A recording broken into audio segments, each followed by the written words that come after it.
Hey everyone, welcome to my Soviet Republic and Workers and Resources, Soviet Republic, and the year is 1965. So the focus this year is going to be on sort of optimization. So for the last few years we've sort of slowed down on the building. Um, 1963 was sort of about stabilizing. 1964 was about bringing in a little bit of profit, and so 1965 is going to be about sort of optimizing these two ideas, streamlining, getting, like minimizing the imports, maximizing the exports without spending too much, as well as optimizing jobs and just trying to get everything running as smoothly as possible within this area before we begin expansion. Now, for expansion ideas, I'm thinking I want like a city here. We'll exploit the resources in this hill. This area here on the bottom side of the highway will probably be like a rail construction slash larger storage area, more advanced storage area than what we have going over here. That will be a little bit closer to the proximity of everything else. On this side, I'm thinking maybe some factories and stuff that'll separate the residences here from the sort of main city area that'll be here.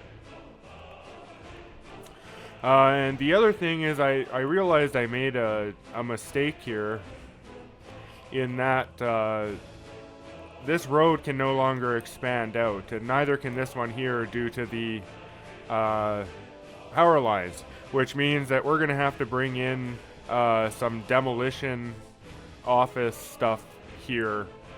Now, the first thing I'm going to do is I'm actually going to get this factory connection building. I had forgotten about it.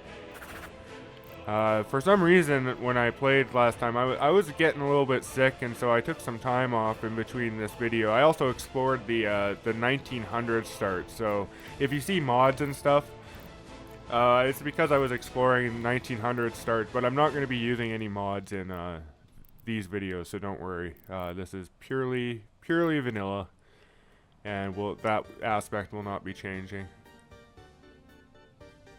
Right, so we want to remove the import storage from the distribution office. We're not going to need that anymore. Okay. So that's that. Now for the demolition offices, we're actually going to rename this one, I've decided, and I'm going to go for a little bit of a different setup here than I was originally planning.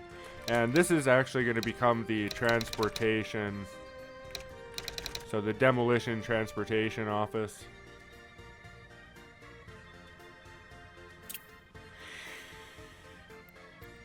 This one is going to become the demolition waste removal office.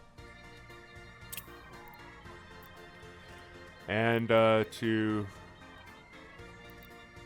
get started with the vehicles here, just make sure everything's associated right. Yeah, so we'll get 4 of the microbuses for this one as well. And in this one, we're going to get 4 of the garbage trucks. Okay. Now moving over to this side.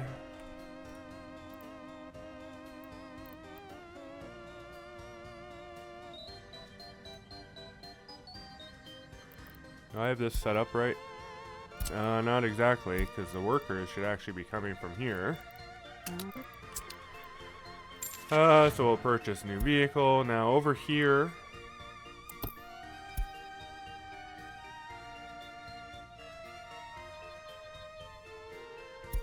this will be where we have the excavators.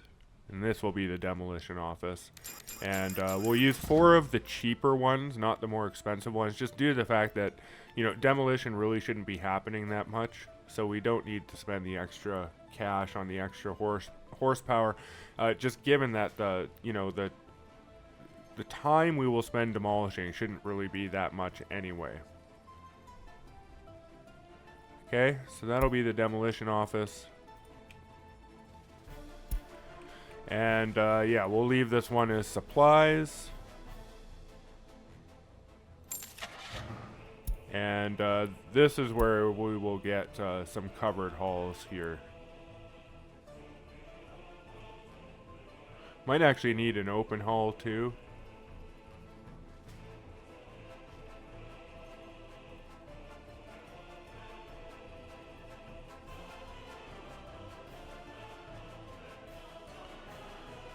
But I think it's okay, because waste trucks can do, yeah, they can do plastic waste. So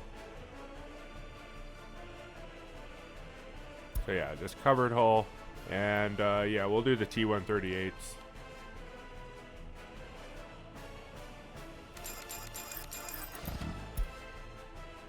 Yeah, demolition supplies. Okay. And just make sure this is associated correctly. There we go. And the other thing that I wanted to do was set this line to use line spacing, which I didn't realize I had to set there. The other lines are okay. Alright, so we're going to let our demolition vehicles come in here. And let Group 1 get started on this factory connection.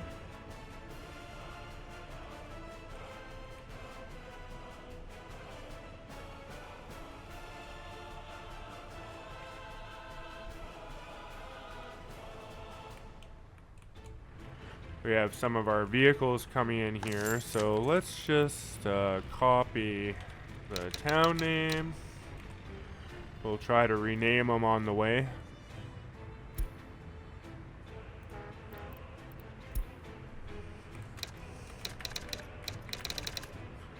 So it'll be the town name demolition, and then the vehicle.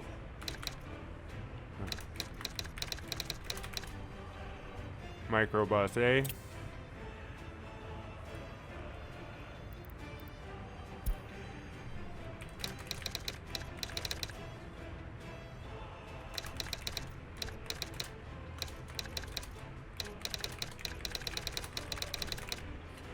Big garbage truck A.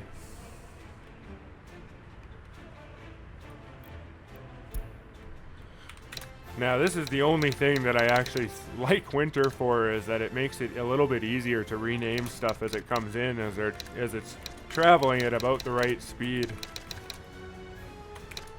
Covered hull A.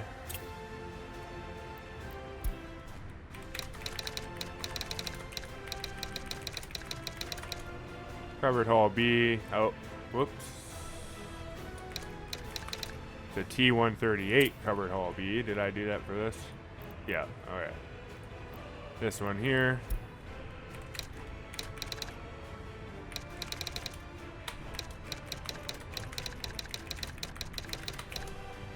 Covered hull C.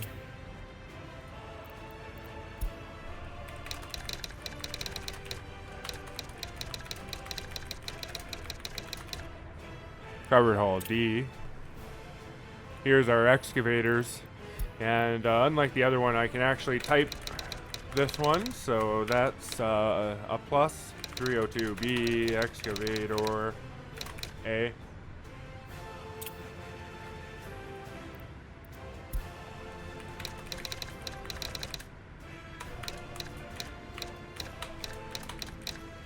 Oop. Excavator B.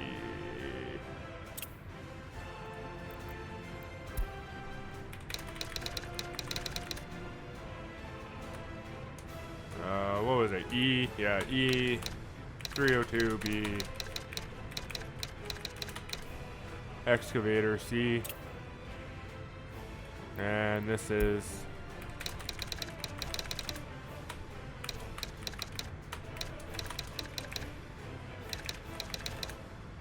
excavator D.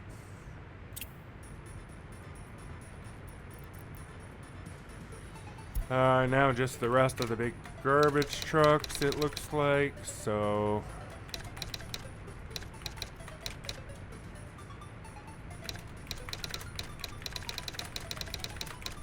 I think this is B. Or was it C?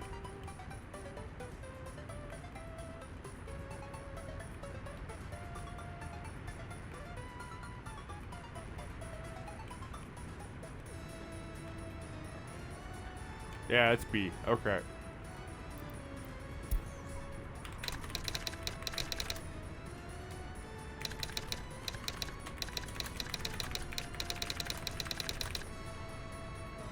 Big garbage truck C.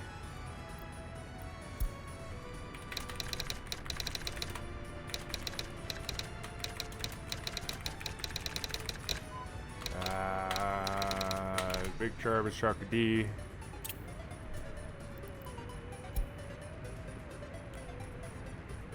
Okay, and now just B, C, and D of the microbuses.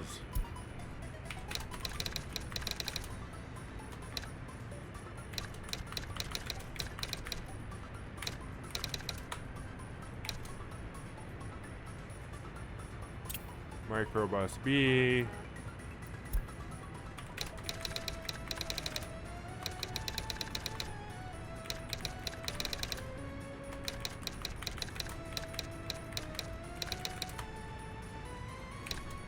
Microbus C.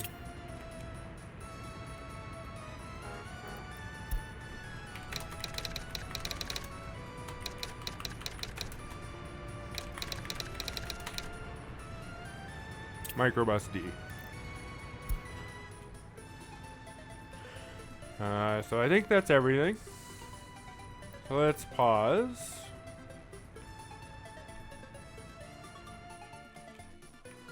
And for these ones, I'm actually going to bump the auto search back on. We're going to do within 2,000 meters, so that they all cover pretty much the whole area that we're within. And this is just because you can't do demolition, like deconstruction groups, or at least I haven't found a way to do them that way.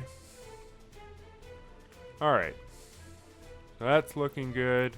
We're going to keep it paused here and actually set up a little bit of an expansion to the oil while we're at this here, because this will be the first thing that we're building pretty much after this demolition.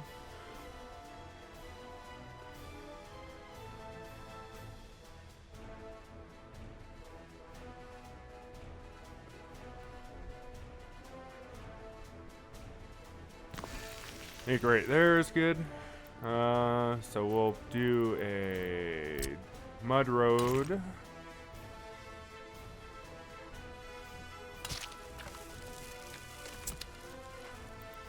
And then we just need to look at piping.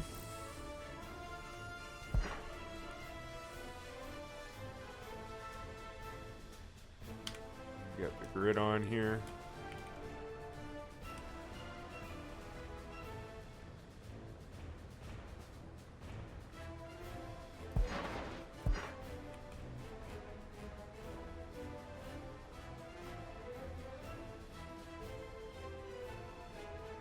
Now I think actually I will bring this up sort of alongside here.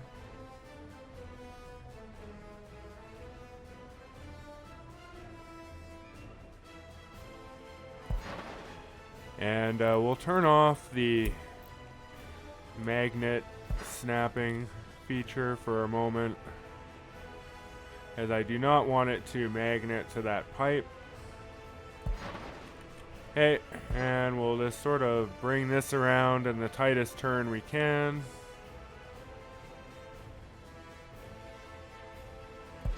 Like that.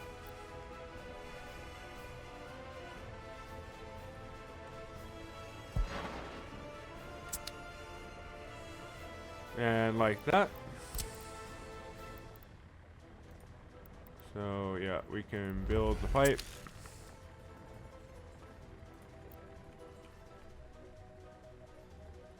And that should hopefully help keep our export trucks a little bit busier,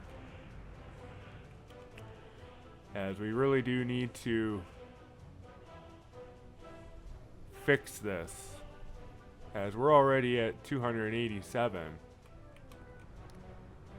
Now, of course, we just purchased a whole bunch of vehicles, but, you know.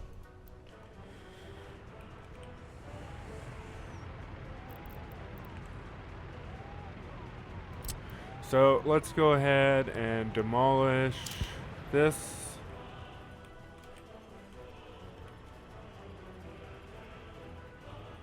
And this.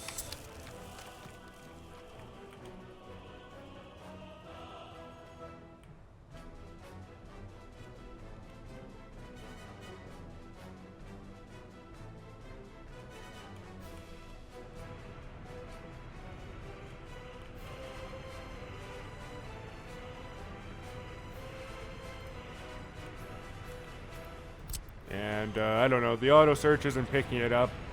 Maybe it's because I didn't get home or something yet, I'm not sure. So we will just auto or add it manually here.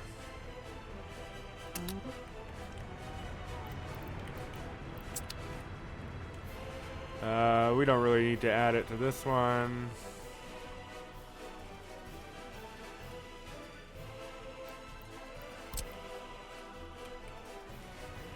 Yeah, it's already got that one on the go. We'll just add this one.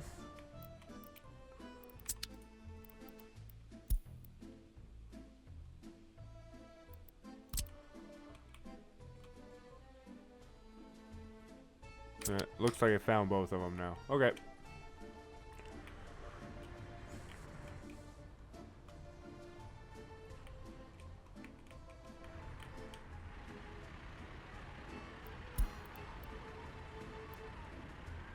Yeah, the electricity problem is because I just demolished part of it.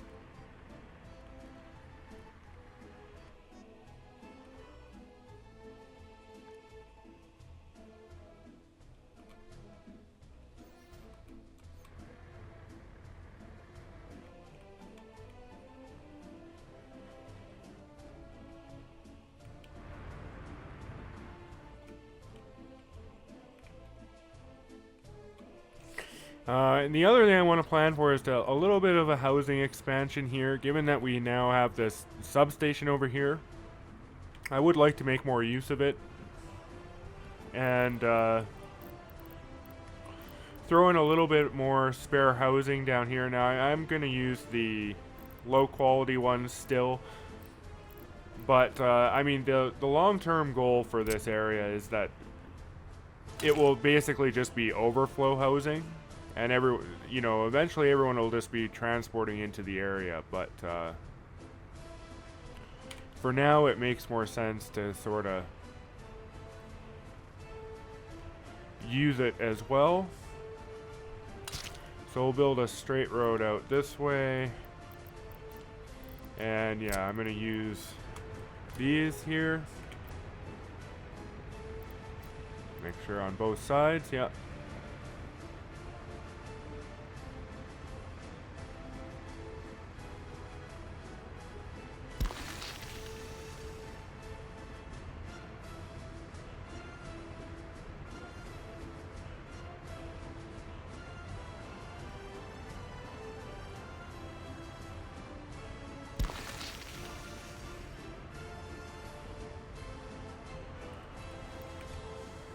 And I'll just do 2 to start on each side.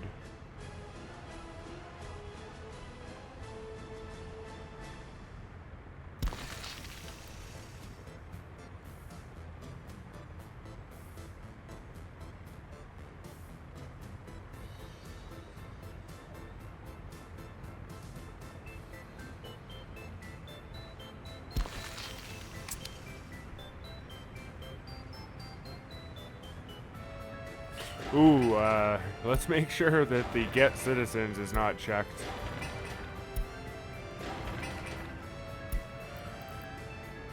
we don't want to do that. Alright, so there we go. That's good enough for the housing for now. I'll wait till the snowplow gets out and I'll start upgrading that road as well.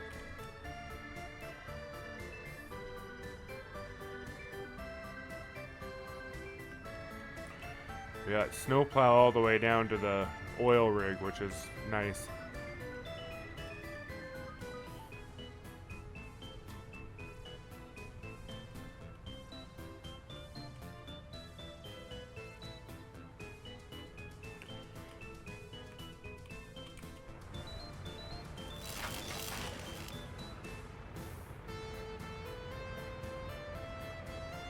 This demolishing hasn't begun yet. Waiting on workers. This one's complete and is just waiting on removal.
Yeah, doesn't have access to the houses yet, but it will after I do the upgrading.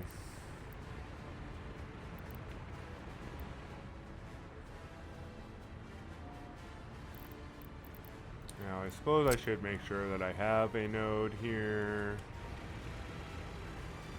Oh, I don't. This one does. This one doesn't. This one does, this one doesn't. Okay, you know what? We'll set these back a little bit.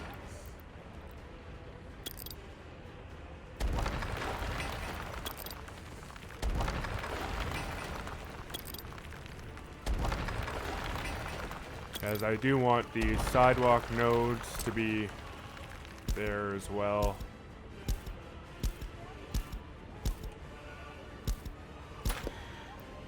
So we'll build these out again.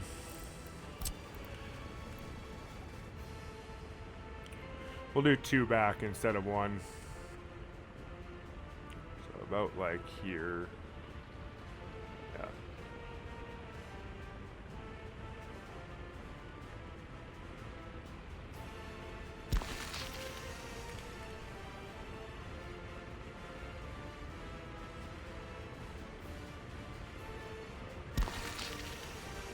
Yeah. Oh, I did remove the road. Whoops.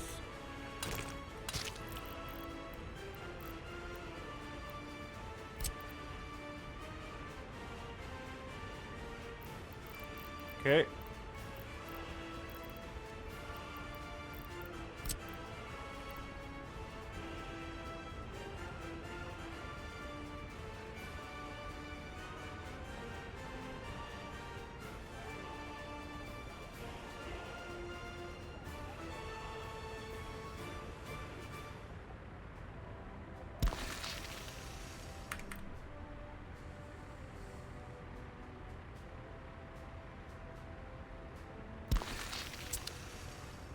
Yeah. Okay. There we go. We'll do not get the citizens. And eventually one day I'll actually remember to uncheck it down in the tool before I build it, but not today.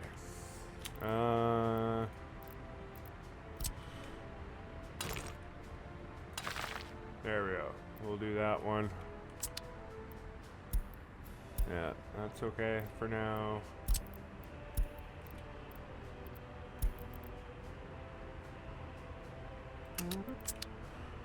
Yeah, team 1.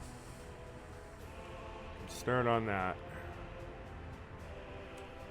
Now these are probably done. Yeah. Okay. So I'll just bring this road out like this.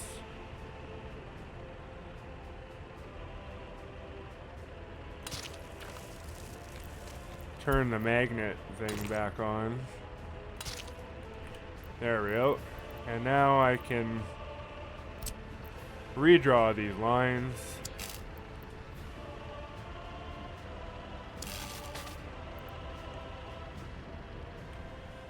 And we'll go to this one.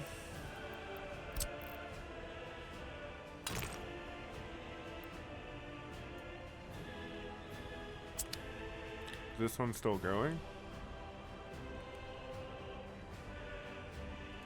Yes. Just waiting on garbage disposal. Okay. I can remove these nubs.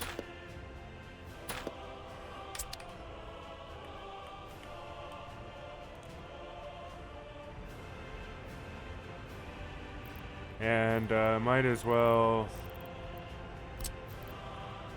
write these.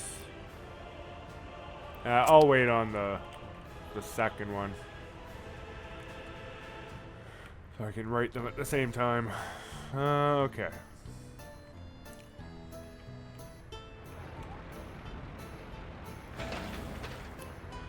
The factory connection's almost done.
Oh, that's great.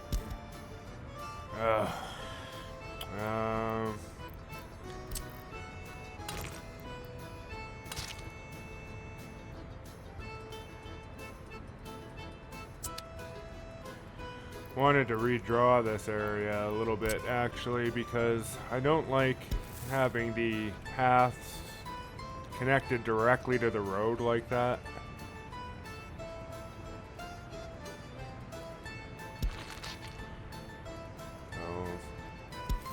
Actually gonna make it a little bit more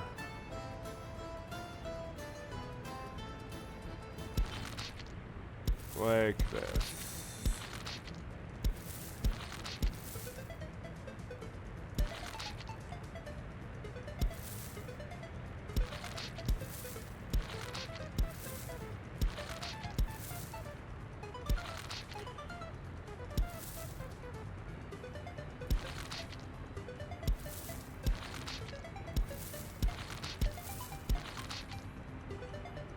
Yeah. And, yeah, okay, we'll leave that. Let's go to number 1 here, reassign this.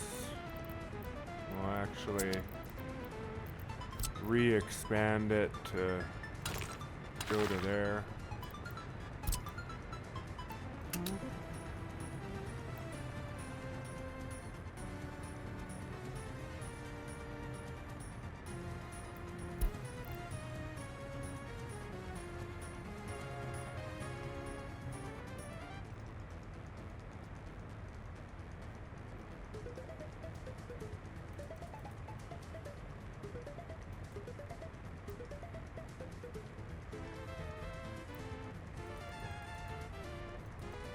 I don't really understand. Oh, there we go. There. Okay. Oh. Still not going to give me that one. Okay. Well, whatever. I don't really feel like redrawing that just to get that segment out. And we have workers now anyway, so avoiding segments isn't as important anymore because we can actually do the small ones now. It's just annoying to do them. Oh, we got a new vehicle type, a bus.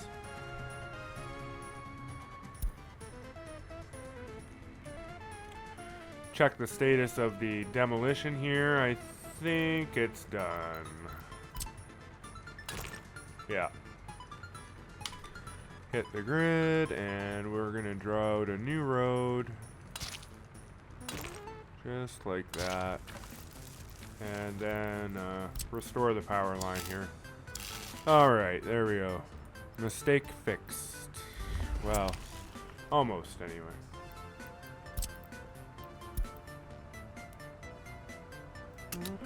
We got our power line there, and our power line there.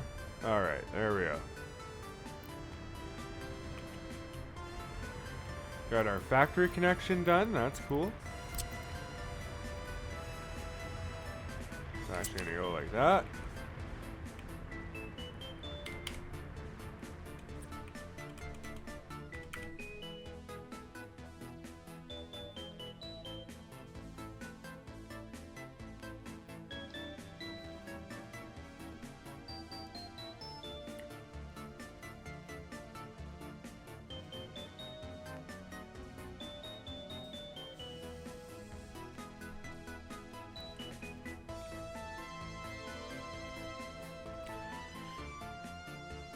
Yeah, while that stuff goes, I just want to do a check on the distribution offices and exactly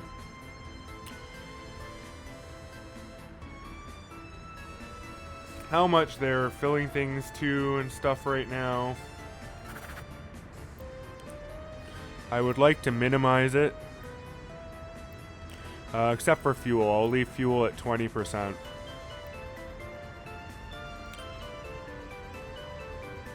Yeah, I'm going to lower everything basically as low as it can go at this point to reduce the number of imports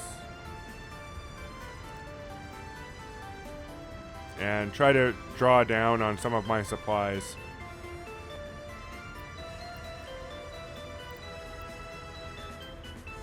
Coal for that one, I'll leave at 20%.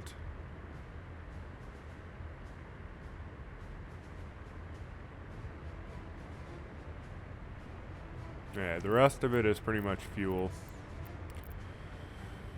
10%, 10%. Yeah, everything that's not fuel is 10%, except for coal. That looks okay. So these ones are already reduced to 10%. I will do the same thing for the open import storage.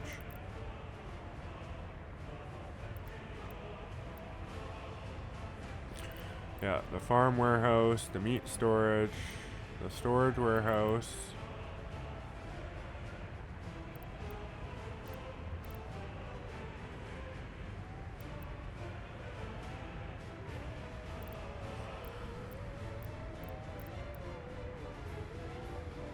Yeah, just to make sure everything is doing its best here. Now, what do we got here? Now, this stuff should be okay.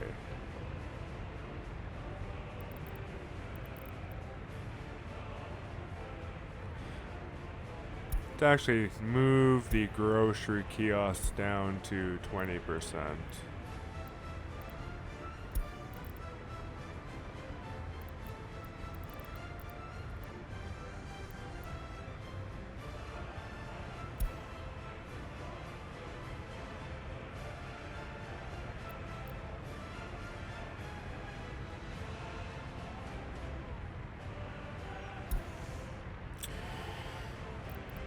Yeah, 20% for food I think is good. It's kind of like fuel, right? Alcohol could actually probably be 10% because they don't drink the alcohol that fast.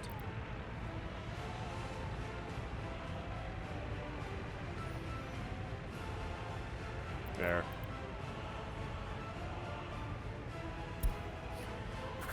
That looks good for that.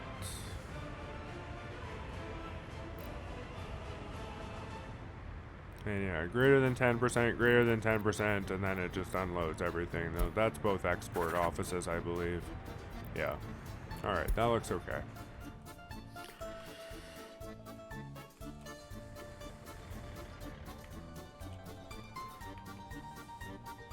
Now our exports are kind of dying at the moment because of the fact that we don't have any power to our oil, but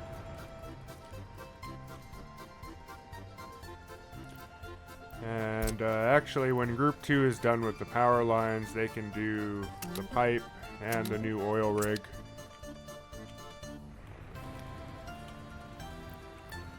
Group 1 already did that, so they can do that now. Let's see, how did that change? Did not make those accessible, so what we will also do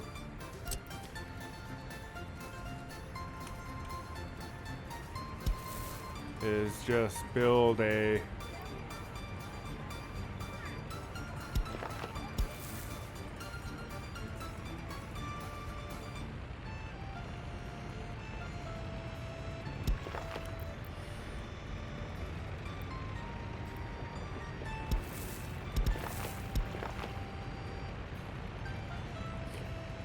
build it all the way to here.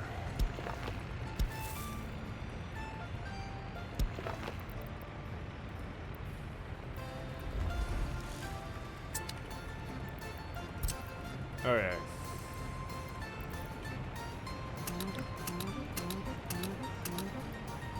Get as many of these on the go as possible.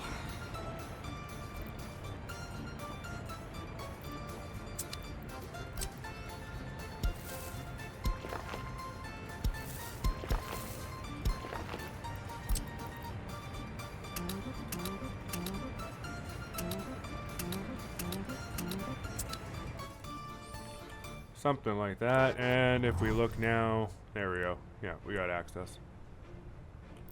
How's that? What was the distance on that one? 372, 394. Yeah, so we're at the outer, like, max. Now, I could put a pathway through here, which would give it much shorter access, but to any houses on this side, so they don't have to go all the way around.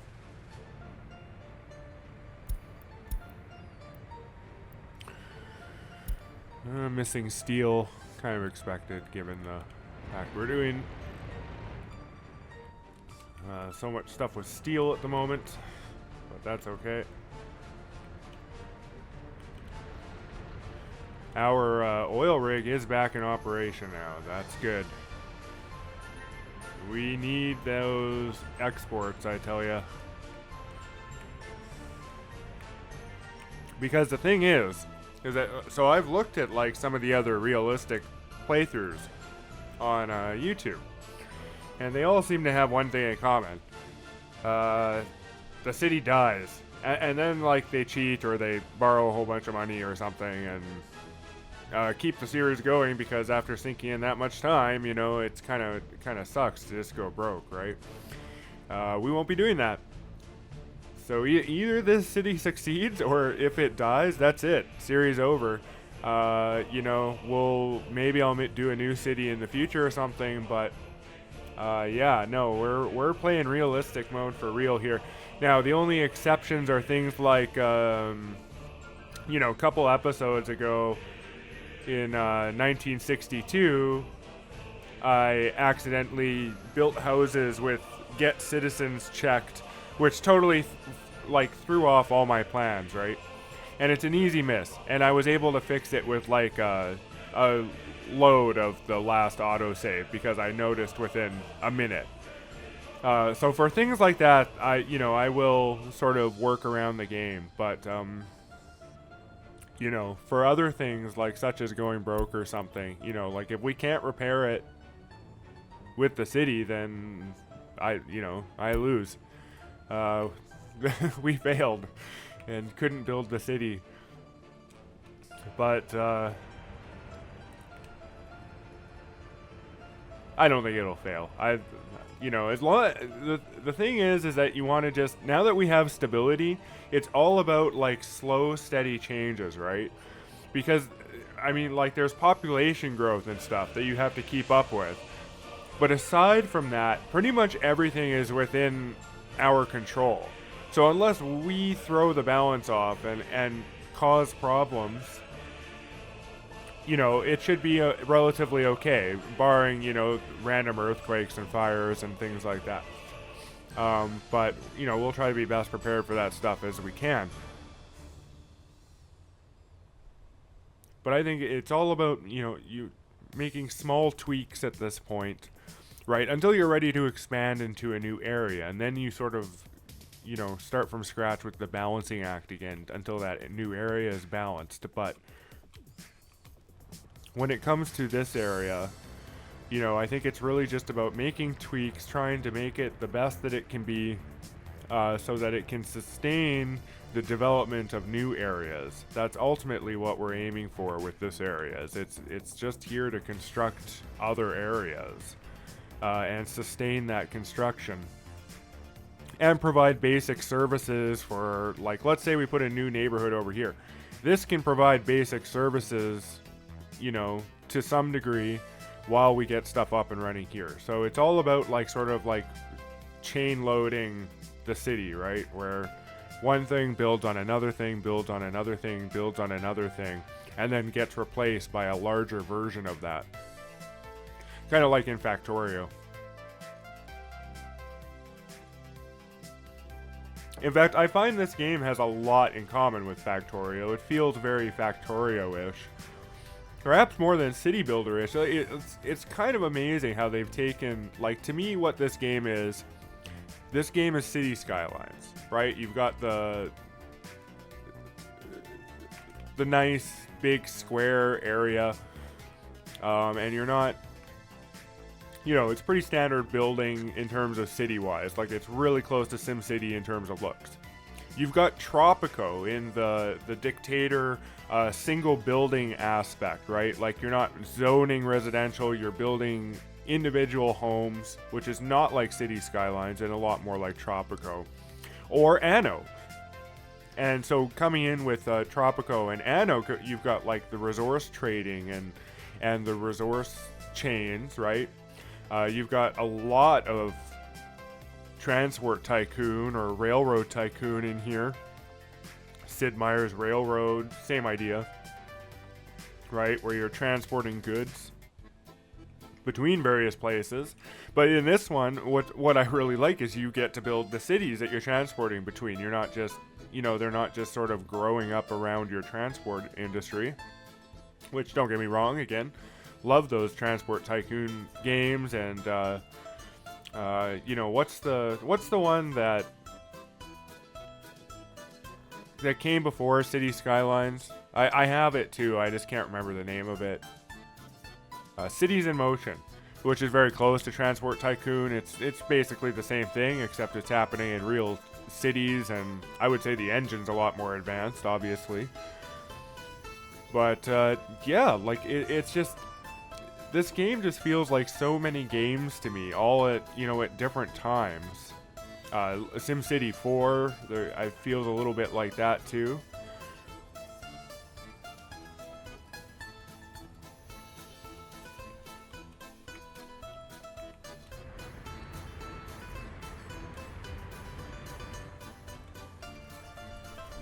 All right. This is going well.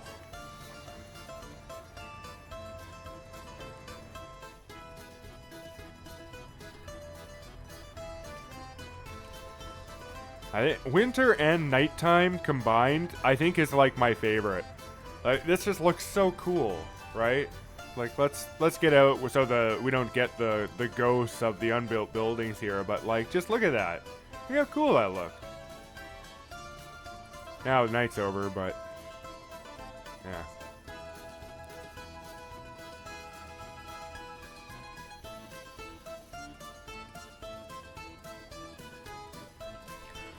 Our export should be back on track now, so that'll be good.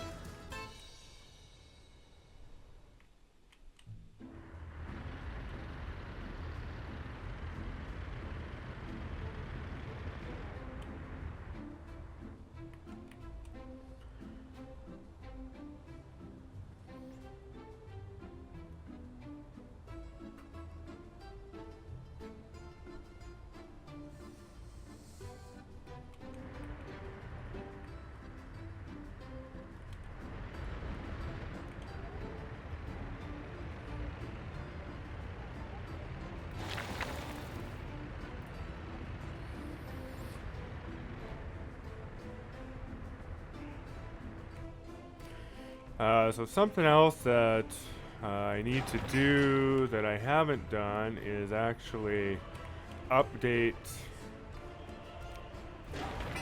the right-of-way here, as we have a lot more intersections. That's not right. Yeah, like that. A lot more intersections. And to keep traffic moving smoothly, as we have a lot more traffic now too, you know, I think it's best to, again, at least have yield so that, you know, the transporting vehicle doesn't get cut off by some vehicle that's pulling out, right? That's still fine. So moving up this way. Yep.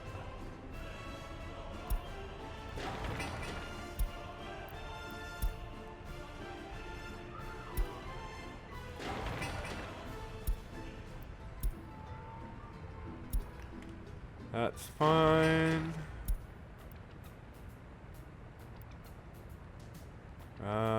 Yeah, that's okay for now, actually.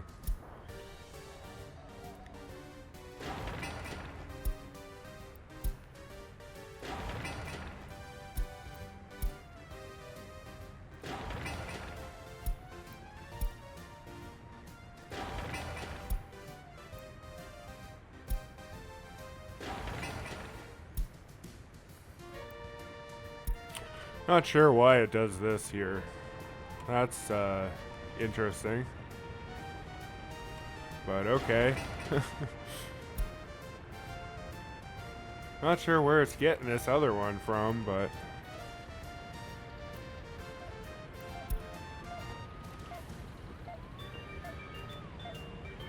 kind of broke this circle by putting so many things on it.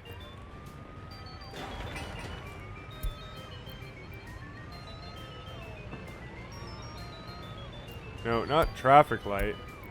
Just yields.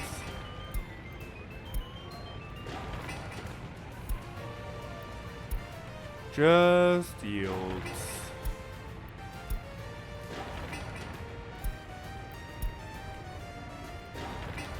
Yeah, okay. There we go. Yeah, we got it there. Nice. Okay.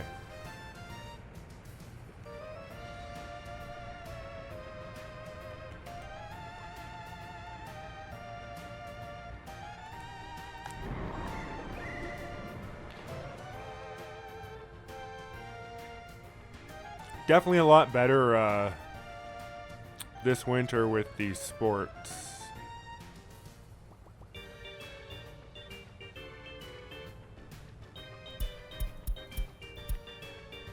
I can improve the rating by lowering the price.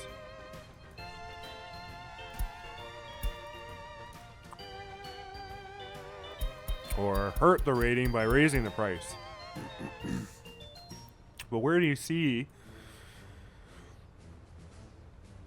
Like, do they actually pay for this? Does this actually earn money? If you know if this actually earns money, let me know in the comments. Because I don't, like, why wouldn't you just set the price to, like, nothing? Right? And get the best expected rating. Foreign manpower, immigrant invitations, tourism income. Yeah, like, I don't see where in the income this would be adding to.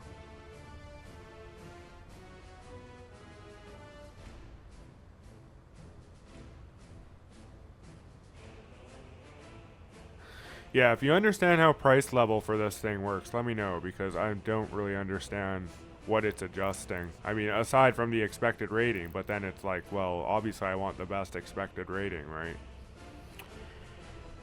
So we'll set the price to nothing. Oh, the other one I wanted to look at here.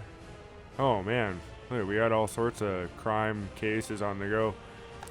Was the prison... I noticed I can change things here. Now, what does this do? Oh, interesting.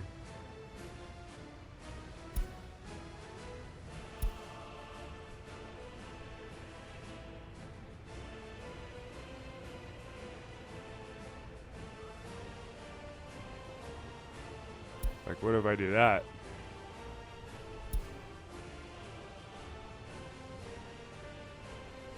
That gives you more happiness? Or no, it gives you less happiness.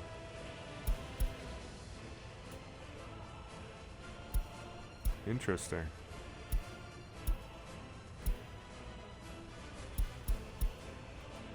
Oh.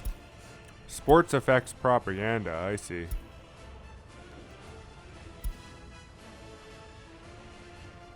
I guess they all affect each other.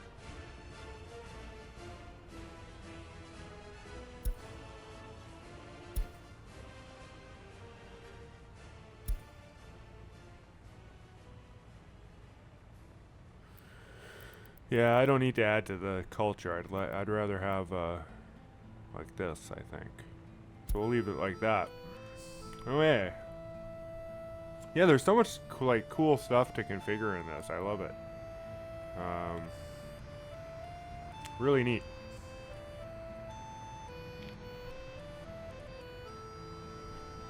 Oh yeah, right. So the other thing I want to configure is, so we're not going to allow educated or high loyalty, which I don't have access to their loyalty numbers right now anyway, but to live down here in the ghetto, because they're not going to like it very much.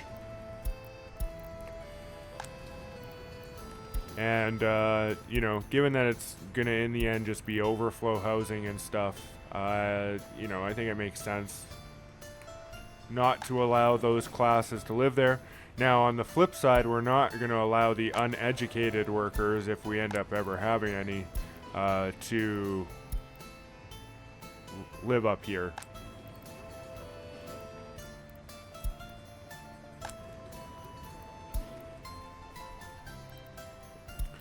And we might adjust for loyalty and stuff later, but right now I just don't want the uneducated ones up there. So they'll all get punted down to here over time here.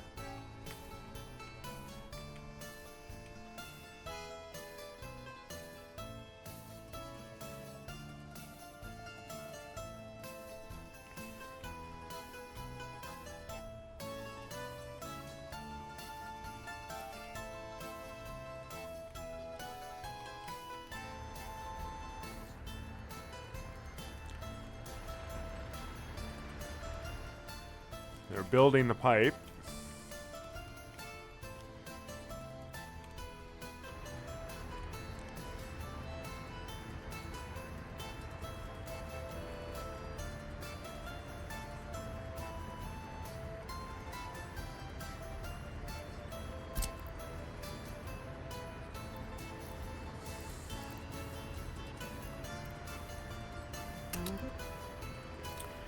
street is well underway here.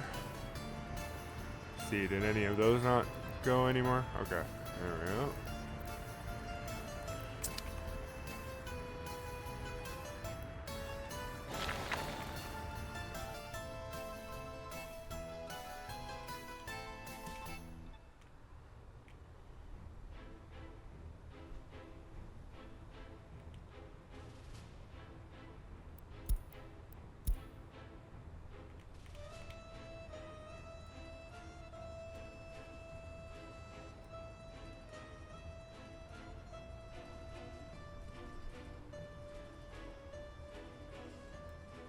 Yeah, so some other things I'm potentially looking at setting up this year are sewage, as I think that would be just an easy win, as then we're not exporting the sewage, which is expensive, as those hurt our export numbers. It's basically negative exports, it reduces them.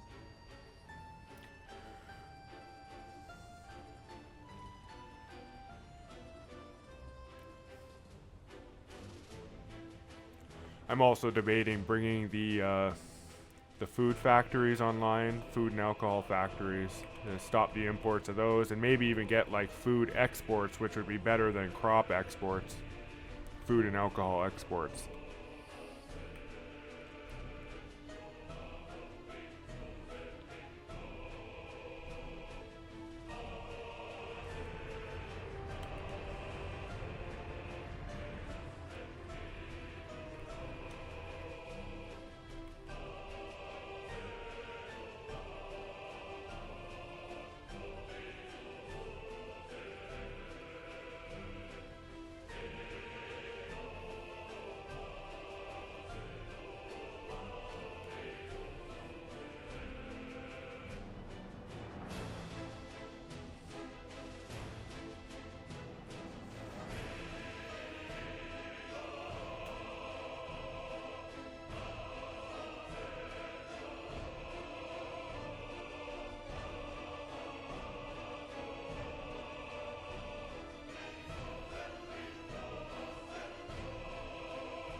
Yeah, really excited to get the second pump jack online here, though. Should keep our export distribution offices pretty busy.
Ton with no workspace apparently, or workplace, but where are they?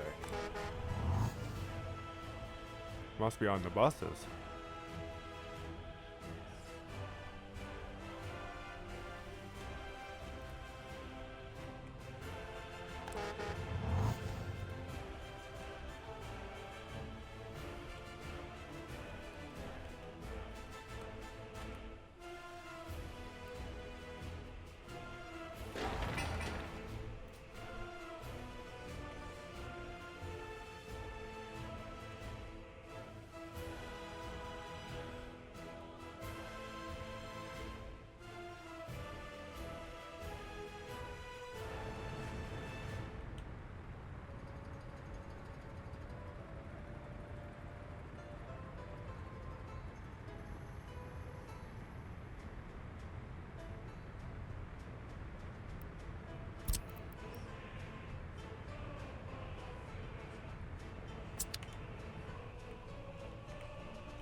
Garbage container is overfilled. Where's our garbage guy here? He's coming. Now, this might be an indicator. I mean, it could just be because winter, but it might be an indicator that I need to get some garbage cans and stuff in the area.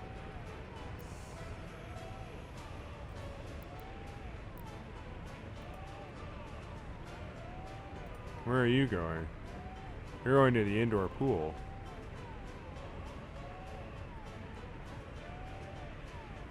You're going to the office management. Do you not do multiple buildings in one trip here, or what?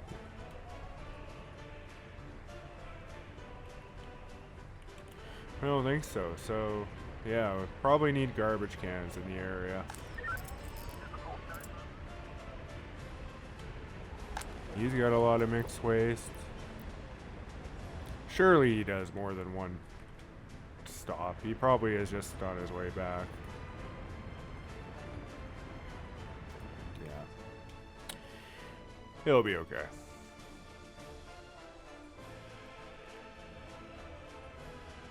But yeah, see? Optimization. It's all about just improving these small things. Because, yeah, even having an area this big, you know, given the complexity of it and how many things we got going on here, there are some small issues.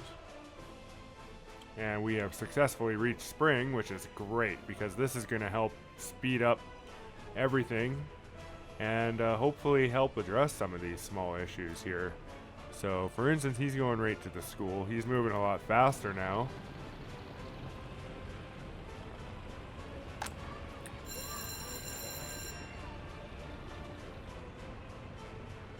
There. Now let's see what he does. Now he's going right to the dump.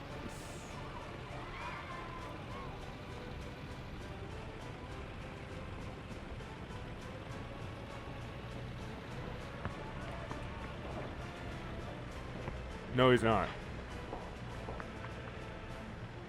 Okay, that's better. Yeah, small shopping center. Nice. Alright. Yeah, do multiple buildings at once. Don't tell me you're doing one and then driving and doing one and driving.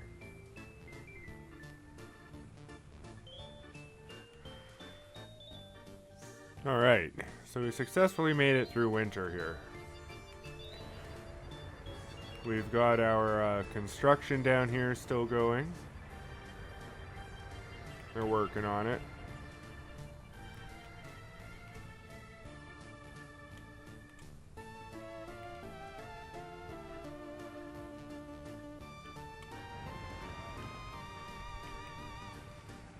Yeah, hopefully a lot of this stuff we got going on here picks up now that it's the vehicles can drive a little faster.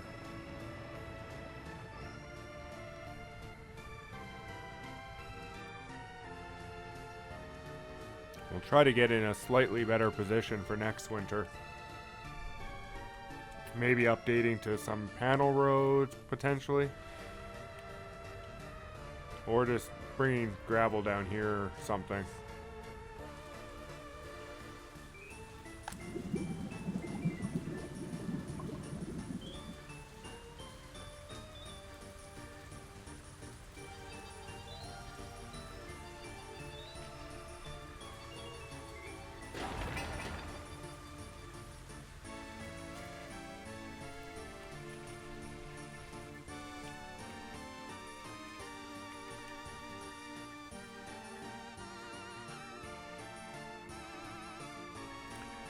As yeah, the rain really sucked.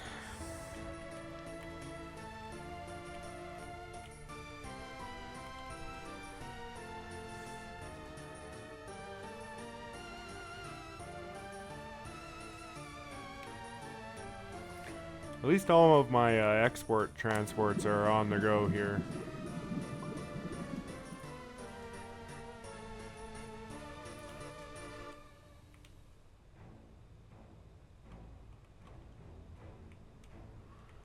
Farm should be kicking off soon. Not quite yet, but I think at the beginning of March.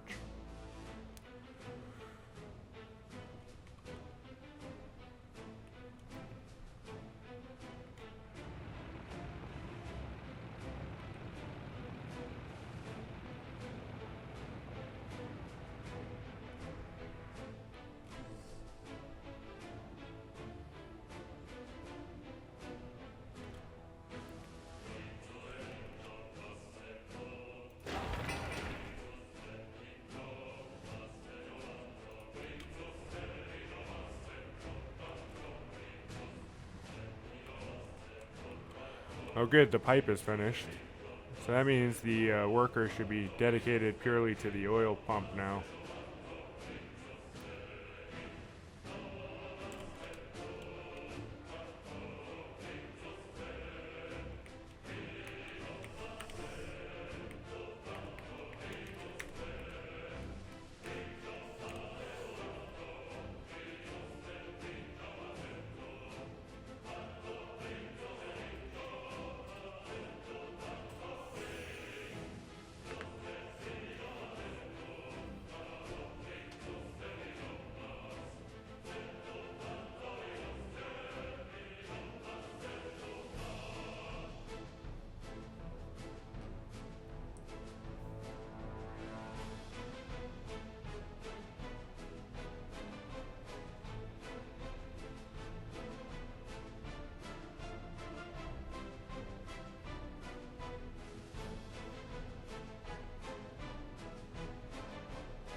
We're not distributing to the small store too, are we?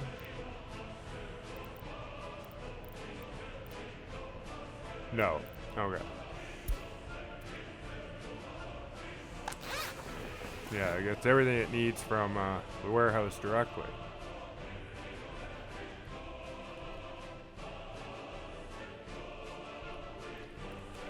Alright, so we're just waiting on these sidewalks, which are taking a while due to a lack of workers, I believe. But we do have the oil rig underway.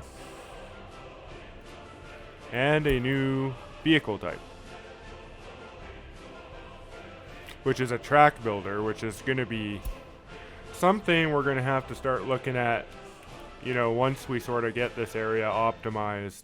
The next thing I need to look at is setting up the rail construction. Now we'll let this run for a bit.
Yeah, nearly done on the pump jack here.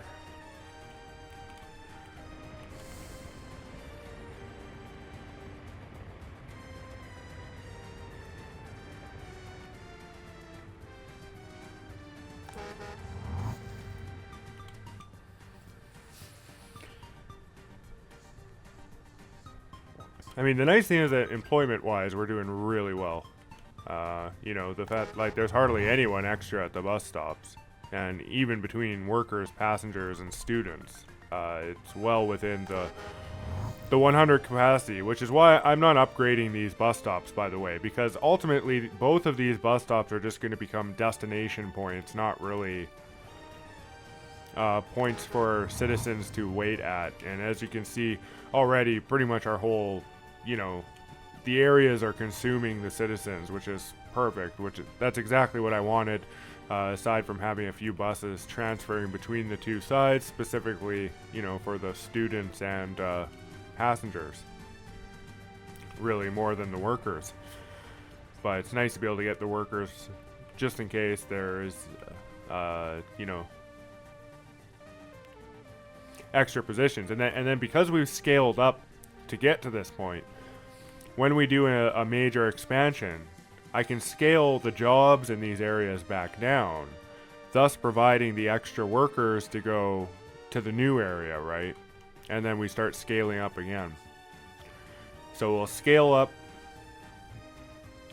sort of max out the area, and then expand, and then sort of flush everybody from the old area into the new area. And that's going to be the plan of attack here for expansion, basically. And also not to have to spend too much on importing citizens, because, I mean, really, I've got enough citizens now that births should pretty much be able to take over. And as long as we scale the housing and work slowly, you know, like, it'll all snowball over time. But there is really no rush, because we have everything that we need. Except for universities, but, you know, that'll probably be in the major town area. I don't want to build one way out here.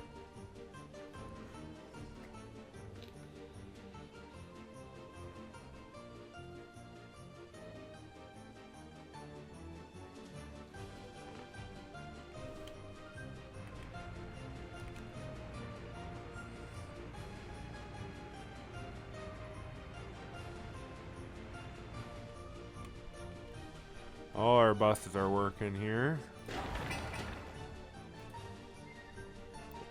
New airplane.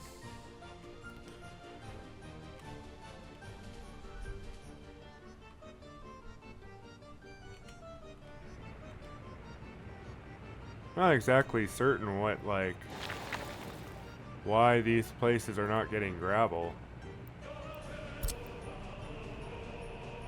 Oh, because they're not assigned. That's why they've been waiting. They weren't assigned. I don't know why. I assigned them to group 2, I guess.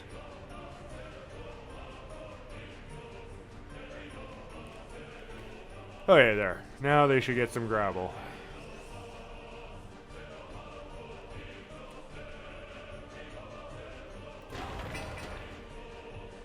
And after the next delivery of workers, this one should be done.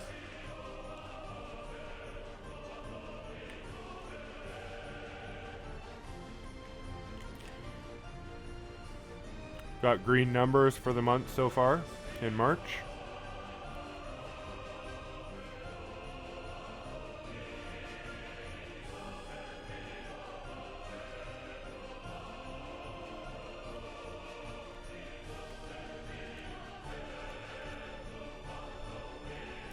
Farms have begun their sowing process.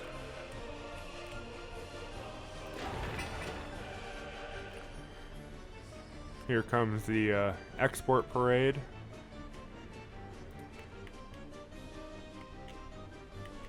Now, we do have a few of our export trucks still in the distribution office. But that should... Once we get this other pump jack online, it'll probably keep all 6 of them busy all the time here.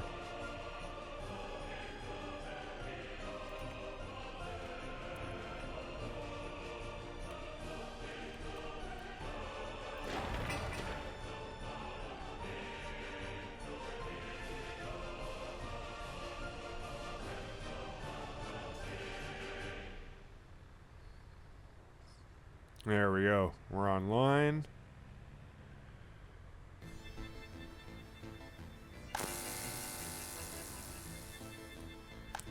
And he's pumping away. And yeah, now if we look at it, that they might already be kicking off here. No, not quite yet, but they will.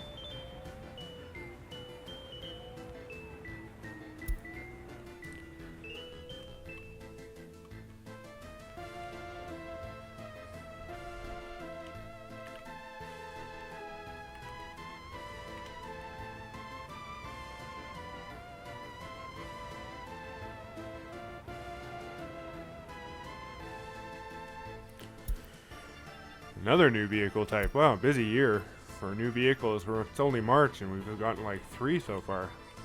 Now some of these might actually be some of the mods, as I was mentioning that I was playing around with the 1900s. So I loaded on the collections for the 1900 start and the American 1900 start, which is a fairly large mod collection.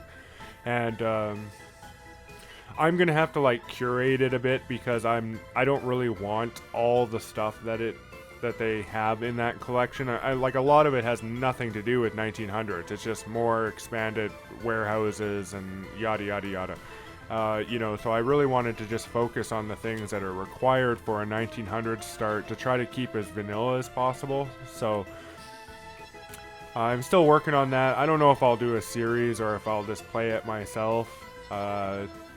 You know, if you'd like to see it, let me know in the comments. Otherwise, I'll probably just play it myself because I think one huge, long-running realistic mode series on my channel is probably enough. So, yeah. But maybe, like, at some point in the future, if you did want to see it, let me know, and I can record it and always just keep the videos for later, and maybe I'll put something together that's a little bit more short form than this series, where we're trying to do like the actual full real-time playthrough. Because I think real-time playthrough of 1900s would just be almost impossible. I don't even know if I have the the space to archive the videos to be able to keep it all, because I do try to keep all my recordings and everything in raw form just in case YouTube decides to delete my channel or something, which I don't know why they would, but you never know, right? So I do have copies of everything except some of the earliest stuff. I didn't have a good system yet for what I wanted, or I didn't even really understand like what I need to keep and stuff. So some of the early stuff from Forest Frontiers, the first episode of Roller Coaster Tycoon, got lost because I did re-encode those videos, and I made some mistakes. But yeah, aside from that, I've pretty much been able to keep everything, which results in storage issues. It's actually a big reason why I haven't been able to put out as many videos as I've wanted to, as I've had to deal with the storage issues of where do I put all of these recordings, as they're not small. A lot of them I do end up recording raw in larger than 1080 resolution, often like 2K resolution, not necessarily 4K. As I've explained in other videos, it's just I prefer to have more smaller monitors than having one large monitor. And the video memory concerns for me with 4K resolution is big, but yeah, I do record them at 2K resolution usually, so they're slightly larger than the 1080p videos. And then of course I keep all my exports too for upload to YouTube, which are 1080p. Yeah, so in the end, I'm looking at a need of 100 to 200 gigabytes to archive a single episode of anything I do, which can be a little bit taxing.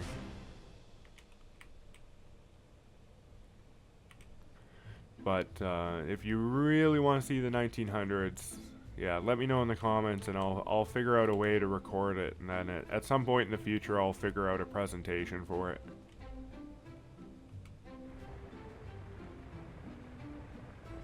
Alright, so we finally got our stuff down here built, given that I didn't queue any of it. So we'll get the next ones going here.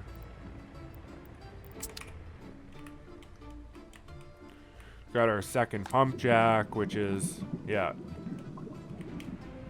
So now we've got one more is going, and then this one will go pretty soon too, I think. Probably after this guy. Maybe even after that guy. Yeah, there he goes. Alright, so we got all 6 on the go in the summer, which means that our pump jacks are producing more than they're able to deliver, which is good. So we'll slowly build up an oil reserve, and we'll be exporting, which is perfect. And we've still got green numbers for the month, which is great.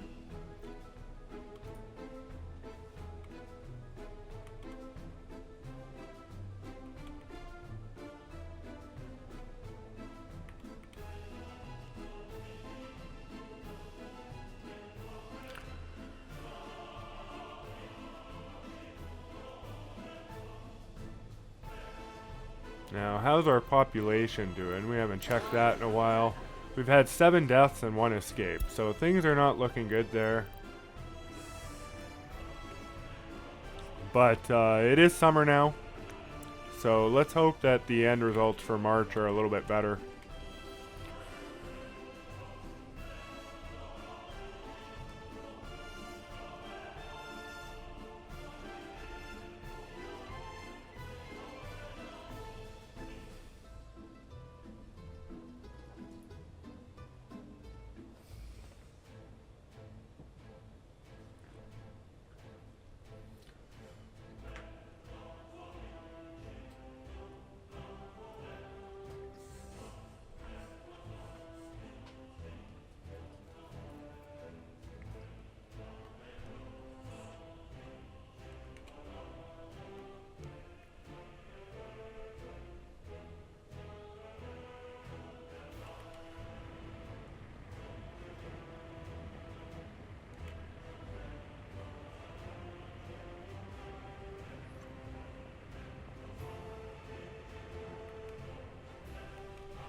Oh, we had someone arrive at the prison.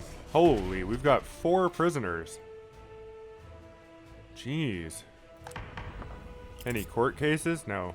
No court cases on the go. No crimes on the go. So that's good. It's just...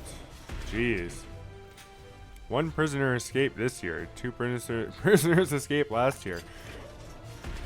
Yeah, well, my wardens need to do a better job, clearly.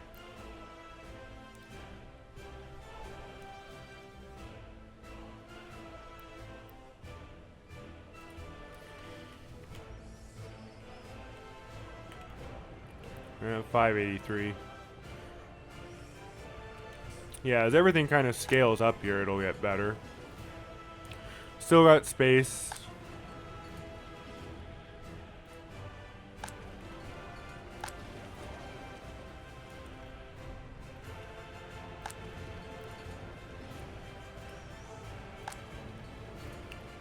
But we're almost full, so we'll be building this space. At least one of these here, probably 2.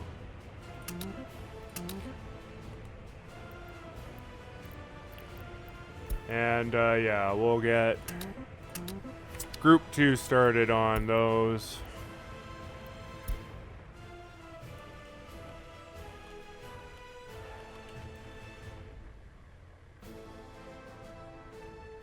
As we are definitely going to need those extra housing units. We're pretty much full here.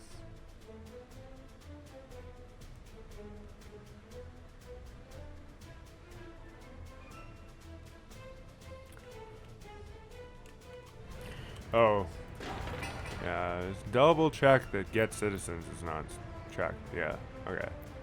Oh, we can set the allow at right now, so let's do that too. Oh, whoops. It's this one. Yeah. You know, allow them to move in,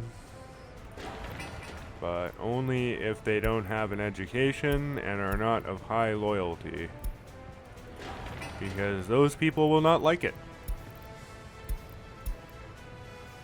I'm sure the other people don't like it either, but you know, they have less of a say, I guess.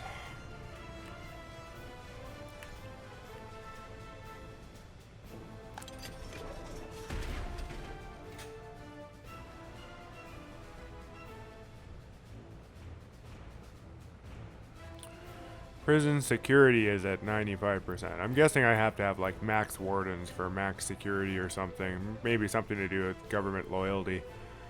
There's still a lot in this game where the mechanics are a little fuzzy to me, like of exactly how things would affect things, right?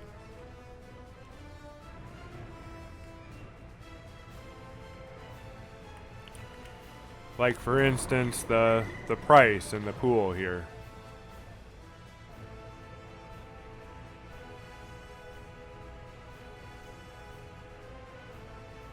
Like, did that help? I don't know.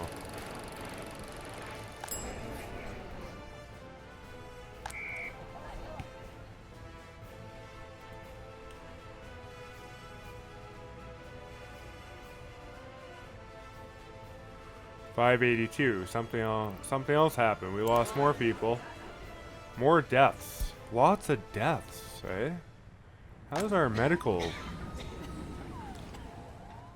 Yeah, it's got to be the fact that we've only got the one ambulance, I'm thinking. Which, I mean, I could put another medical clinic, but again, it's sort of along the lines of how far do I go with supplementing before I just move to a new area and build an expansive service center that can actually support all this stuff, because the point is I don't actually want all that stuff in here, at least not a lot of it.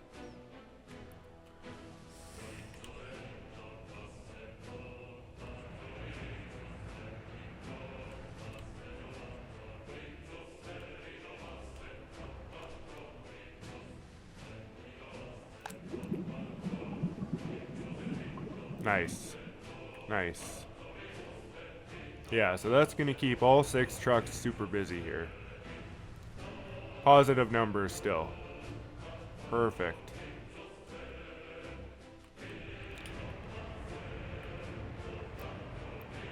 One of those finished, so let's queue up the next one.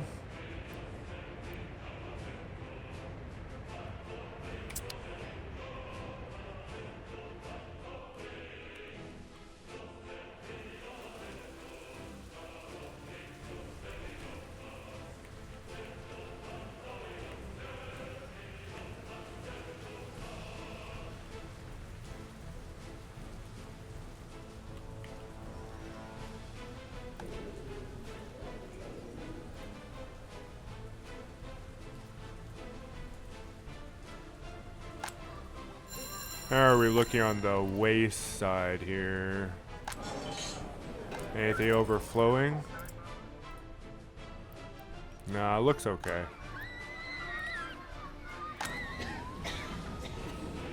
This one's pretty close, but I think ultimately that was probably just a backup from, you know, winter being winter.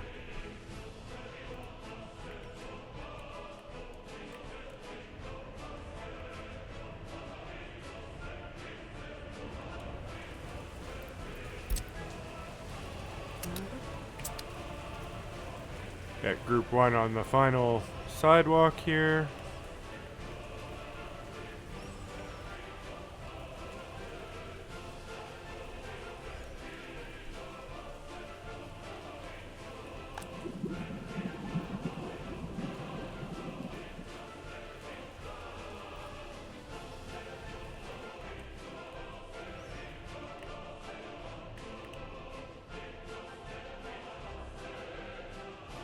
Still got positive numbers, which is really nice.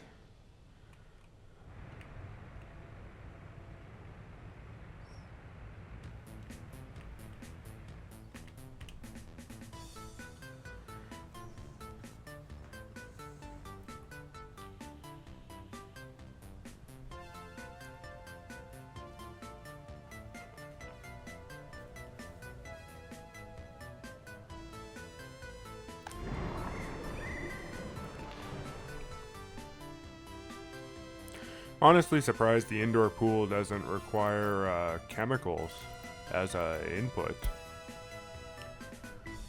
I guess it's because the water it requires is like 97% or whatever.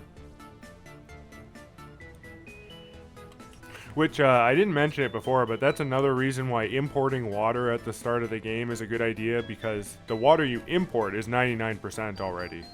Whereas, you know, a well will give you 95%, which you can kind of get away with drinking water off that. You'll get a little bit of sickness, but the, you know, water intake systems are only 70%, and then you definitely want to treat that water. So, you know, importing is a little bit expensive, but it also saves the cost of all the treatment and the chemicals and all that stuff, and especially if you just have a small population that can operate off of that type of a system, it's far more advantageous. So I was debating doing water as part of the streamlining process here, but I don't think we're ready to actually produce our own water yet, as I just don't feel that the population size warrants it yet. However, I think the sewage is an easy, like, you know, reduction, because first of all, the sewage system doesn't require electricity, unlike the water system, unless you have to pump it. But the sewage system is pretty much entirely gravity fed. So as long as the direction that your sewage is going is downhill, you know, or flat, you can pretty much get sewage out of the area. And so if we do it that way, with no treatment into this water, which I was kind of thinking is the plan here, given that the majority of the body isn't even in my border, it might be a pretty good way to go, just to get some of the reductions in the expenses we have. So the other thing I was thinking is getting the food factory online, the alcohol factory online, one or the other. Probably the food factory, given it already has the storage.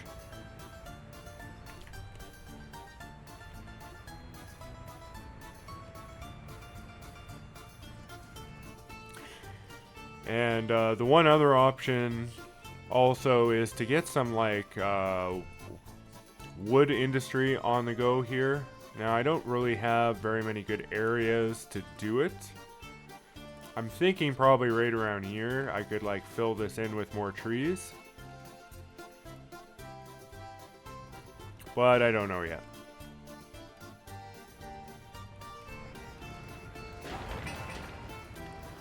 This is going well. 583 still. Yeah, we're having major issues climbing above 184.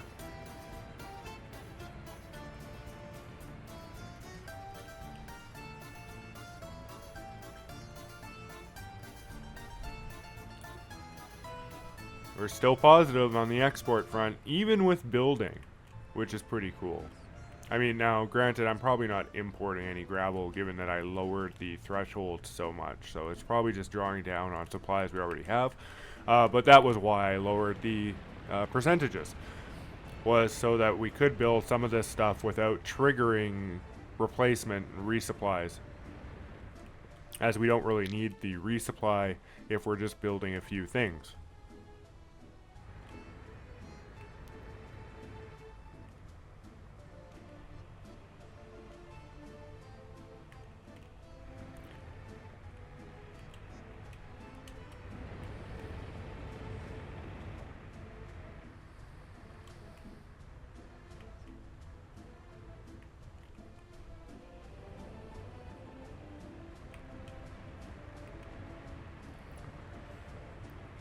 Alright, 584. It's our happiness looking. It's going up slightly. Whatever happened with that whole crime situation? How are these guys doing? Well, we've only got 3.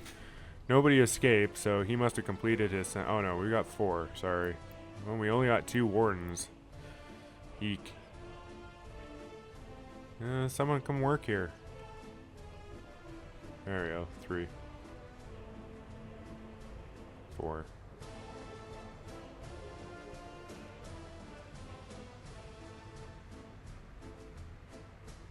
How many of these guys are actually serious? None. Oh, this guy was, I guess.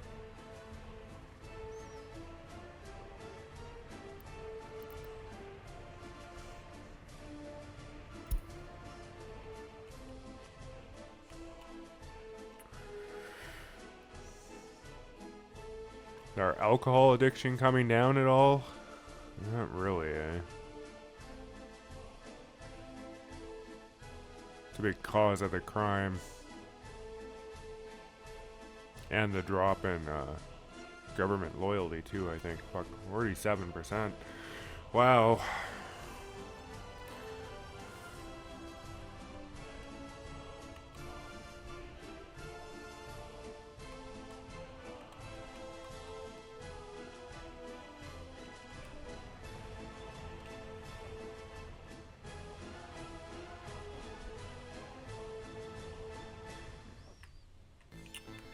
Yep. Definitely gonna have to do something about that government loyalty soon, too. All in due time.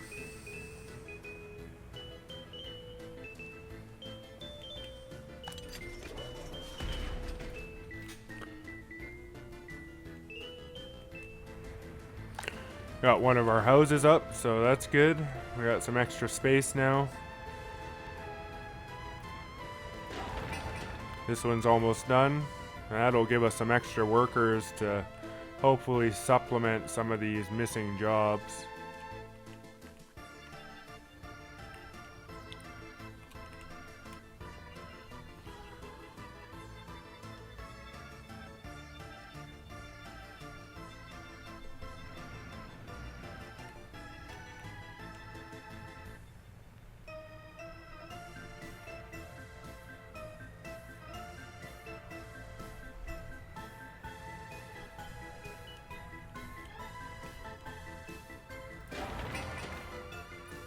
Alright, this guy's done.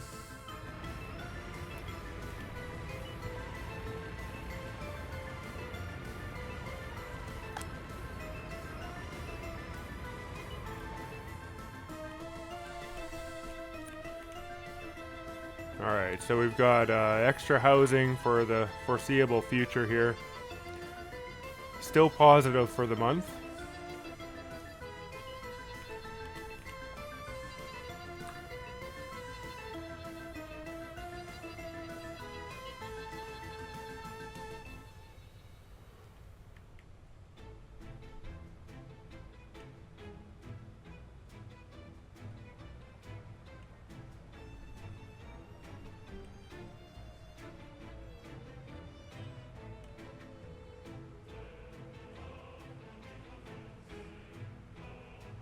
I mean, all it takes is one big export, though, or one big import, and it blows our export numbers out of the water.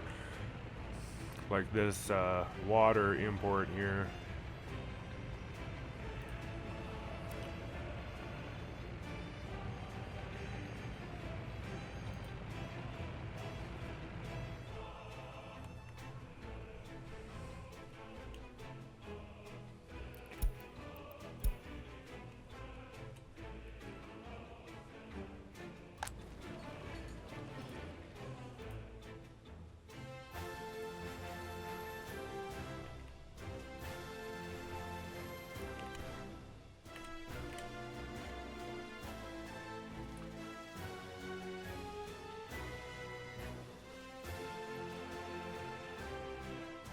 Well, we came out positive for March, but going right into April we start negative.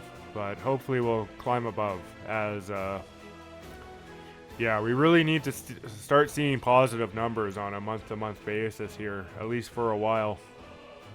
We need to get back up above 300,000 and work our way back to 500,000. We have really fallen down here. I mean, like, granted, this is how realistic plays are supposed to go. That's what that 1.4, million rubles was for, is this establishment. The fact we have positive numbers at all is great, and stability. So, but it is going to be a slow climb sort of towards larger profits here without overspending to get there in the first place, because we don't want to have so much sunk cost that then we have to wait 2 decades just to recover it, right? We still do have all of the United States dollars. Good old Uncle Sam bucks. That we could create an isolated settlement somewhere over here just to begin importing materials and things from the US just in case we can't get it from the Soviets anymore because we run out of rubles or something. But I think for the moment we're okay, so I'm not going to do any preparation for anything like that. What is this?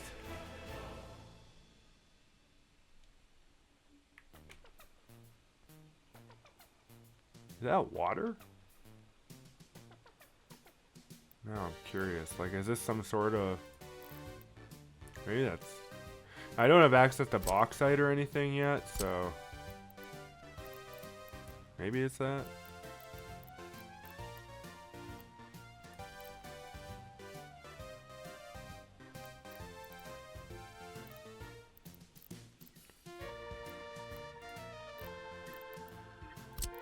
Iron? No. I don't know. I think that's just water that's glitching out because it's such a small area or something.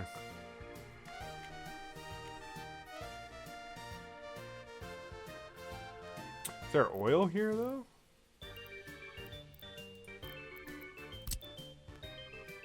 No.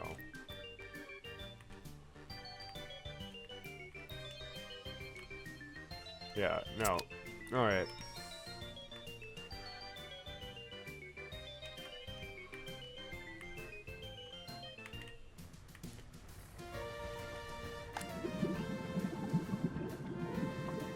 Yeah, our oil is way overcoming the 6 export trucks we got going on here, so this is a good situation. We might even want to enhance this road with gravel so that they get a little bit more speed heading down there, so they can import a little bit or export a little bit faster, as we are still negative, and just barely.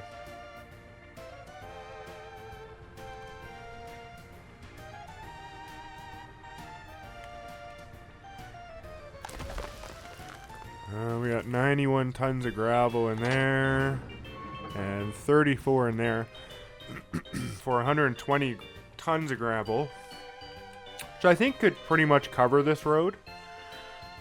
So we wouldn't get dinged on the imports too much, I don't think.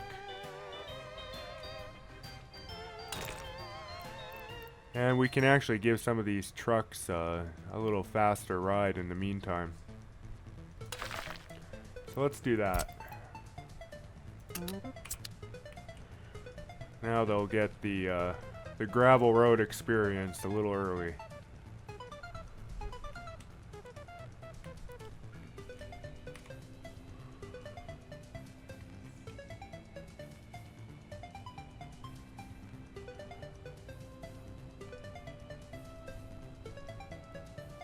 And worker situation seems good. Population, good.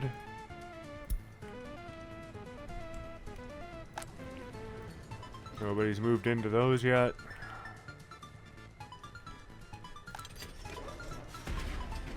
Prison situation seems okay.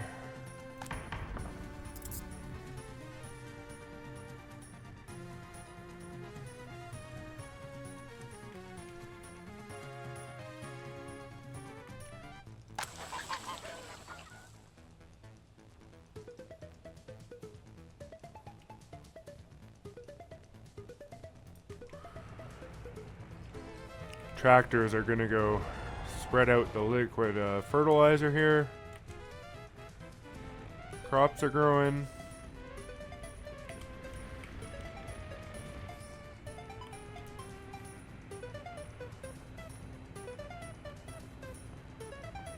Oh, we got a... Oh no, that's not a repair truck. That's one of our distribution trucks.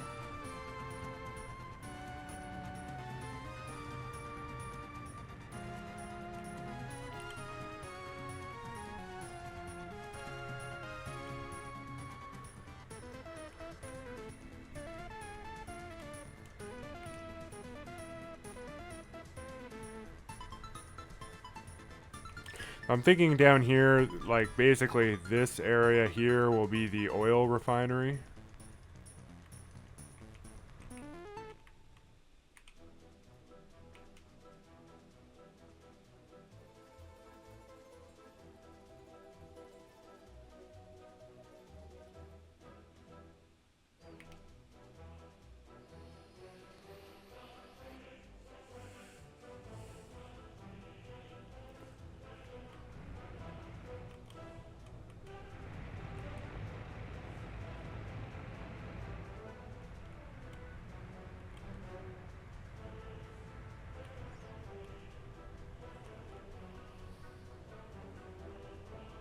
Got a positive number, and just a few hundred rubles, but we're positive.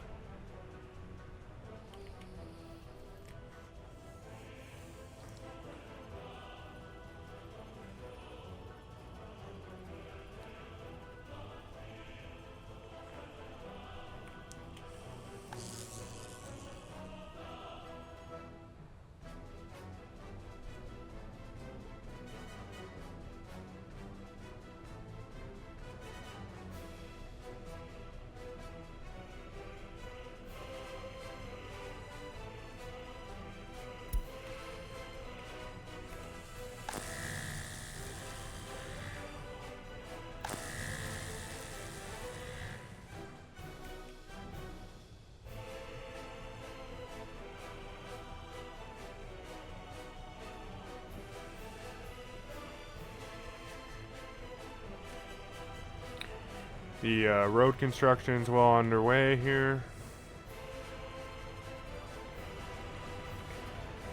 Nice with the dual loading.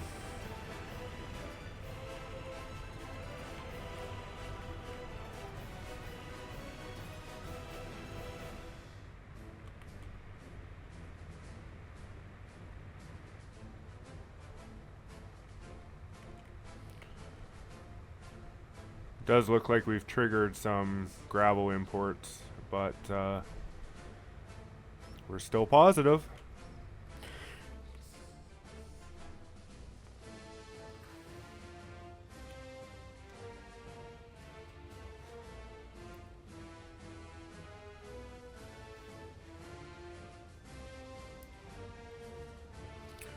Got a new vehicle type. Using rubles.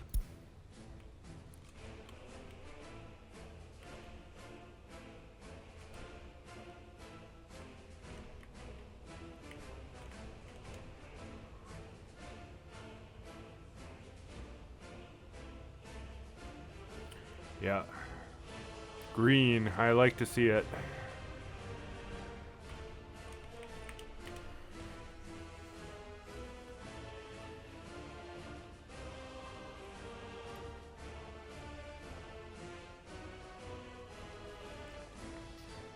Now, I haven't actually done the intersections down here yet, have I? I don't think so, so we're gonna do them. As there's definitely some efficiency to be gained down here.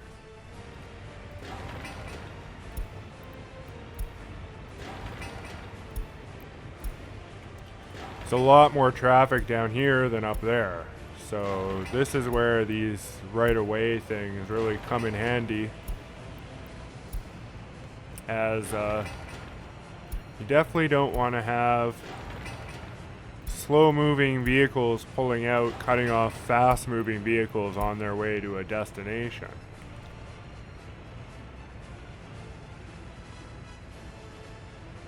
And actually for this one, no, that's the right one. That's the right one. We want that. And like that. Okay, for this one, that's fine. For this one, that's fine. Fine.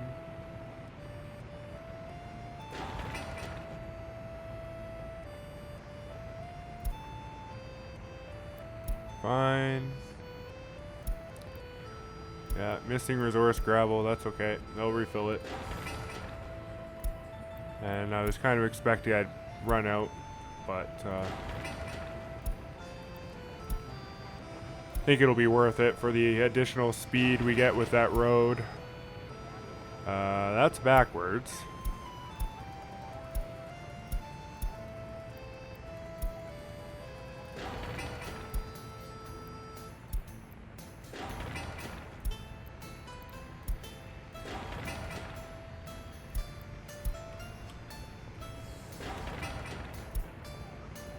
Yeah, I did that one right at least.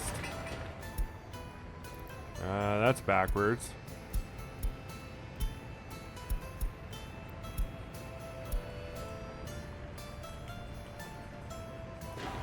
Let's see, this one, did that one right.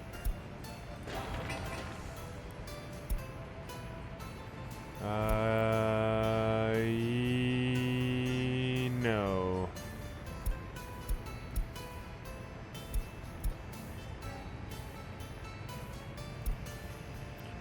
Yeah.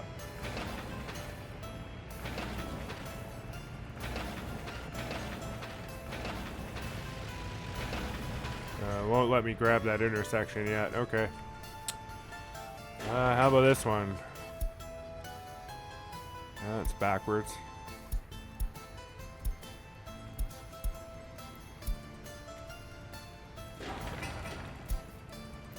That's right. That's right. That's right. That's right. That's right. Oh yeah, now we really got a lot going on here with this one.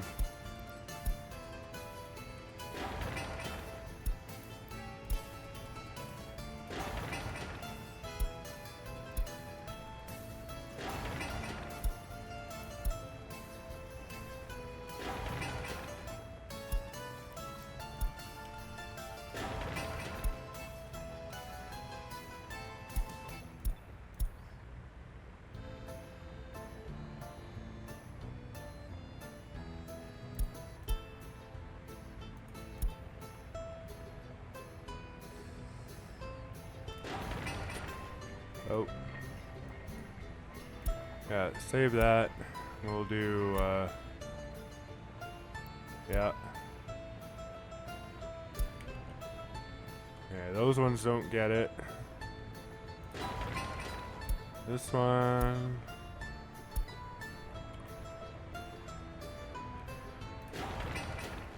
This one. This one.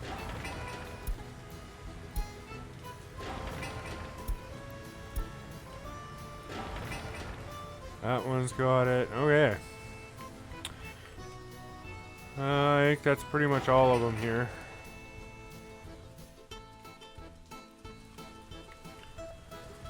Road's going good. Still positive for the month.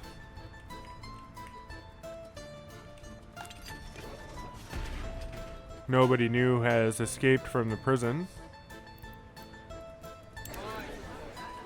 And nobody new has escaped from the Republic. We do have 7 deaths, though. But more births. We're at 585.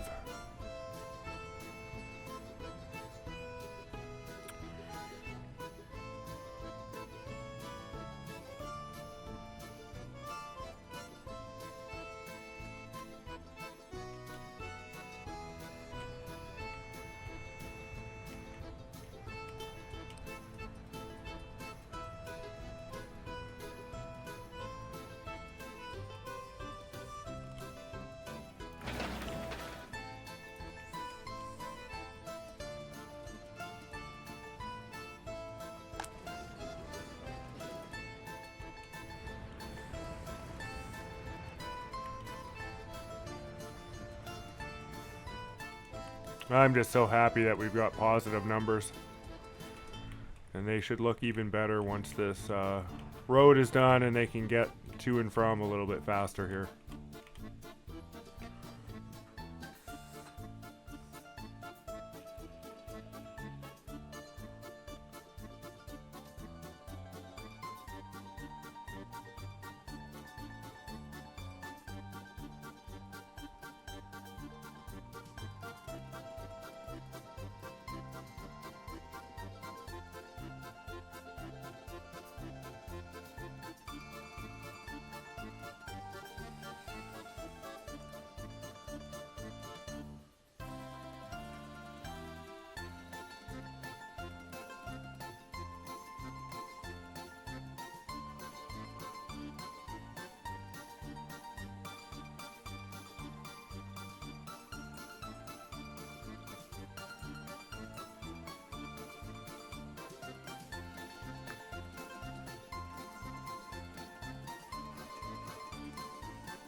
I almost got all the resources in there.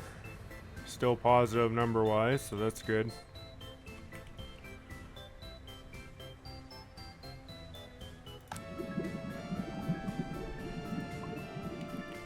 Oil is keeping all 6 vehicles busy, which is perfect.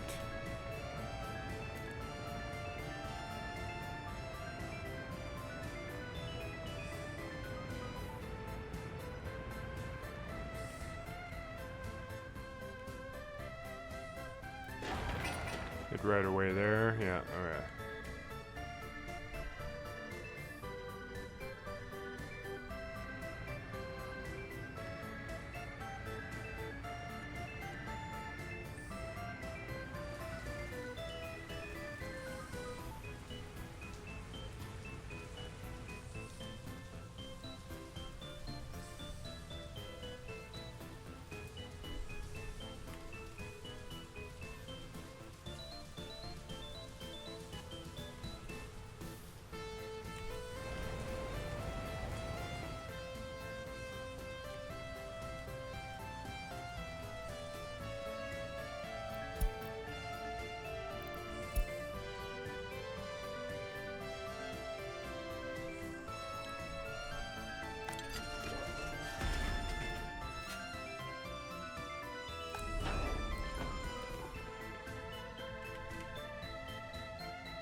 I won't pave this area for the moment, as I might end up redoing a lot of this roadway here, depending on how the refinery ends up working.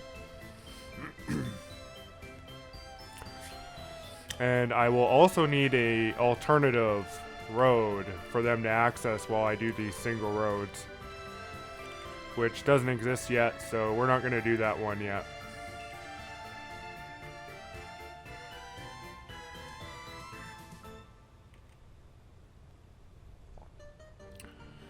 $584, yeah. See, we're really having trouble getting over that hump there. We're getting a lot of deaths.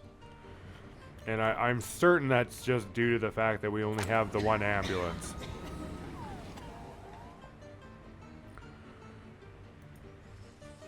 Because you can almost hear it constantly going out.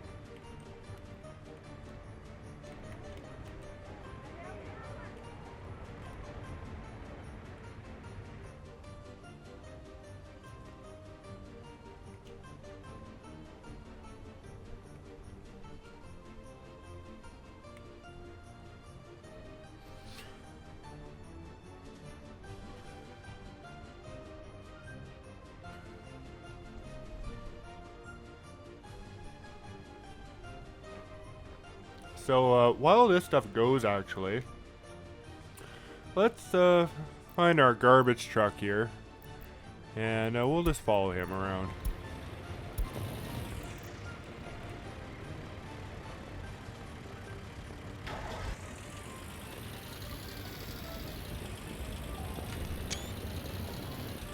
Take a few screenshots.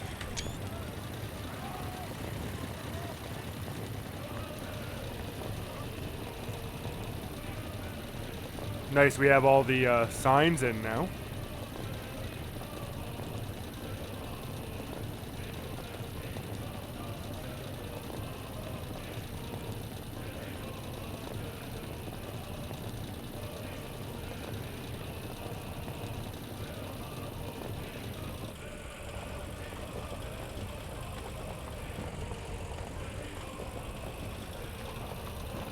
Pulling into the dump here. Pretty neat. Ooh, I like that screen.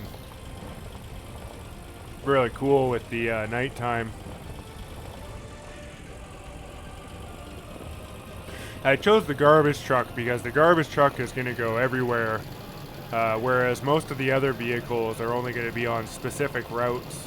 I'd like to get a good look at the city from the ground level here.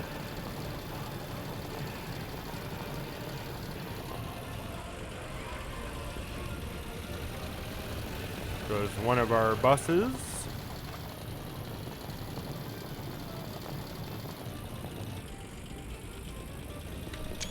Going into the neighborhood.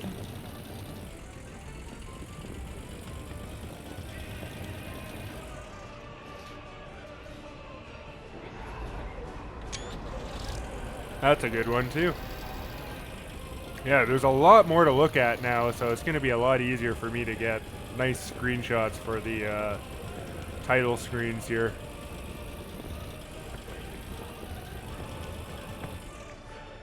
Oh, we're in the building.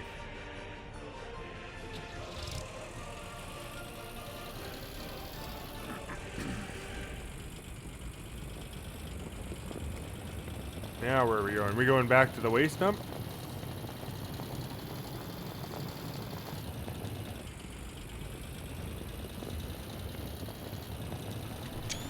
It's kind of a cool screenshot. Oh, bus got in our way.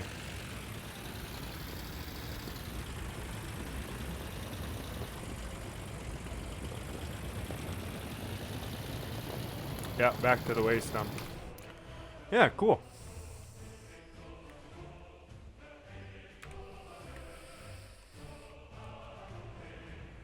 Our road is done.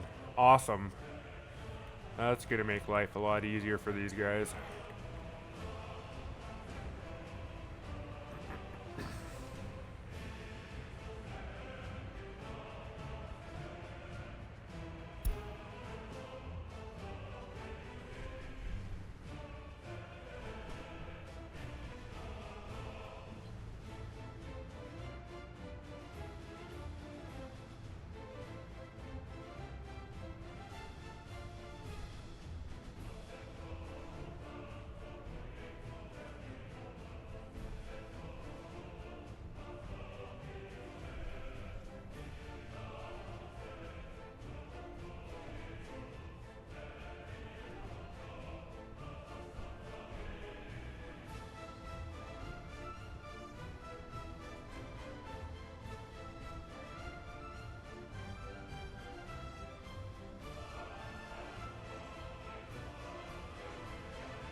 So I think for the moment, just need to let the finances recover. Like I said, let's get back up above the 300,000 mark.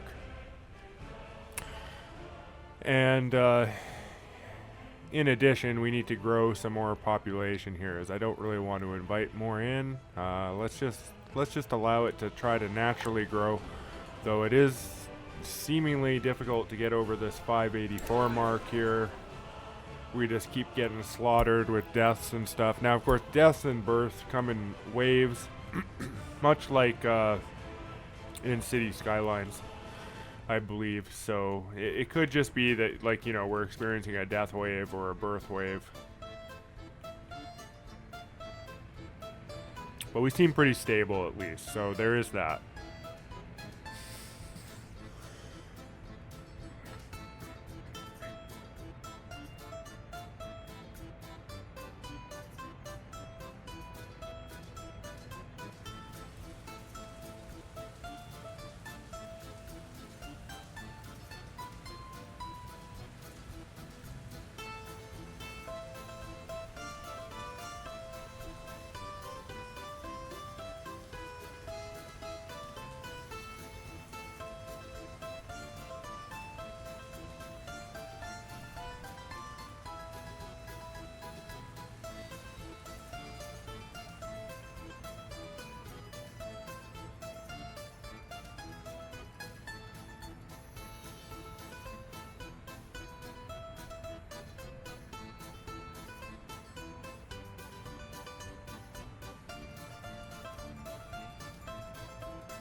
So some of our profits there are being eaten up, but we're still having a green number. Oh, yeah, we went to 0. But that's for May. Yeah, so we had a little tiny bit of a profit in April. But the point is that we're not ending up with less at the end of the month than we are at the beginning of the month, and that's important because that's we're not heading towards being broke now. We're heading towards being not broke, which is better. So. But it is still a pretty thin margin. All it takes is 1 month of like some restocks and stuff, and it will blow those profits out. So I still think the best plan of action here is to get that number back up above 300,000 really before doing anything else.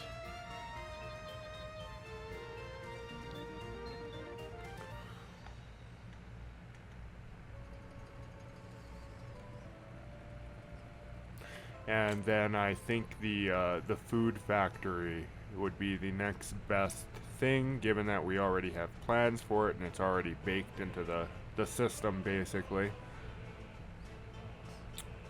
And then we can pretty much, produce food over winter. We can get an idea how much food the crops that we produce will actually create. We'll stop the export on the crops and produce food and basically export excess food, because I'm sure there'll be some excess.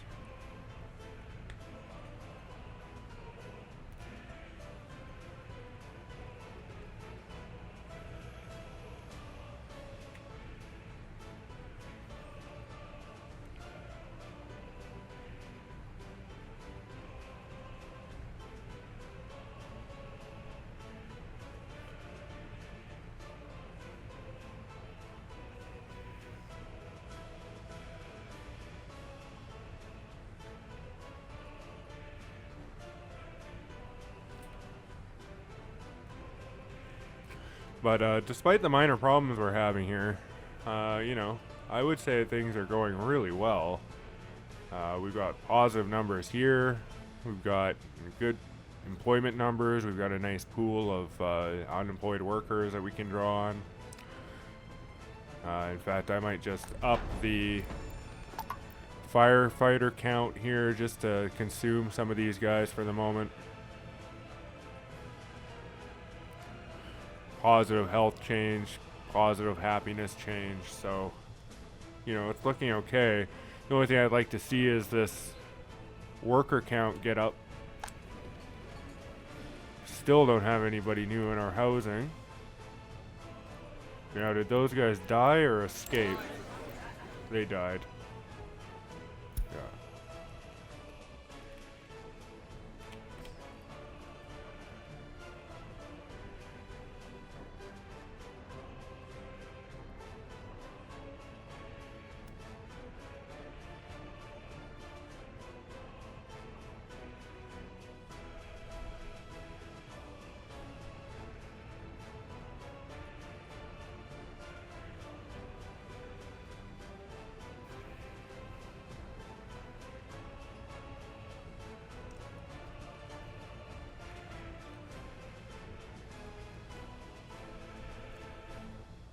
I am still really happy with this layout, though. I think it's pretty decent for a realistic start without going too overboard and doing it with hard money. Yeah, still positive by 1,000 rubles. Awesome.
Now, of course, if the gains stay below 1,000 rubles here, it's gonna be really difficult to climb back up above 300,000.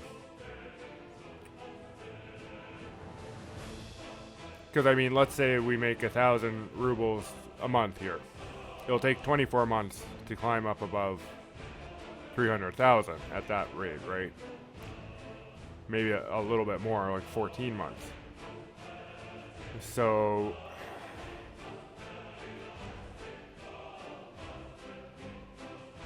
hopefully we see some like $3,000-4,000 months here, which I think is possible. We're only into May.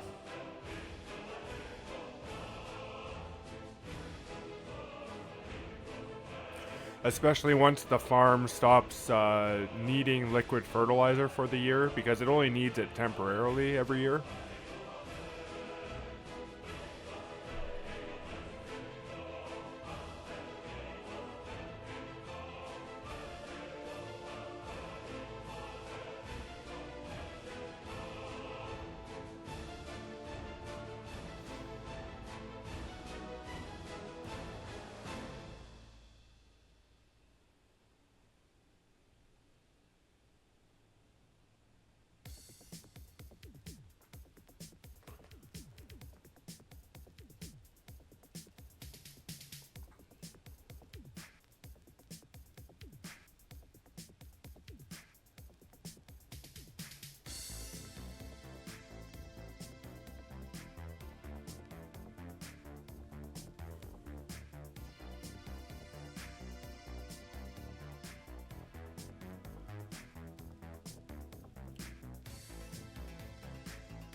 We're over 1,000 for the month, which is good.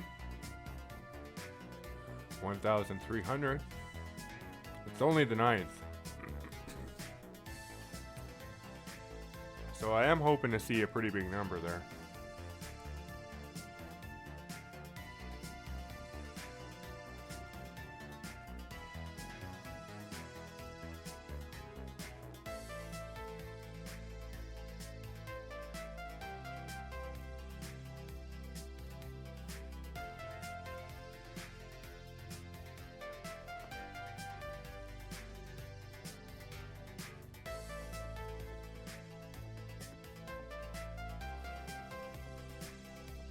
Now, there is a question of, can we add more trucks as well? And I don't think so. I think we're like basically at even here, especially with this road now completed and they can get down there a little faster.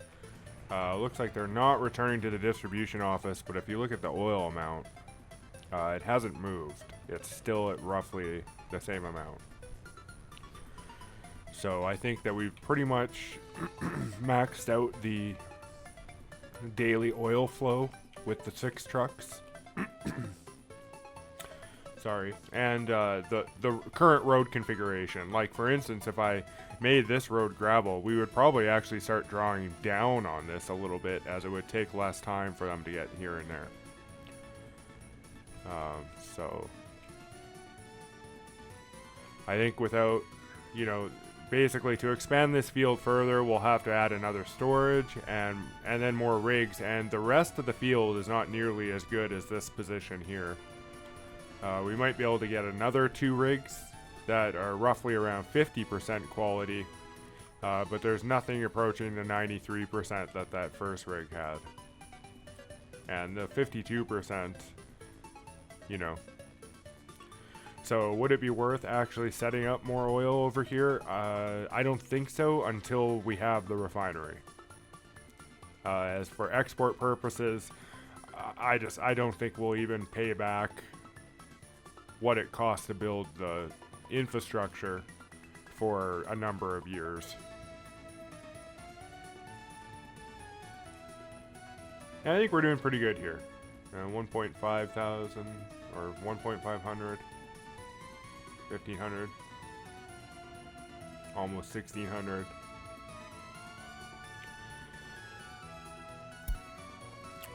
We're at 276, which is a number we haven't seen for a while.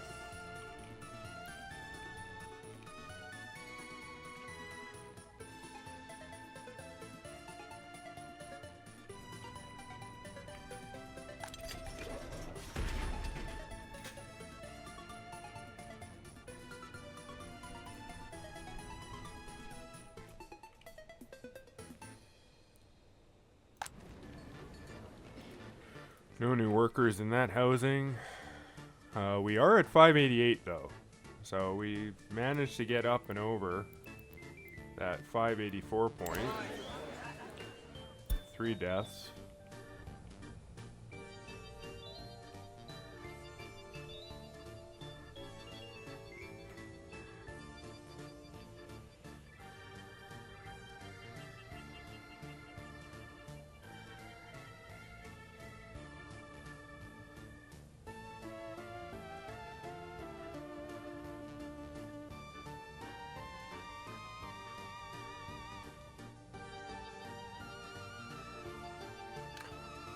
Yeah, we're at what I would like to call the the hump in city builders. You know, every city builder kind of follows a progression. Even the other ones, you know, given this is realistic mode and stuff, yes, the progression is a little bit different. But ultimately, there's like 2 halves to the progression where you're building up to the point where you can get over the hump, and then there's the, you know, the getting over the hump part, which is where you're turning your meager drain into meager profits, right? And then it's all about like increasing that from that point forward, and then everything just sort of speeds up and gets faster and faster and larger and larger. And we're now at that hump point, which came earlier than I thought. You know, given that I would say the hump started in 1964, and I was really surprised at the fact we were able to get people in by the end of 1962. In 1963 was stabilization. So I would say, yeah, after, you know, we bring people in and then it's stabilization and then it's the hump. And 64, 65 here, probably also 66. Looks like it's going to be the hump years. Look at that, 2,000 now in almost 3,000. So that's good. That's good. If we can have those kind of numbers every month, then we can get back up above 300,000 this year. That would be great, because then that's, you know, that's overcoming the hump basically. Because we can then project that cash into something that makes even more money, like the food industry.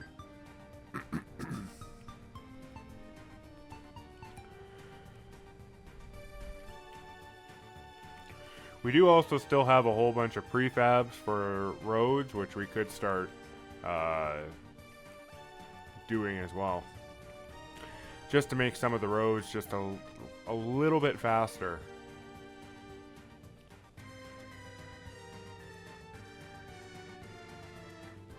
Such as this main road here would be a ideal candidate, I think, for prefab.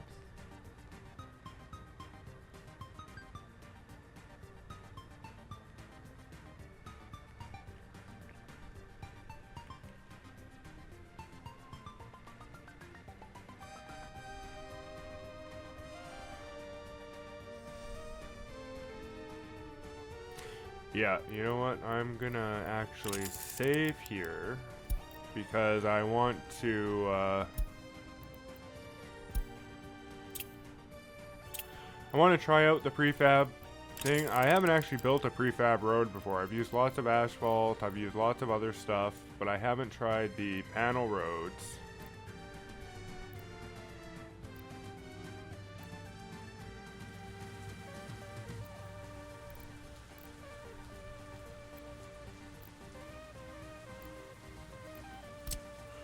Which do give you a little bit more speed.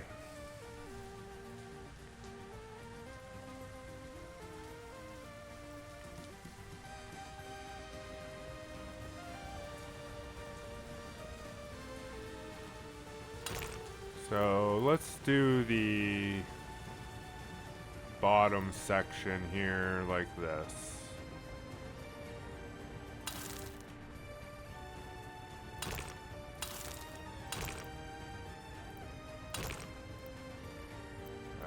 Okay. Why did it do that?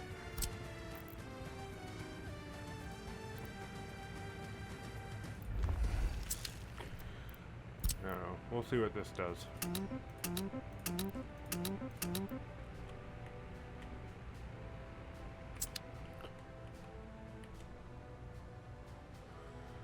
Yeah, panel roads.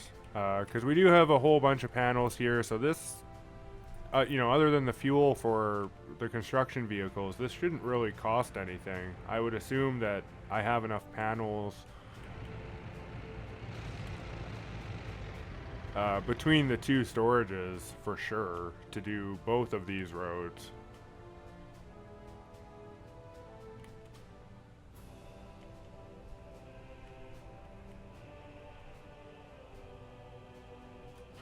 And it'll give some of these workers something to do for a bit.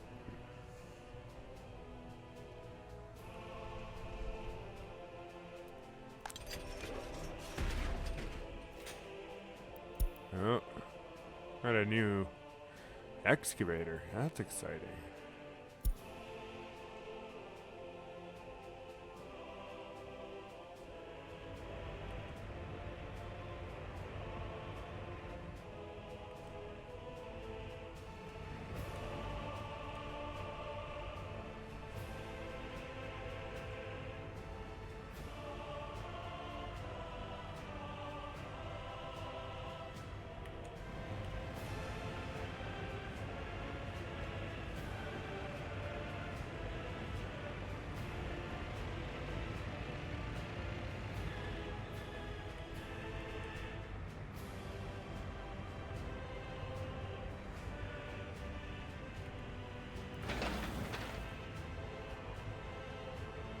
So what mechanism is used for a panel road, I wonder? Because it wouldn't make sense for it to be a paver. Maybe I should actually try assigning group 2 to this as well, just to see what it does. Maybe it needs the crane. Which wouldn't make, like, what to lift what, though, you know. We'll see what happens. It did take a crane. Okay. So you need cranes for panel roads, I guess. Well, you don't need them, but it helps. That's interesting.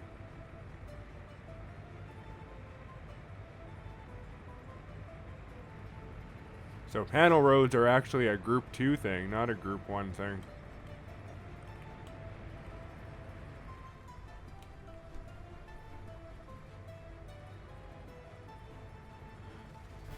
Which, see, and this is why, like, I don't like the auto search, because the way that it groups things in the auto search is like, okay, roads. Well, which kind of road? Because clearly panel roads have very different requirements from asphalt roads or gravel roads. So, you know, it's like, yeah. Yeah, I prefer just to group them the way that I do and then kind of combine them into different, you know, teams.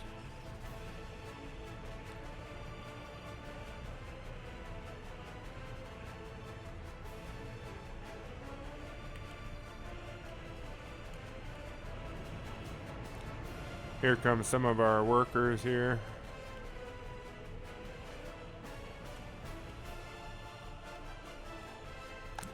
How's the oil holding up? Yeah, see, it's just holding steady right now. But what's important is all 6 of those trucks are on the go. Unfortunately, it looks like we're posting a negative amount for May. Unless we get back up above. We're definitely not seeing the 1.5 thousand I was hoping for.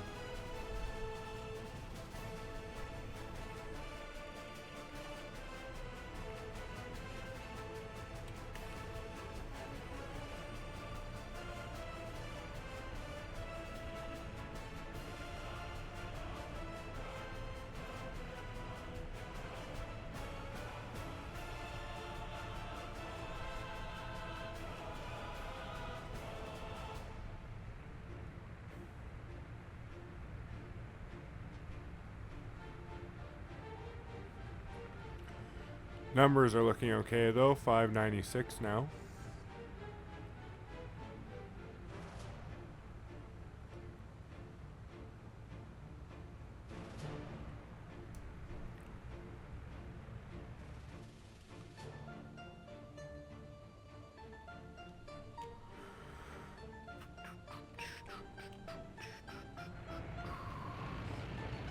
You an export? Yeah. What are you?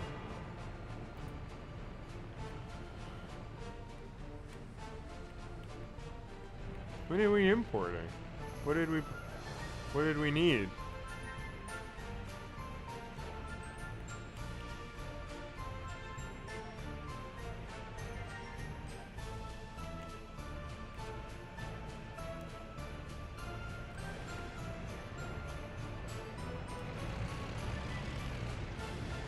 Oh, did I use all the boards? I might have, eh? That's probably what. Or not boards, prefab panels in the one storage. Looks like that's probably what he's getting.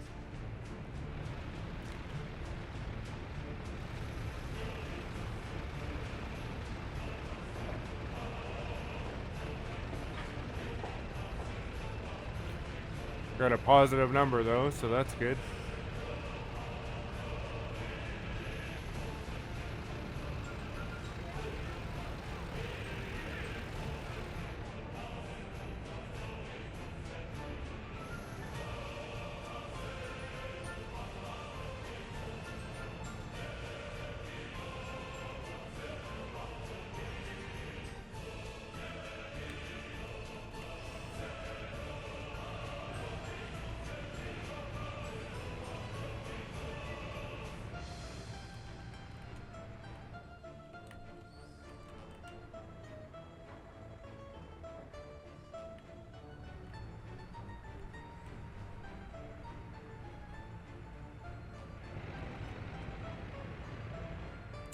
One parked. We caught up.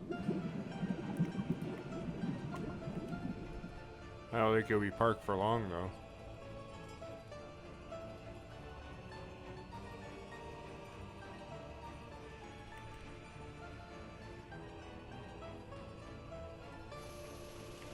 This guy was gonna go park too and he turned around. So okay, we caught up. This road made that big of a difference that we went from gaining oil to now catching up to the supply again.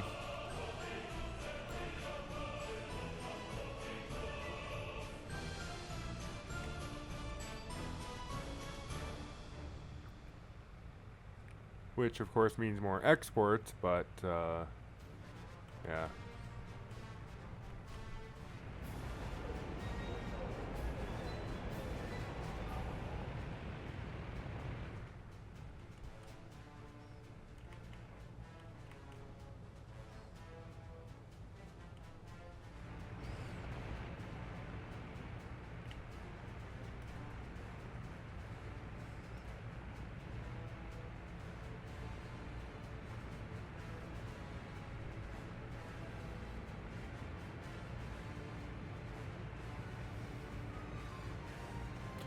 We actually had a crosswalk now for our first road here. There we go. Yeah, group 2.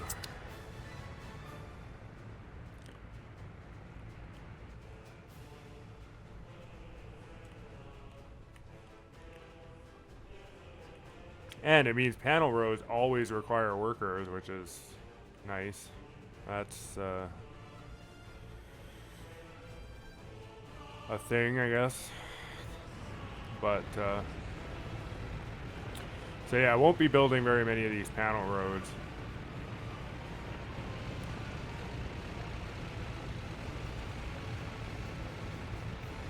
But I think in certain circumstances, like here, where you have a lot of turnoffs and stuff, and so it's very rare that you're probably going to see a vehicle actually going like max speed down this thing, right? So 80 kilometers is probably fine, especially for the bus. It's the bus really that I was thinking of.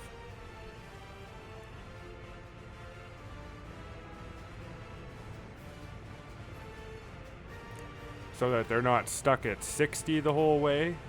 Because they actually have another 20 kilometers on them that they could take advantage of.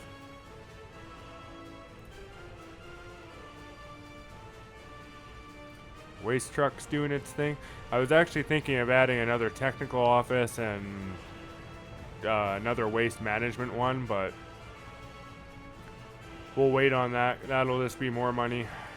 Oh man. Yeah, May's been a brutal month.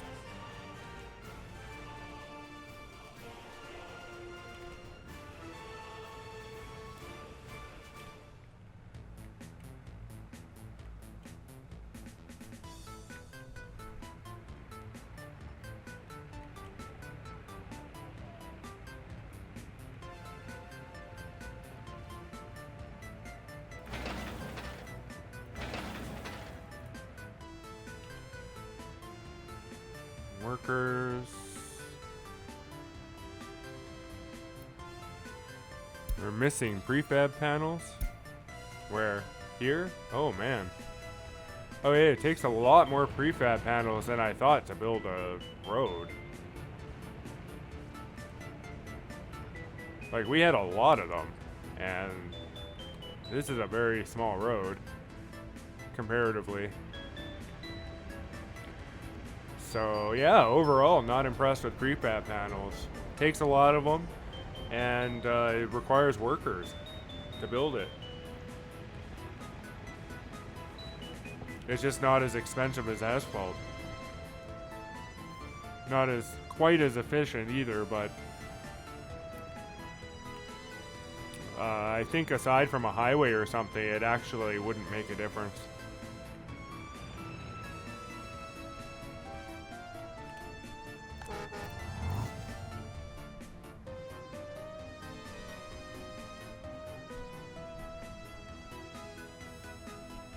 Actually didn't even make a difference on the walkability. It doesn't say any paths or anything have changed, so that's interesting too. I kind of thought that maybe some of these gravel paths would have preferred the panel road instead, as supposedly you get more speed on that.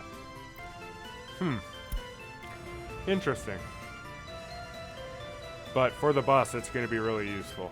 And that's kind of what I was building it with the intention of enhancing here.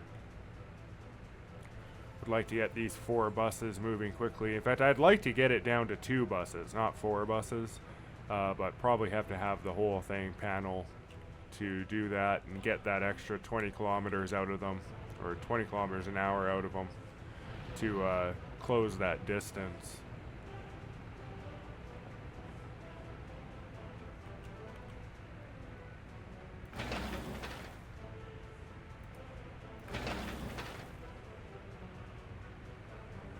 Alright, hopefully that's enough workers to complete this panel road here.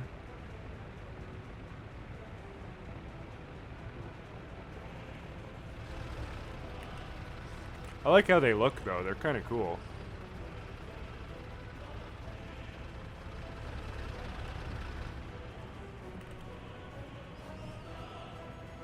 It's interesting in this game that you have like more materials for roads than you have like road types, right? Because like there's really just the road type. It's not like you get highways or anything like that. Like you build highway out of two roads, I guess, and I'm not really sure what you do if you want like a 4-lane road or something like that. I guess mods, but I don't want to do mods, so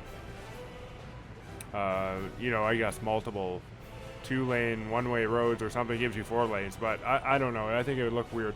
But in any case, it's interesting to me that like the focus is on the materials, not the road types, right? Like it's like you can build 4 different road types. They're all the exact same type.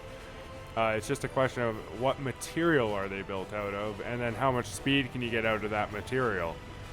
So it's interesting because it's very different from like the SimCity slash City Skylines style, where it's like there's all these different road types, or like Cities XXL, if you've ever played that one. That one has a ridiculous amount of road types and a ridiculous amount of like everything, which is basically just the same but slightly different. But yeah, you know, it's the approach they take with this, where it's very much, you know, about the materials and then what you do with it in terms of design, you know, that constructs what you're building, right? Aside from the basic factories and stuff like that, but how you interconnect everything kind of actually defines what you're building, and so I just find that very interesting. Almost done our panel road here, and then we can see how this works instead.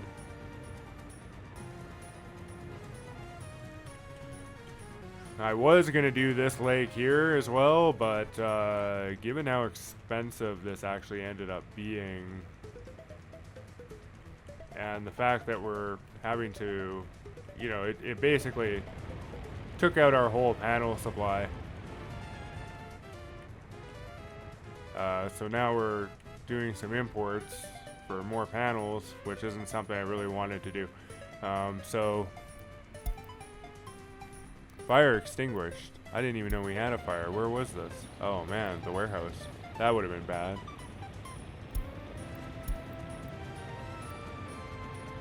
Alright, good job, firefighters.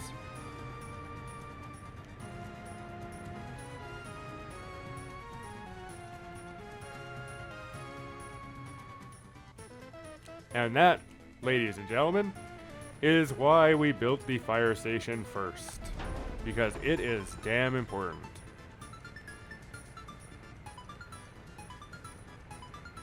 Damn important.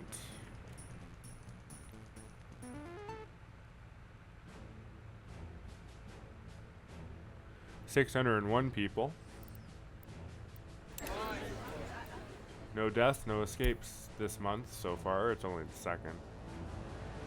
We're negative, but we haven't exported anything yet. The export parade is happening right there. Right there.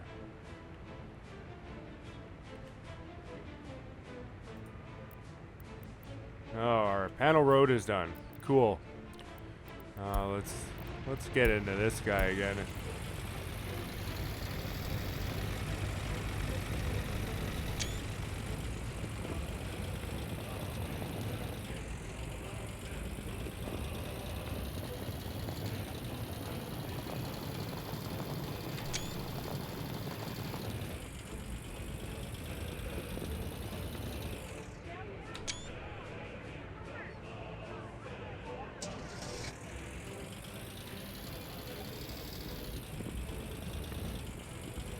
I really like this first-person view. This is so cool.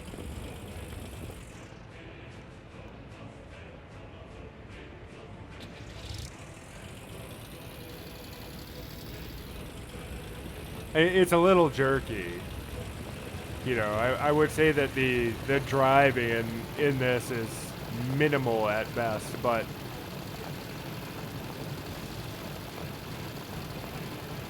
still, though, it's a really neat feature. And it's just amazing how, like, you know, we're at the point where simulation games, like games where you construct a world in real time, so none of this stuff is pre-programmed, are able to look this good. You know, like, remember Streets of SimCity? That's what this is, right? Like, this is Streets of SimCity, except good. Well, and you're not driving or nothing. It's all automated, but, you know, you could drive. like SimCity 4 had that, the missions and stuff, but even back then in 2000, what was that, 3, computers still weren't powerful enough really to do like the 3D real-time simulation building, world building. And the games that attempted it were really, processor intensive. RCT3 being an example, which came out around the same time as SimCity 4. And it was just like SimCity 4 alone required a pretty beefy computer, but it was mostly CPU bound as opposed to graphics bound. RCT3 was both CPU and graphics bound, and then you needed a ton of RAM too. But it's just like, wow, look at how far we've come. Like, it's not like this is like first-person shooter quality, first-person graphics here, buildings are floating, and because it's real-time simulation, you can't make it perfect and still have it run decently. But I would say this looks really good, for what it is.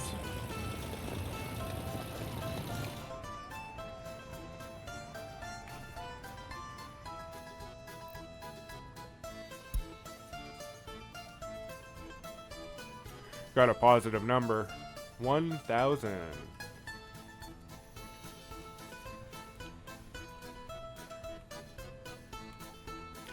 Yeah, so lesson learned on the panel roads. Takes a lot more panels than I was anticipating.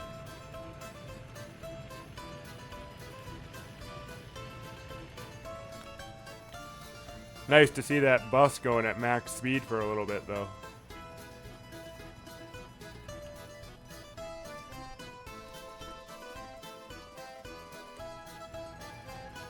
And I mean, like, even that little bit of speed increase, right? Just like this little bit of speed increase, these are all just small improvements that make things just a little bit better. It means that people are getting places just a little bit faster, and it makes things just a little bit more stable. And that's what I love about this game, is it's all about small improvements. Large expansions, but then small improvements.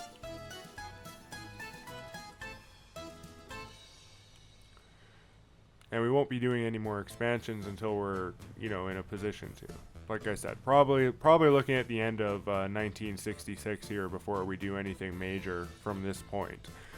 Just given that we have a working setup, and modifying it at this point without being in a financial position to support those modifications, because now, the next expansion will be even bigger than this one, right? That's the idea, is that this will allow us to fuel and fund and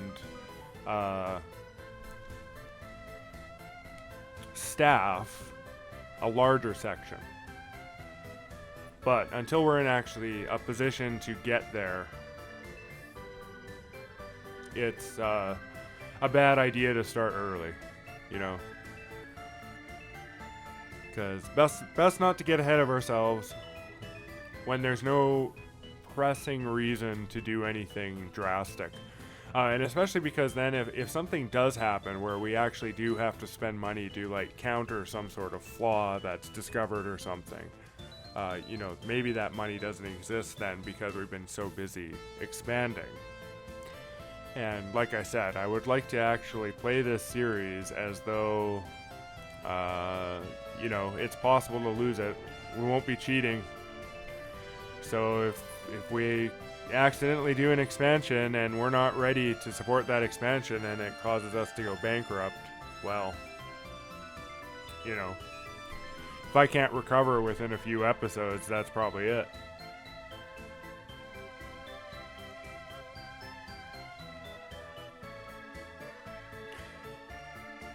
Now, there's loans and stuff, and there's other things we can do in this game to mitigate, but of course loans come with interest, and then we really got to start raking in the money to overcome the interest on the loan. So I would prefer not to take a loan if I can avoid it.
that's cool.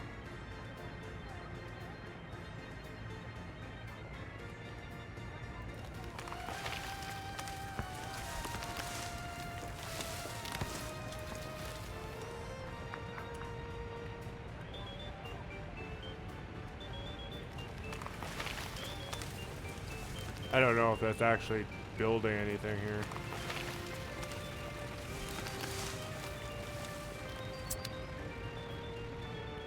Like, what does that do?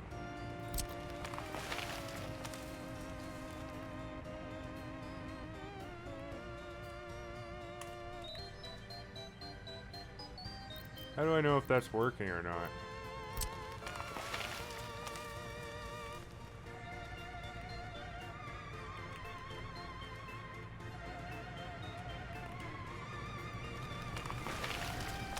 Like, do you drag it or what? What do you do here?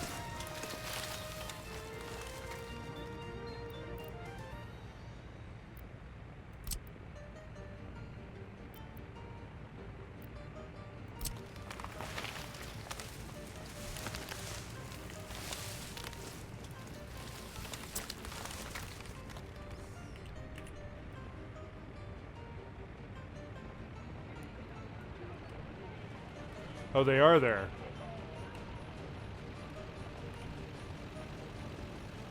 Okay. Cool. That's neat.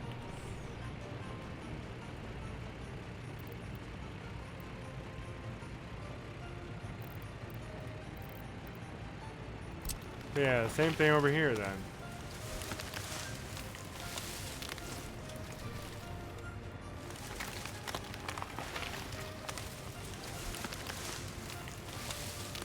Kind of wish there was a little bit more of a visual, like, indicator that something was happening here, but...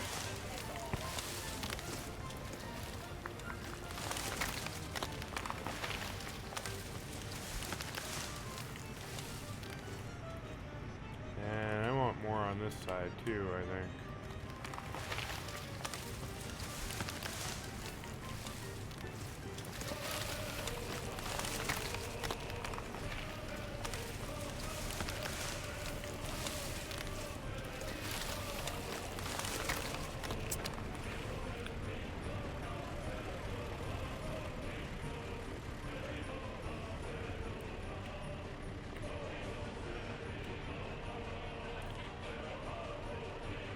Yeah, I see like little sprouts there. So I assume that worked. We'll see what happens. I'm curious. But I would like to have some trees and plants in here, bushes.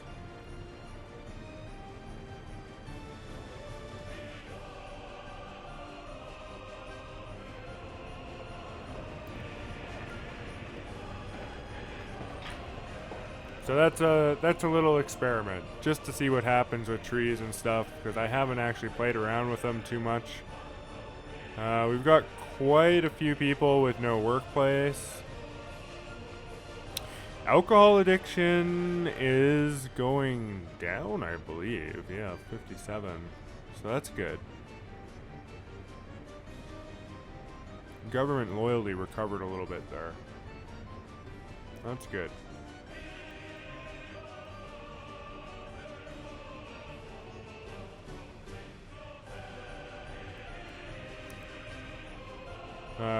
We got hit by some imports, but we're still doing good on the import-export scenario here.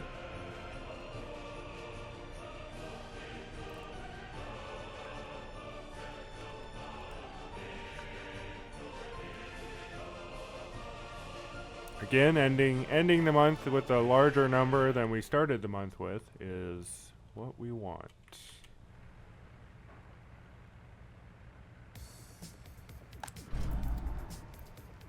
Yeah, we're going to rename these actually to the Pump Jack A.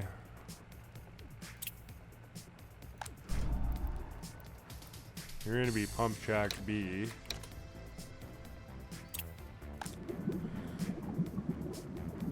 Yeah, oil fuel storage is fine. Actually, No, it's not, because there is no fuel, just oil.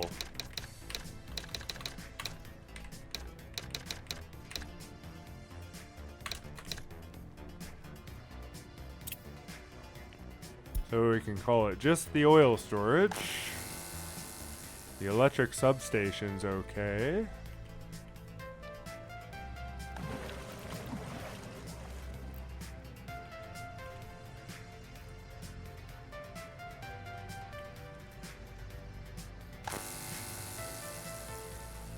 I'm actually going to call this one Substation A for Mazzina.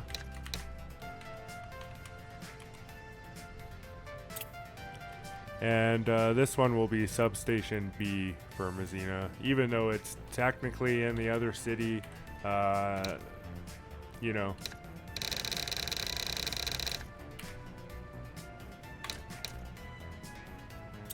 There.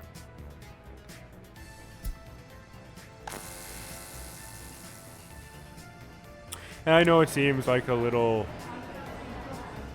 you know, ridiculous maybe to name things to these extents, but like I said, imagine that this whole map is full of different buildings and different services and different lines, and we're only consuming this right now, and we already have a ridiculous like amount of names, right? Like things to keep track of. Oh well, not ridiculous, but I mean, like, if you open this list of things, can you imagine if this wasn't named? Oh man, it would be a brutal process to go through, and I wouldn't want to do it. So it is so much better just to get the naming out of the way, even though it is a little boring and takes a little bit of time and patience. I do think that in the end, in the long run, it is definitely worth it.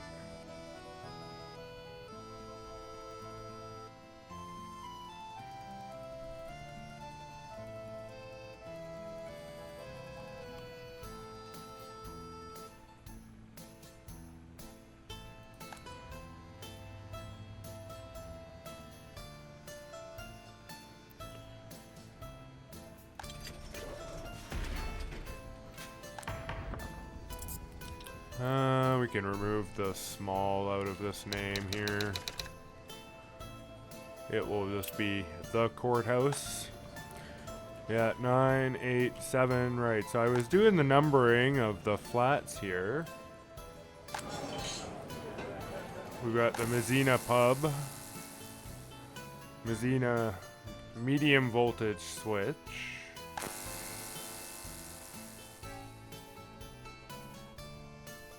We'll actually leave this one as it is a switch for that town, so that actually makes sense. Let's actually rename these ones here.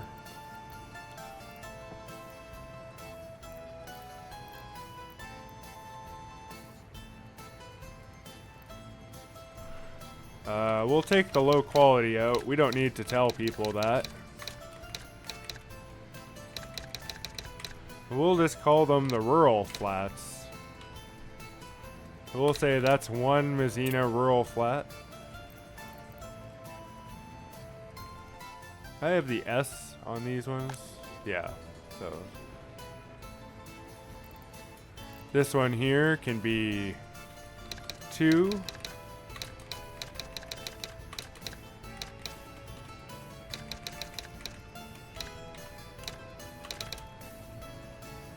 Like that. This one here, this can be 3. Whoops. Didn't want to have to type that in, but oh well. Yeah, we'll remove low quality, go to the beginning, 3. This one here will be 4.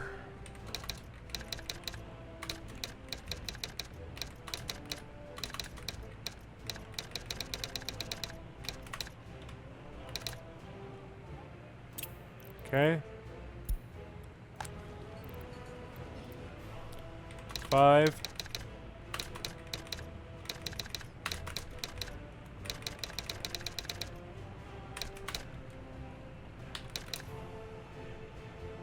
Like that. And 6.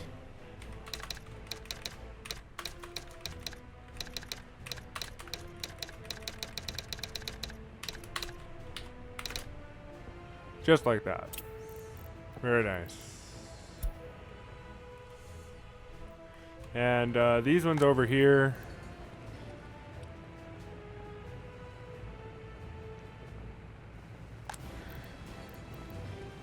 I guess we'll just start with 7. I don't know if there's really a need to make them a different name and start a new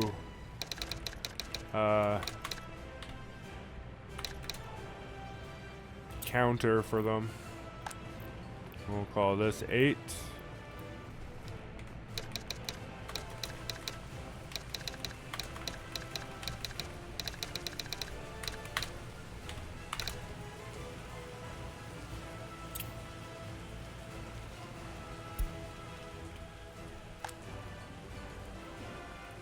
Still don't have any people in them, but we are up to 611, which is nice.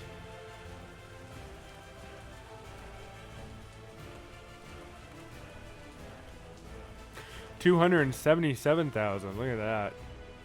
Plus 3,000 in the month of June. Looks good.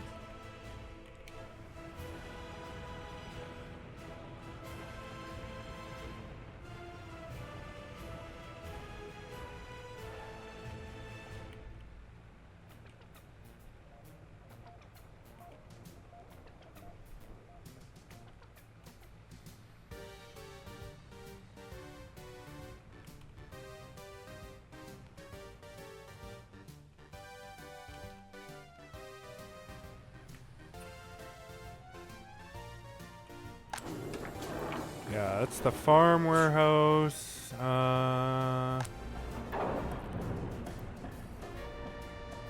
Open import storage. Gravel import storage. We'll call this the import warehouse, actually.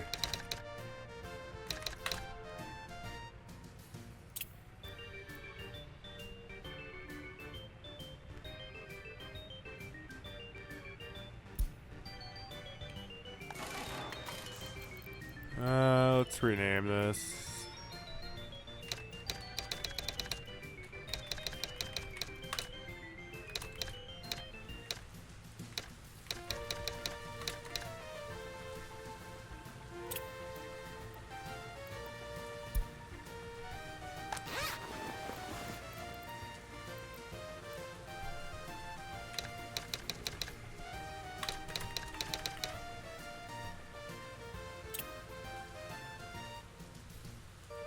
Yeah, notify if goods are missing, and yeah, see, there's a lot of this upkeep stuff that I just sort of glossed over, and I would like to make sure that all of this stuff is sort of taken care of.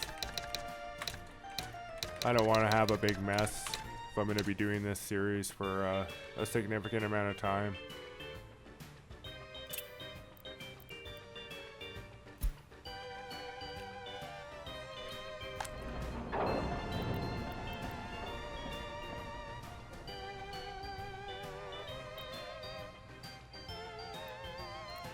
Actually reorder these.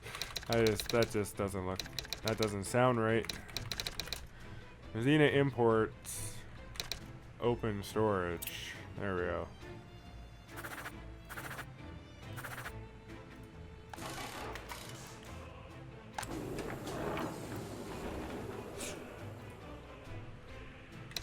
I want it to be imports with a S.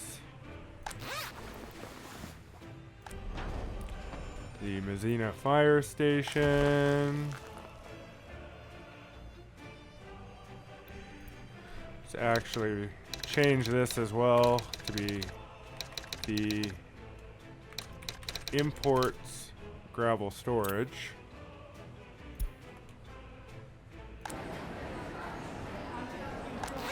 The yeah, Mazzina grocery store.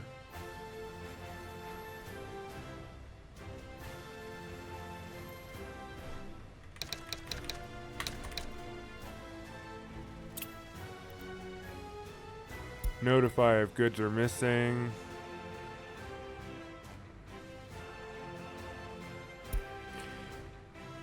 Not sure where all the people are here. Right there.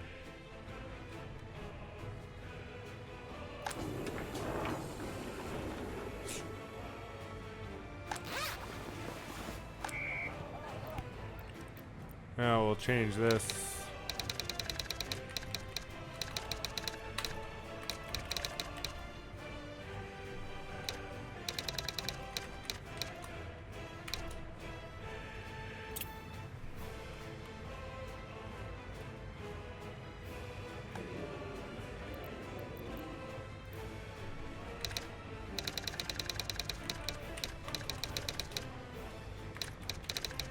I just like the idea that the area is the imports area better than the storage area.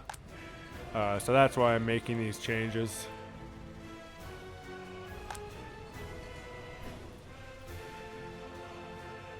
Oh, these are actually part of the other town. You know what? I like that actually. I'm gonna keep that. And then we can reset the counter. So we're not going so high and across the street. I'm okay with that. Yeah, meat storage. I won't bother naming the emblems. I don't think it matters for those. Farm grain storage. Mazzina farm. Imports. Oh, you know, I do want to actually name the fields to the farm that they belong to, because at some point in the future we're going to have more than one farm.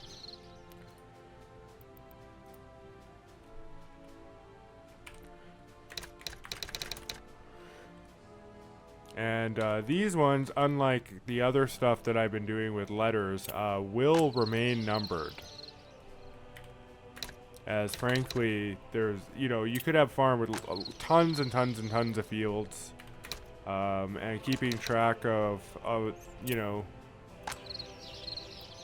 farm field J or something like that. Like it gets a bit ridiculous. So I prefer the A, B, C, Ds for things like buildings or vehicles. But I think in the case of farm fields, it actually makes more sense. 1, 2, 3, 4, 5. This is supposed to be 6, not 7. It actually makes more sense to go with the numbers.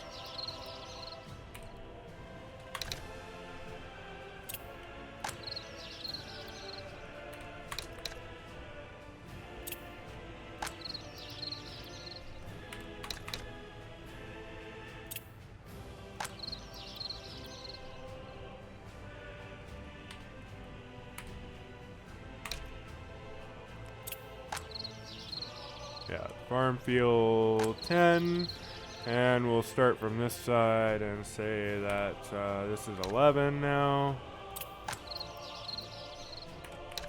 12. 13. 14. Finally 15. Okay. So yeah, this is all part of things I had in mind for optimization, by the way. So I know it's a boring year.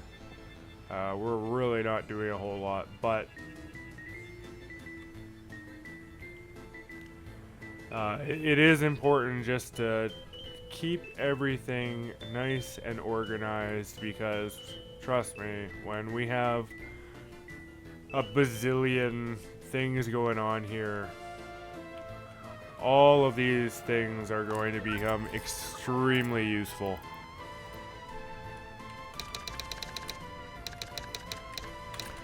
Just as hopefully you've seen like how some of my early decisions in the first video, stuff that's been criticized, such as you spent 4 hours building roads or whatever, like hopefully, you know, the reasoning behind that has hopefully become somewhat self-evident at this point, of why I did things the way I did things.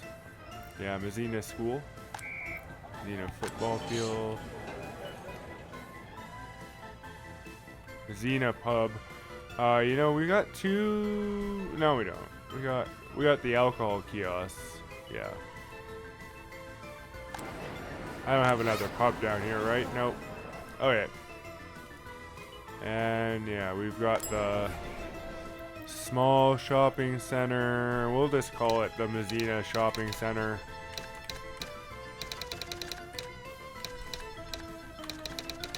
There isn't going to be another one for this town. Yeah, Mazzina Indoor Pool.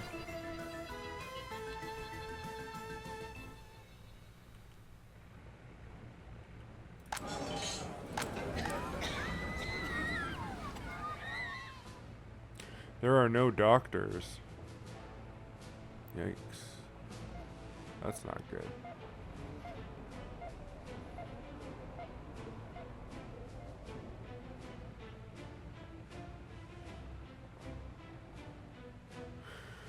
Oh man, we're gonna probably have to get a university soon. 30, 30, 30. Oh, those are all full.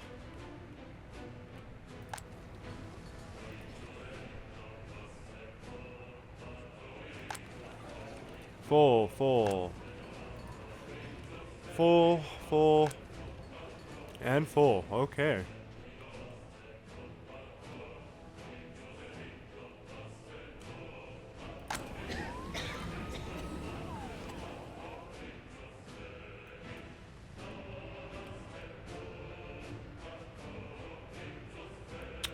Oh, posted a profit of 3,277 rubles last month. Perfect. That's good.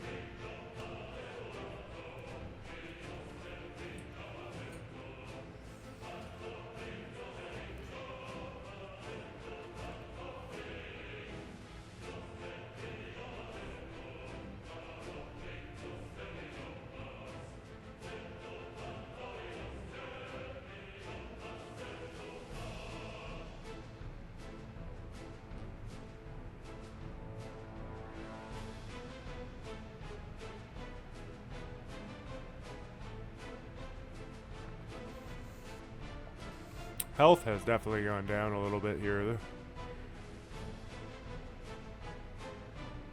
Alcohol addiction is still going down though.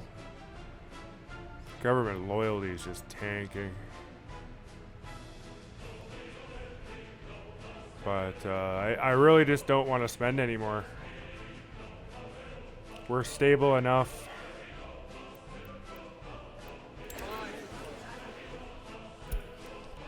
Unless absolutely required, you know.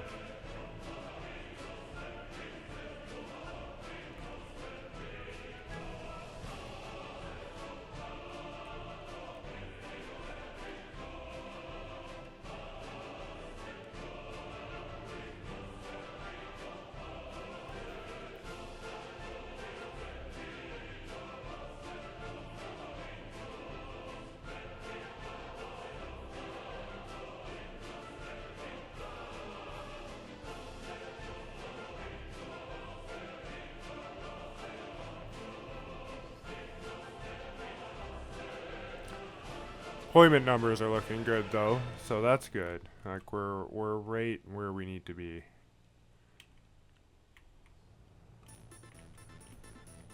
We've got some extra space. I'll probably want to trigger these other two buildings sooner or later. So we have 120 spots extra because everything else is full. except for some of these houses, which is the spare space anyway. But yeah, everything here is full.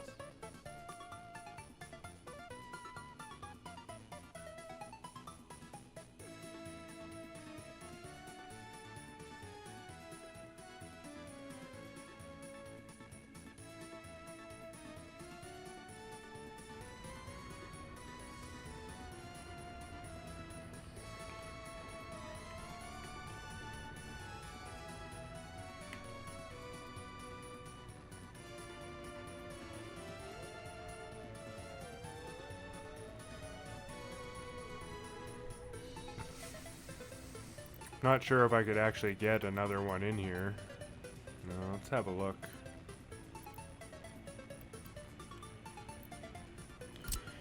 Say I did one for 20 workers. Yeah, I could do it like here.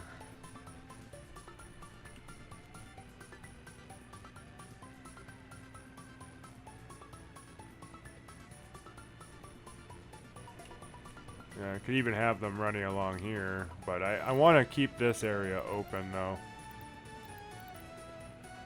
So one here could be done.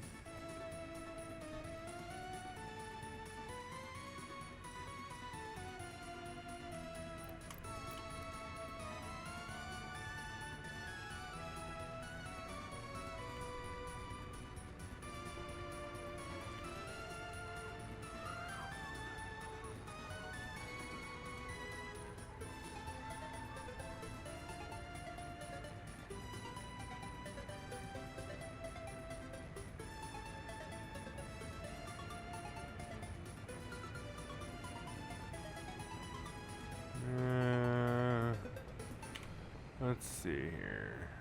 Right about there, probably.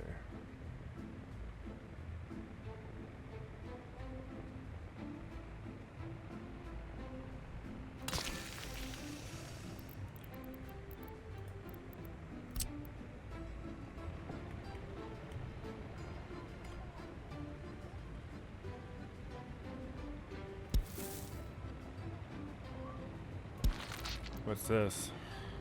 Building is on fire. Oh no. This building. The kindergarten. Well, hopefully the fire trucks get here soon.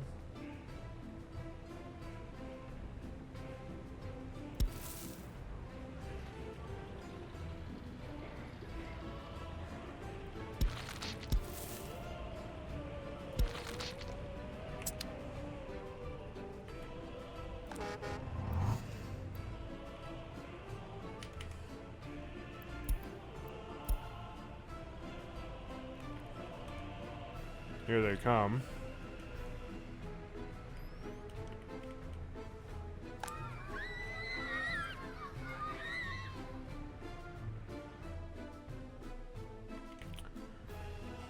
Yep, fire station, I tell you. Very, very important. Look at that. Awesome.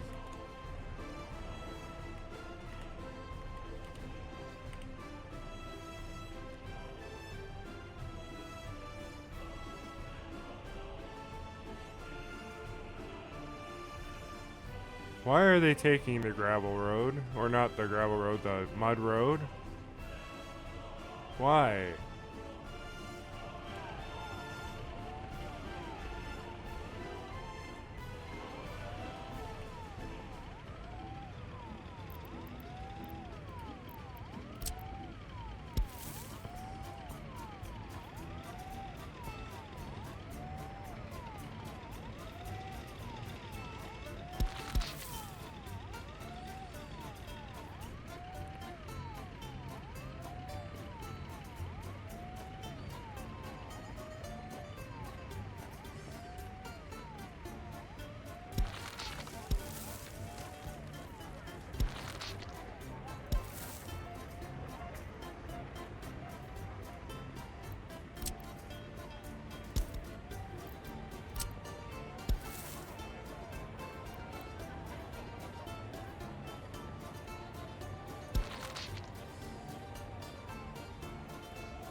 Fire extinguished.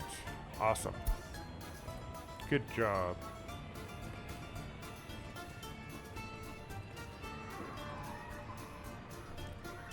Nice.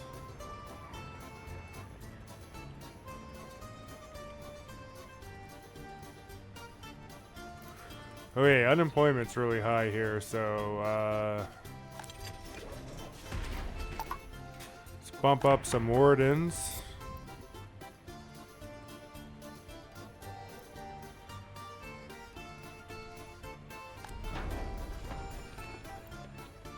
And bump up some fire, I think, here. We'll go those, let that one go to 30.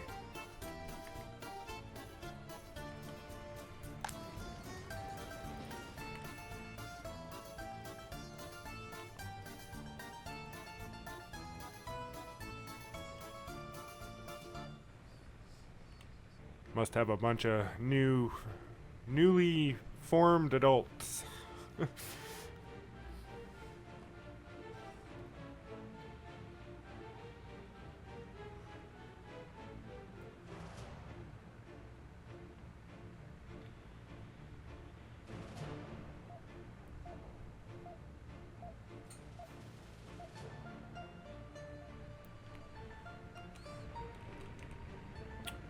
Oh, I didn't put that.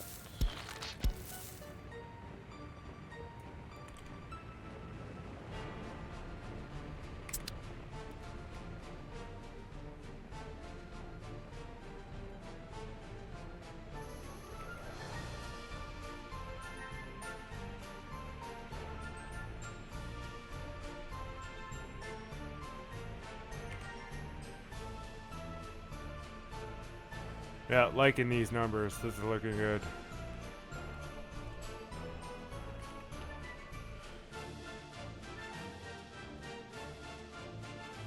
Yeah, unemployment's dropping. That's good.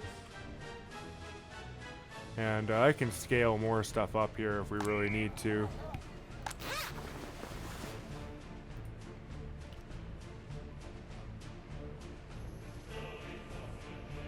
But I think that's good for now. That should solve the problem.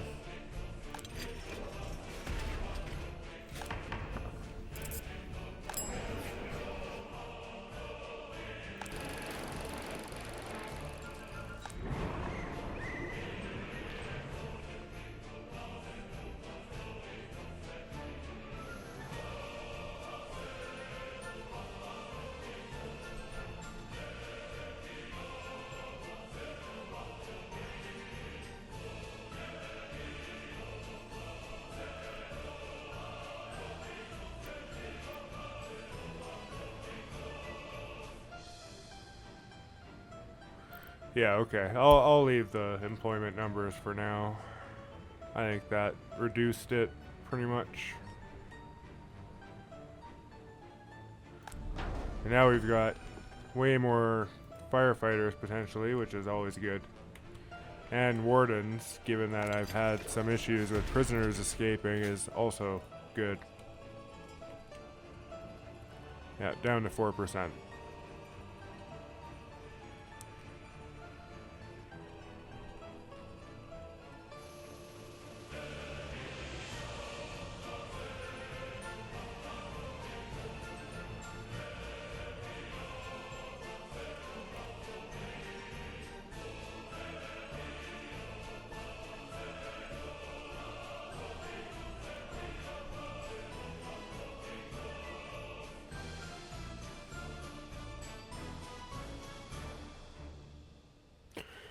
Okay, I think I'm gonna start getting the food factory on the go here.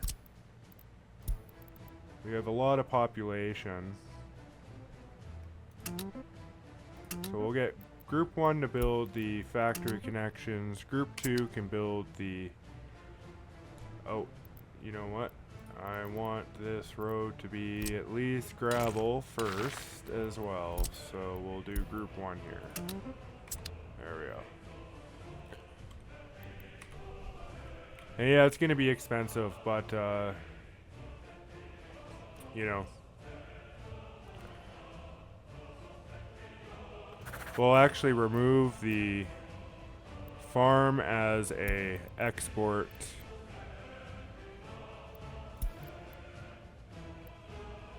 on the export offices for this year, and we'll start exporting food instead, as it should get better value out of that, I would assume. Let's go take a look at the economy and trade here. Current prices. Yeah, so if we look at food,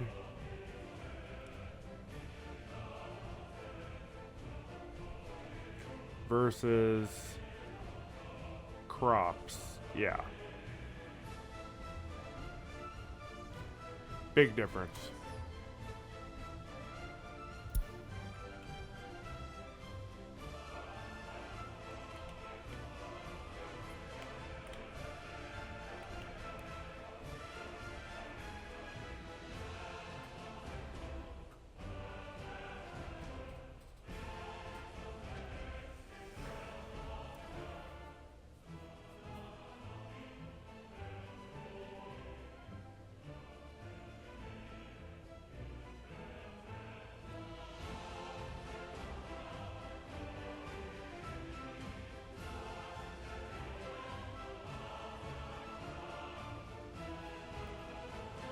Actually, if we look at how much food we're storing right now, yeah, nice. I think I actually want to change these numbers too, because alcohol really doesn't need to have 50%. I think 30 is probably good. I want to do 30, 70. Yeah.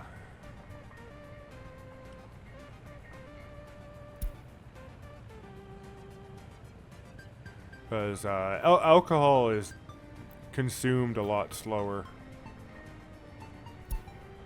What's the export price on alcohol also?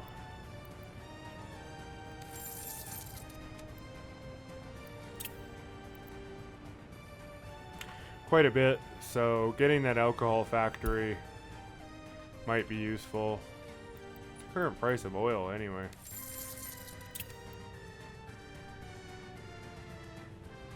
Yeah, pretty cheap. It's on par with like crops basically. But you get a lot more of it.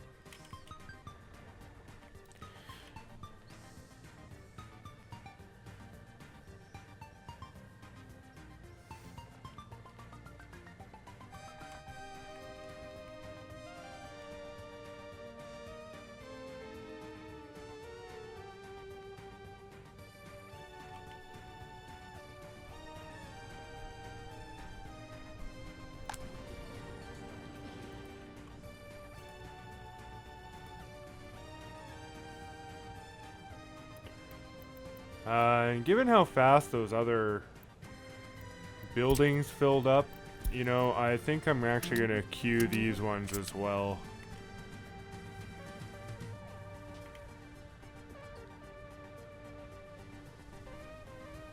Yeah, I think that'll be good for the moment.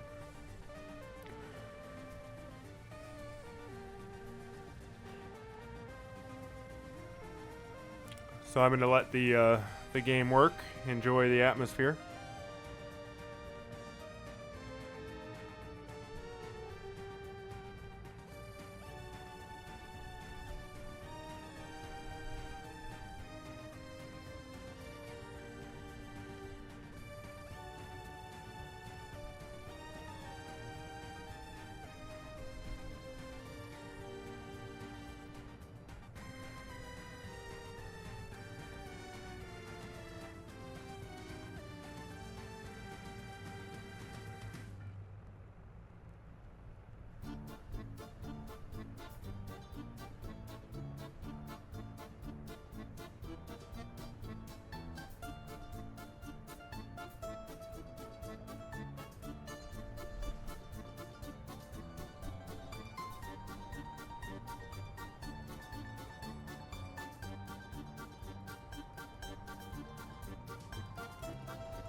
So I'm not sure exactly what happened with this piece of road here, but the way the nodes have configured, I can't actually extend off this intersection anymore.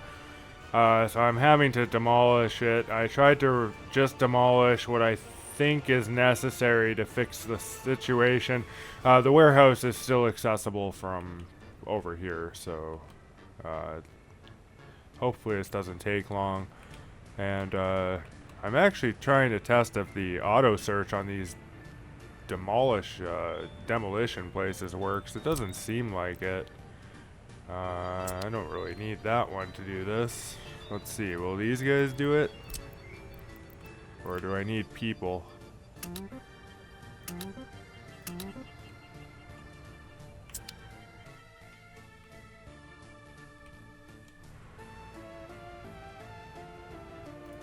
We'll try assigning these ones too, because I'm sure I need people and can't do it with the things. Oh, now this one finds it. Okay.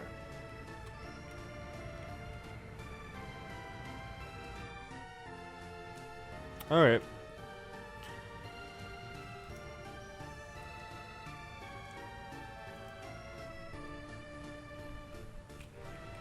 But at least I didn't have to remove too much, I don't think.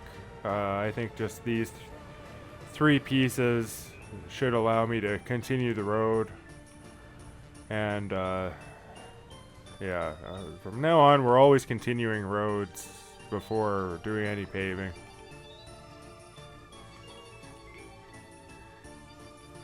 Over here is okay, because I already have it done that way. And here, and here, and here. Just not here.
Crop harvest is going well.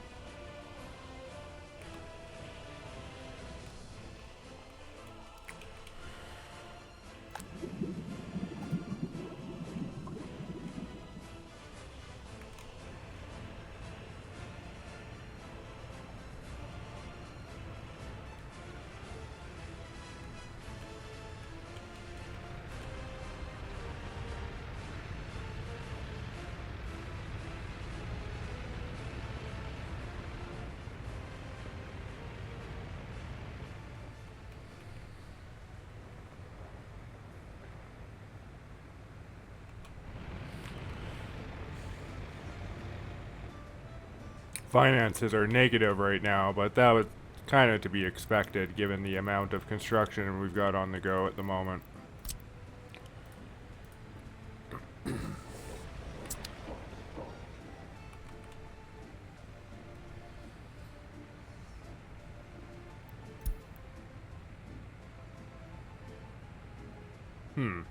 Interesting.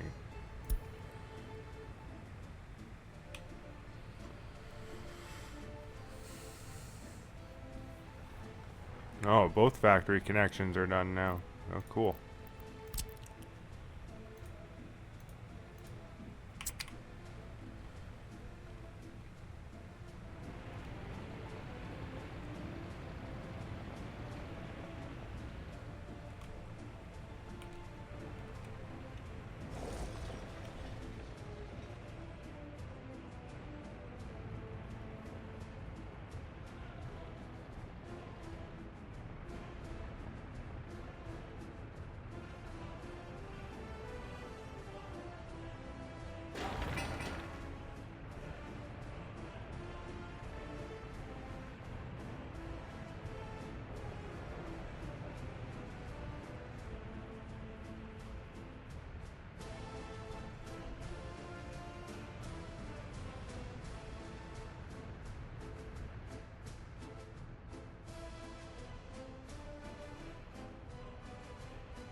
Yeah, definitely going to want to look at production chains for a lot of these construction materials soon.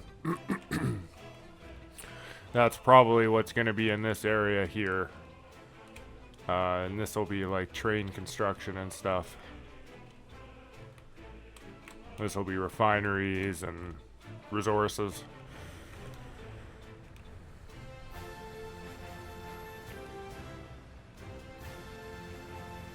When we get there.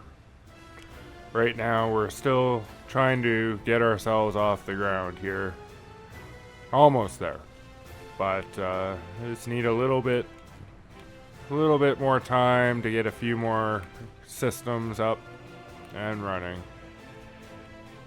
without breaking the bank.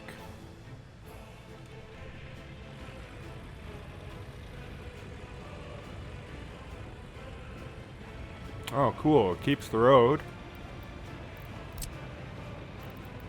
That's interesting. Okay.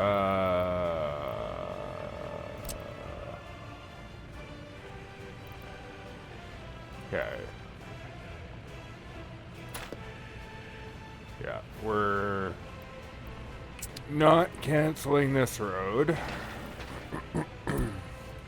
Gotta be extra careful I don't mess this up here. Okay. Now I should be able to finally get my road, right?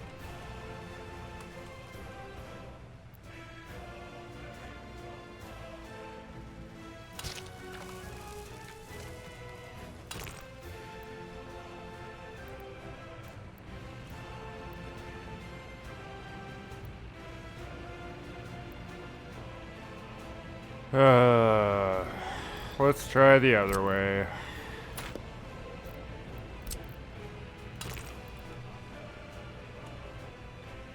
It won't let me do a straight one here. Like, I can do like a little bit. I have to go a little bit this way.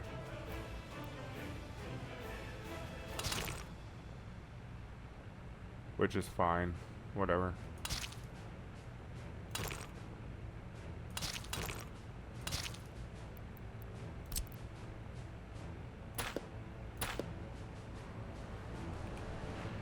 I mean, I guess that's exactly what it would have been, but whatever.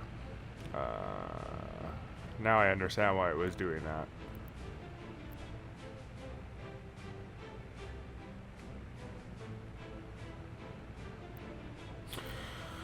Alright. Let's put these back to gravel.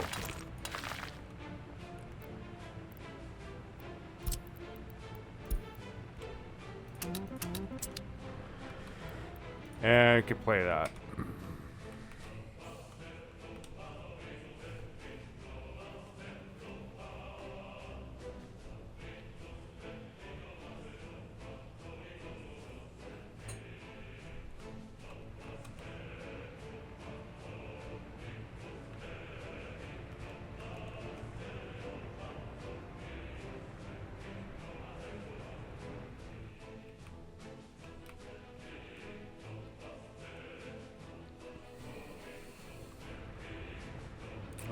We can probably go ahead and extend the rail.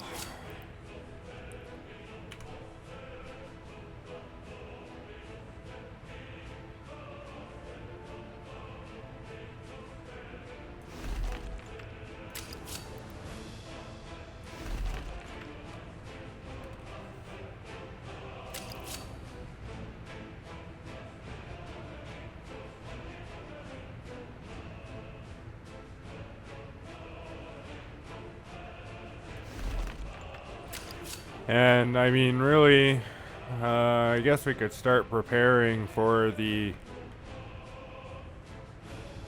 railway construction area.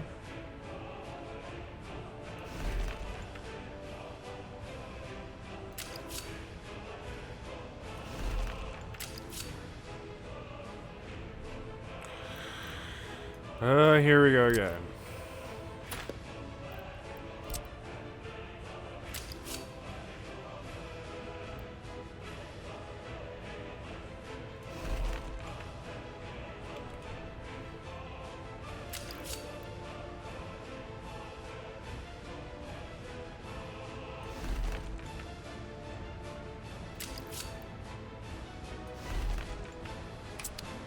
Okay. I think I'm getting better at doing that.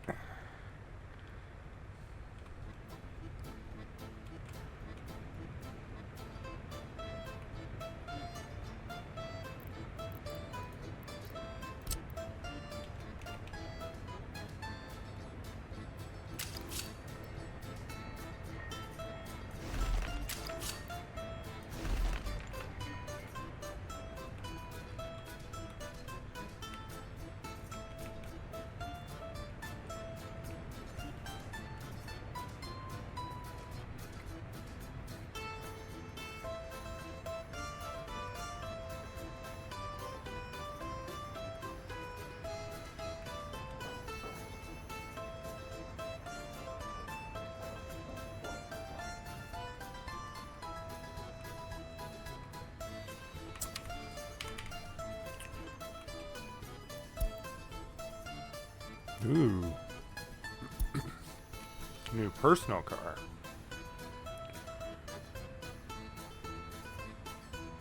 Yeah, we're still getting hammered on our finances here because of this thing. This thing's expensive.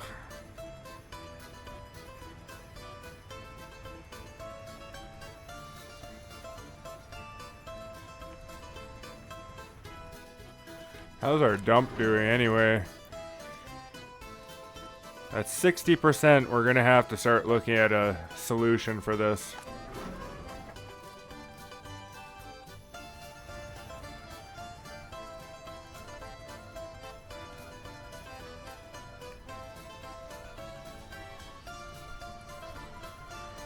Okay.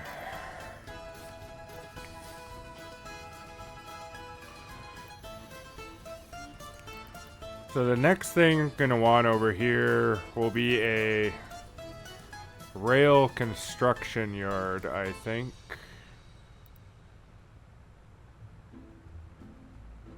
Maybe I'll wait. Maybe I'll wait till I get over here. And I'll do the construction yard over here. Yeah, we'll wait.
Missing bricks.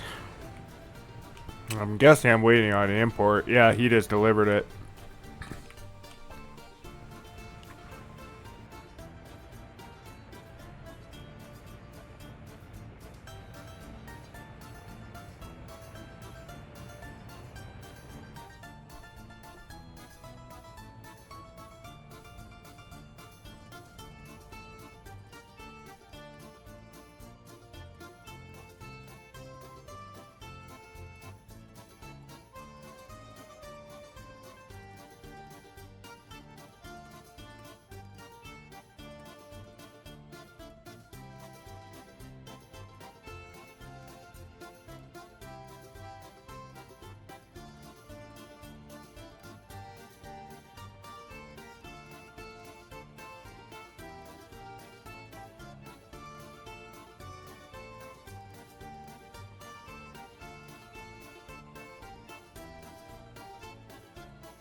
Yeah, this food factory is expensive. Hopefully it's worth it.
Yeah, university is definitely something we got to start looking at real soon too, because we're losing a lot of workers with higher education. The only way to get more is to buy them. And it also unlocks the ability to do the research, which is going to be important. We're going to want that real soon. Especially for things like enhanced distribution offices and things.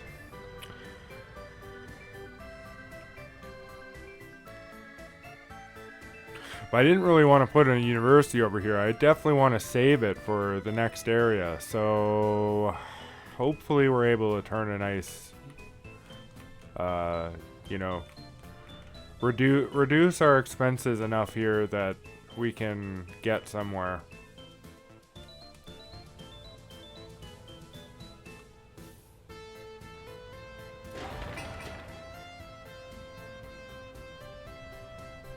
Just waiting on workers now.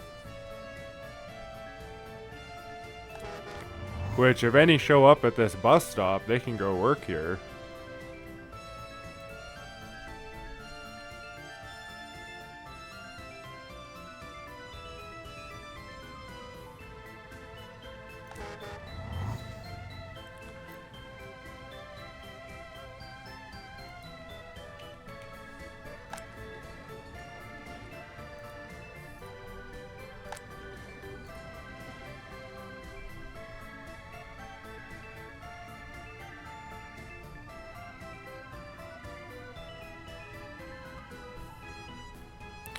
Some have their own, are without their own flat? Why? There's lots of free space.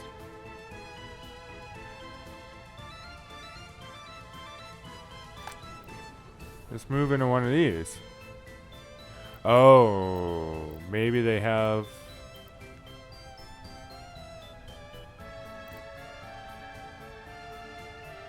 I wonder...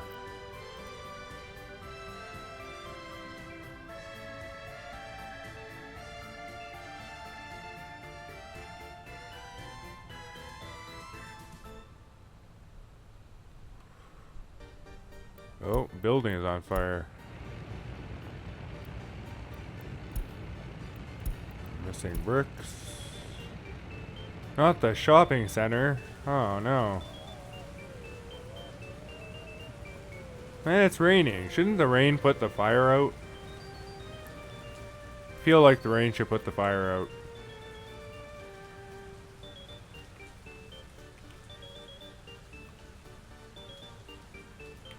Or at least contribute. Make it slower or something. Maybe it does.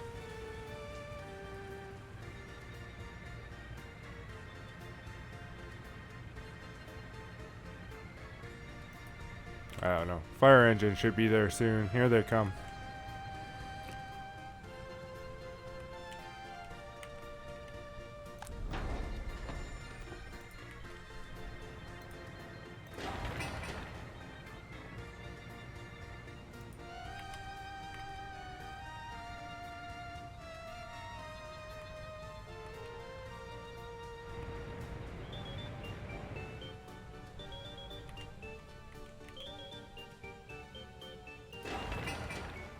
Need a lot of bricks for this thing. Barely even off the ground yet.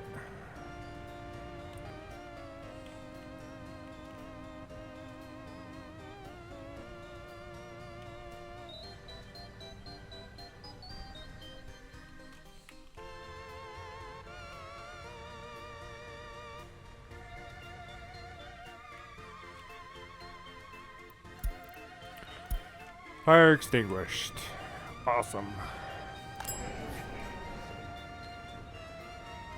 What does that do to the wear and tear of this building? Yeah, it's at 35%.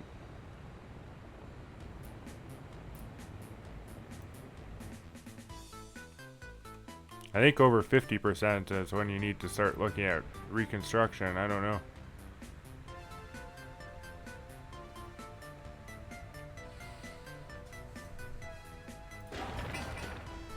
There we go. Got some bricks delivered.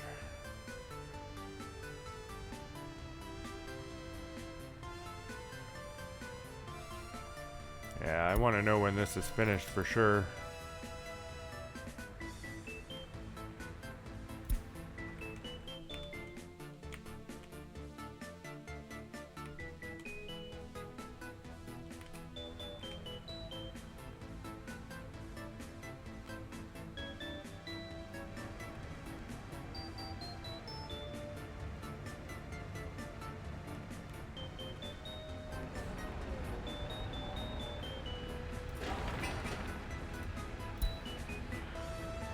Now I gotta fix this. That one's okay still though. And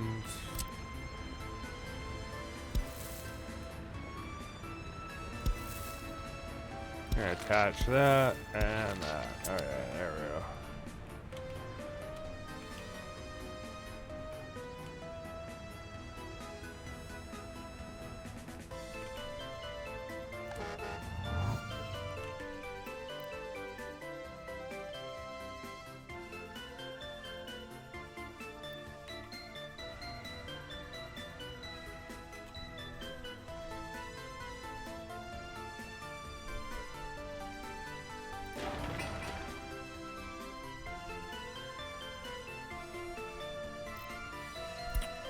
Other building is on fire? Oh, this one now. It's like 2 buildings in a row here. Yeah, let's go guys, come on.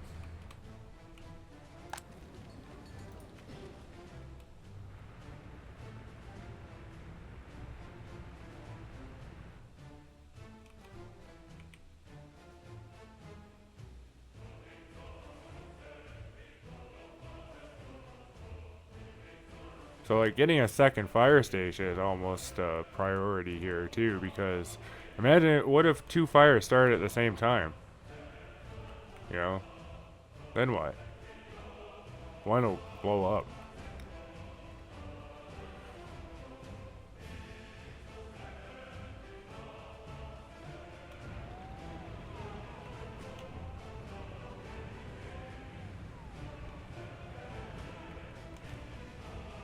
But I think we're still okay with the one for now. Like, we're still within the same area, and there's still not that very many population. We're only at 616 here.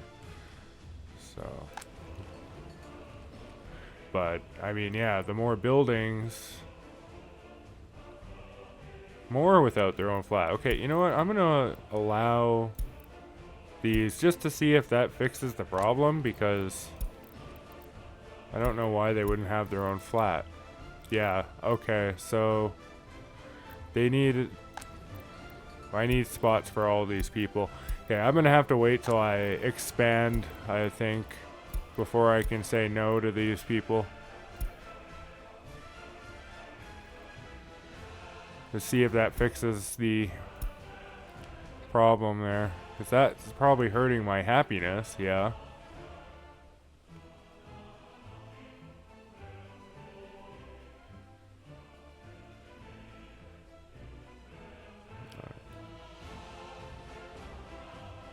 I got all sorts of problems going on right now. I'm not really sure why. I mean, I mean, I understand the problems, but oh, prison upbringing is now a problem too. Great. But I don't understand why they just sort of showed up out of nowhere.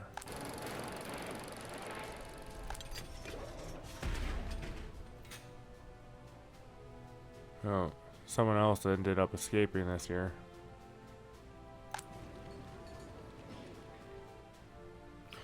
Unable to get meat and unable to get food.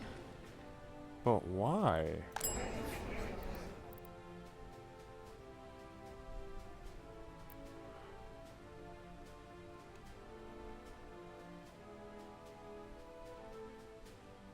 I don't know.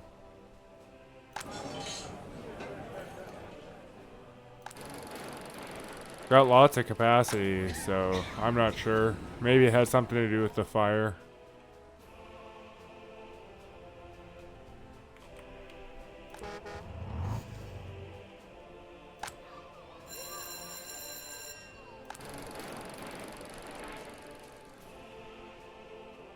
That's really weird.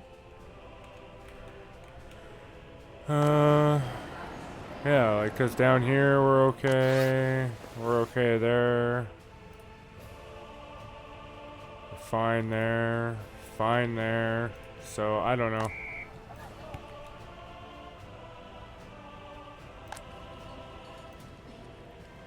Yeah, a bunch of people moved in though. Okay, so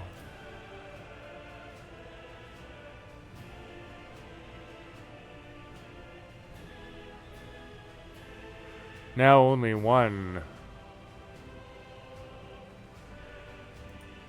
And they've probably already moved in somewhere too. So maybe that'll help things a little bit here.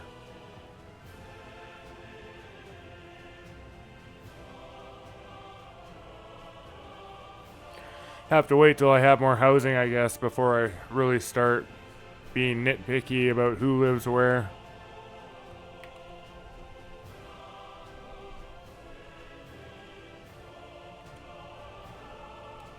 Especially since all these people seem to be reproducing like rabbits, so, you know, that's good. Like, what do we got for births? Oh, we only got 1 and 2 deaths, so okay, right now is not a good example, but earlier there was lots.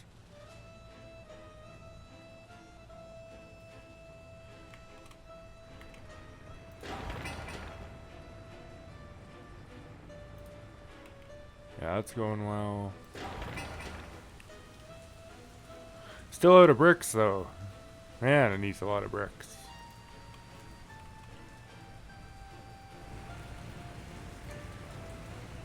There we go. We're out over there, too. Yeah, out on both sides. But that's okay. I'm not gonna up the buffer. I will just sort of wait it out. And like I said, we're just trying to get a little bit more in the pocket right now. Sorry. We didn't drop below 260 though, so that's good. Like, look at that, we're positive again. So, you know, things are going okay. We're missing some boards somewhere, but I'm pretty sure I have some either on one side or the other. Yeah, I still got some over here. I have got some over here too. So, yeah, I don't know.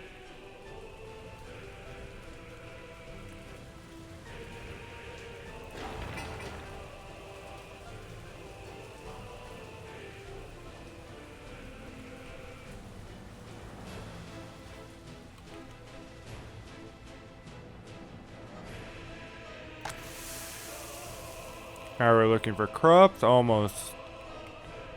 Probably get like over 600 tons or so of crops.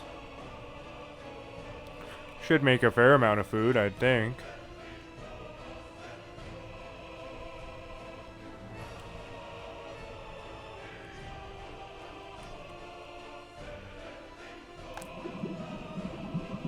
Oil's stable.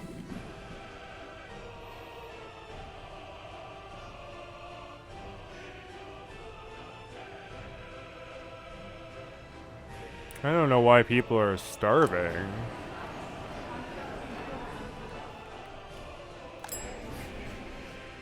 Got lots of capacity. Oh, do I have food everywhere though? Yeah, I'd get a notification if anything went empty, so...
Something I think I'm actually going to do is reduce the firefighters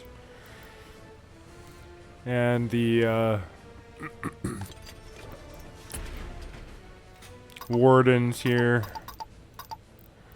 as, yeah. In fact, we'll put wardens at 5 unless we get some other prisoners.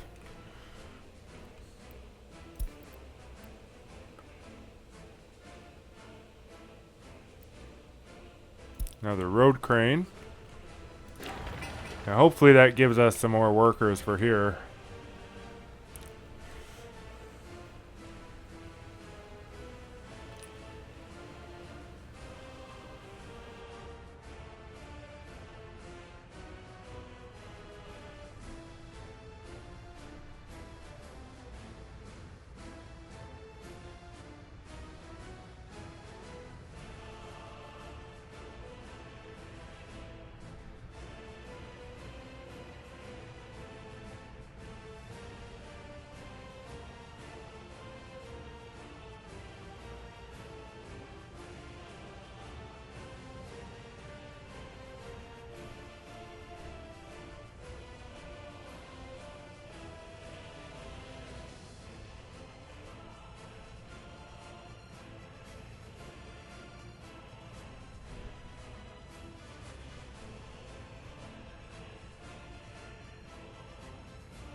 Really hoping this is done before winter here so we can produce food all winter basically.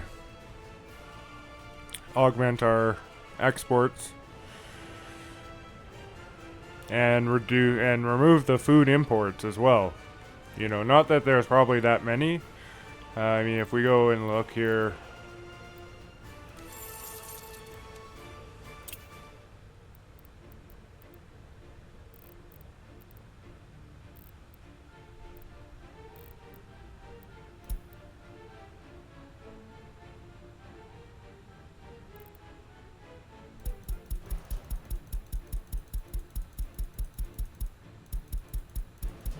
so, you know, I guess over a few years, the import cost has been about 20,000 rubles.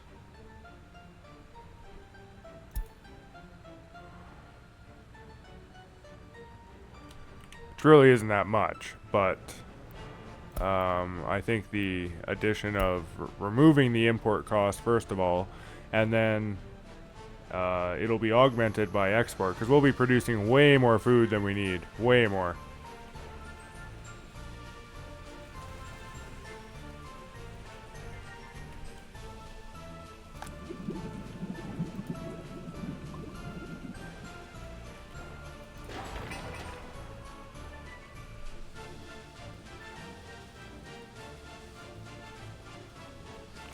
It's fighting to be positive this month, but hard month for it because we're doing construction, but I'd say that we're keeping up pretty good.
All right. Production is finished. Let's remove this.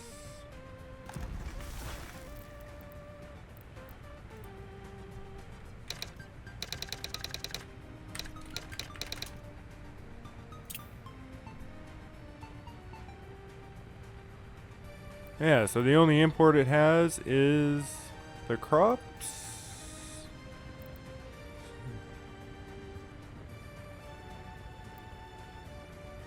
Yeah, it's got water. Okay.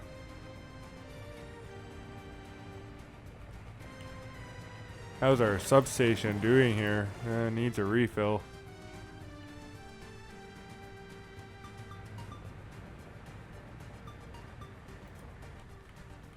Water truck hasn't decided that yet, though. Probably will soon.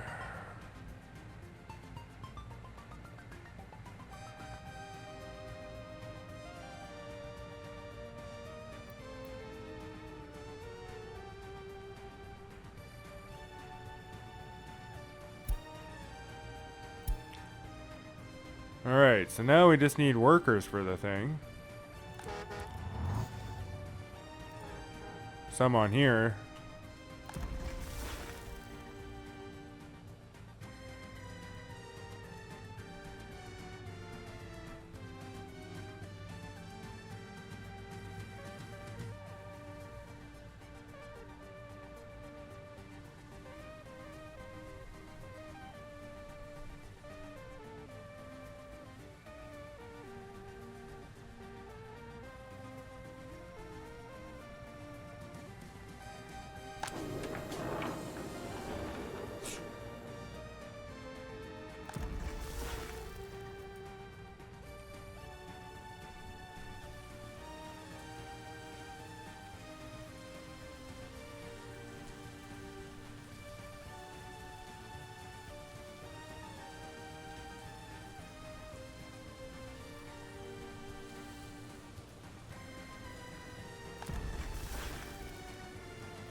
See if our jobs balance out, because we got lots and lots of space in this thing. IS 30.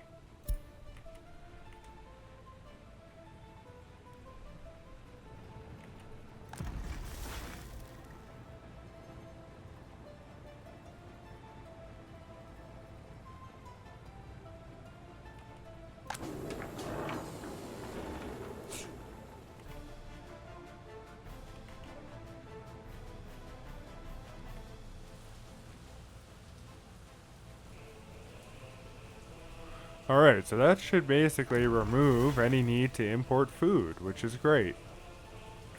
It's also going to give us a bunch of food we can export, which is also great.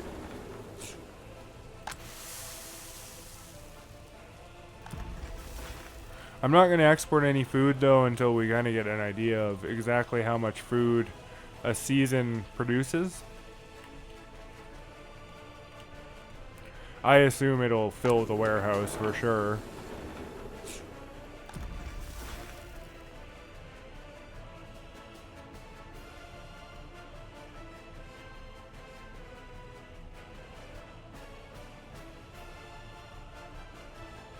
Now we're missing water. Yeah. The water truck took off.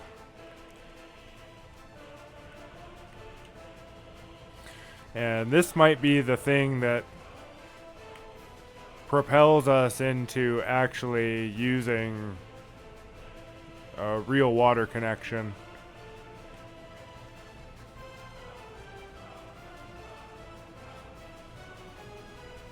But we'll see how the water truck does, because this thing was probably already almost empty anyway, so...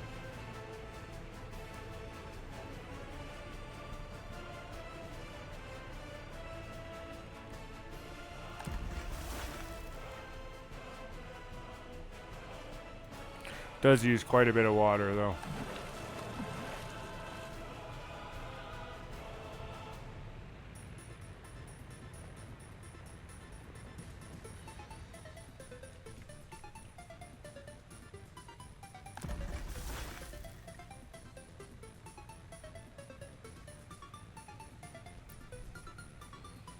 It should have water now.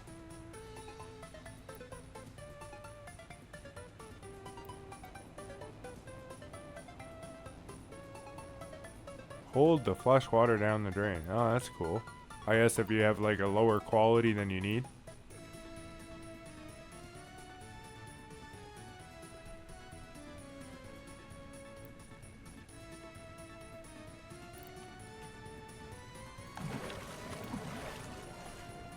Okay, there's water in the thing.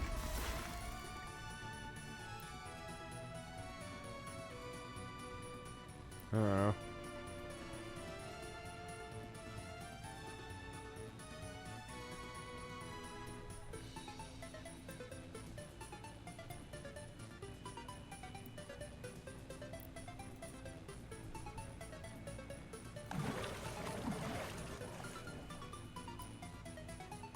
Is it a bug, maybe? That it's not recognizing the water?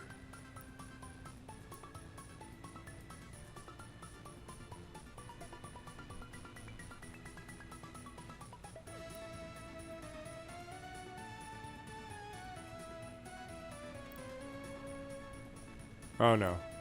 No, okay. It's still missing water.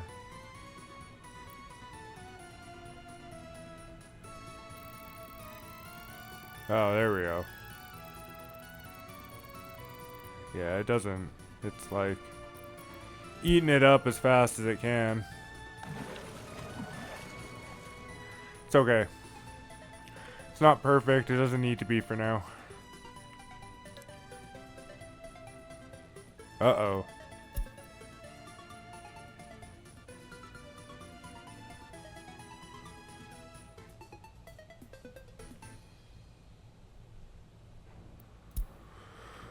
Oy, epidemic, eh?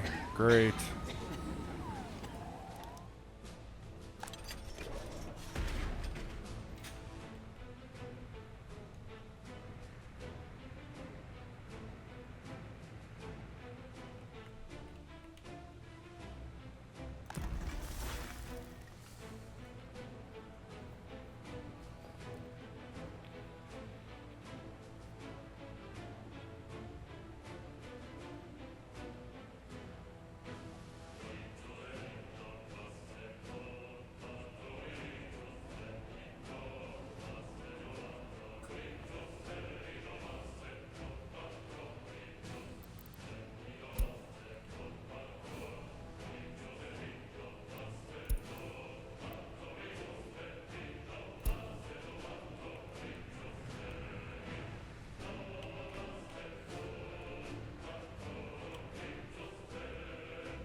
Little late on that notification. It's already refilled. Yeah, both of them got boards.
Alcohol addiction has gone down to 55%. Yeah, government loyalties at 44%, which is awful.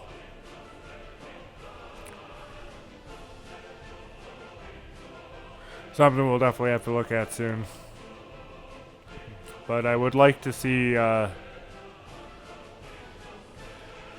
some profits and stuff first. Without drinking water. I mean, I guess it's just because it's not getting enough water, so they can't drink and produce at the same time. But that's okay.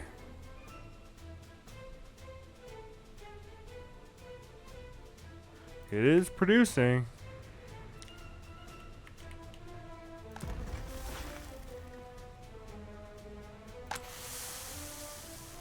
And we got tons of crops left, so okay. I am going to set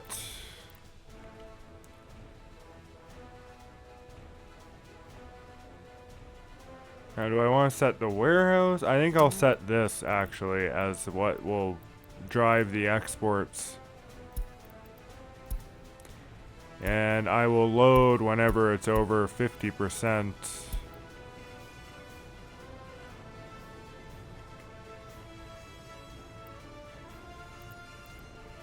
Or maybe 80%.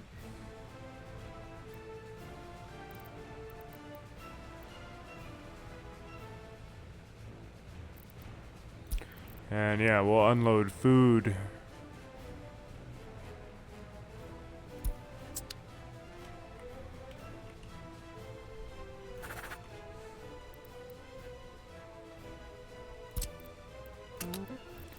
Same thing here. Unload food. Load food if it's over 80%.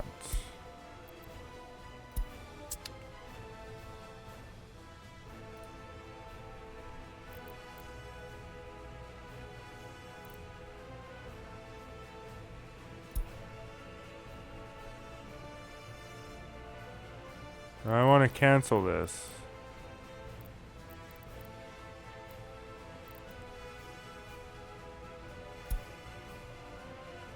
Well, okay, whatever. It can do one export. That's okay.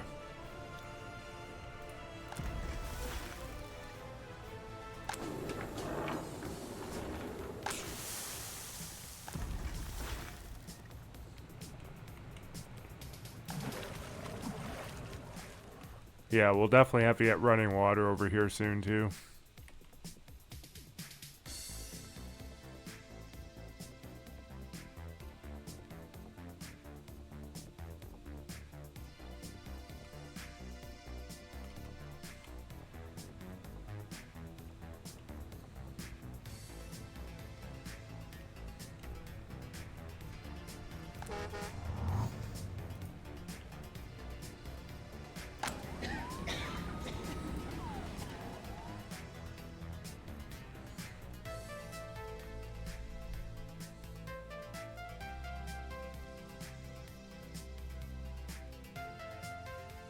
Yeah, October has been a brutal month for imports because of the restock.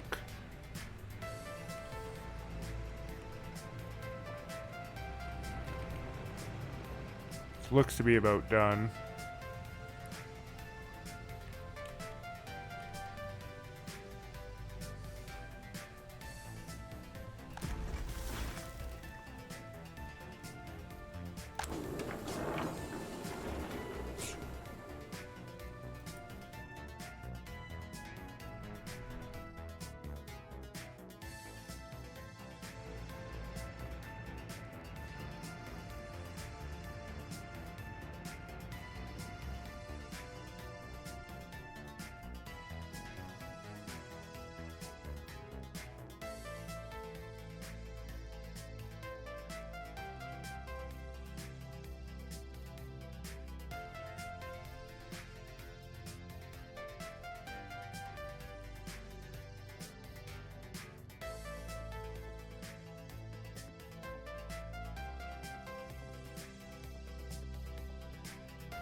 I think this is the food export happening right now. Yeah. I mean, not bad for one truckload, but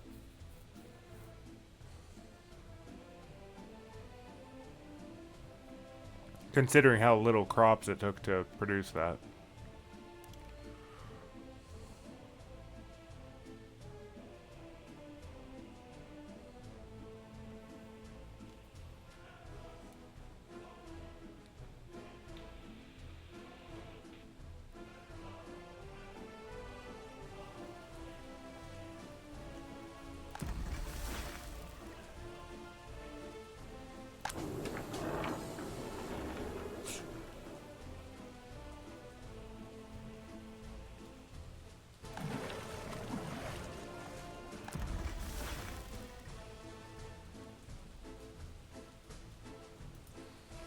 Yeah, good start on the food.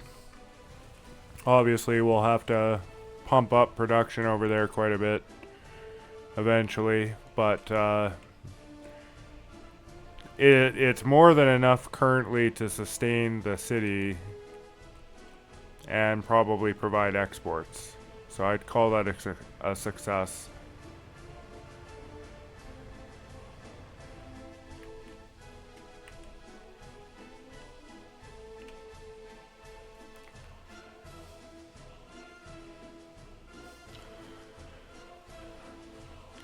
So I'm actually just gonna save here.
Oh, they're investigating a couple crimes here.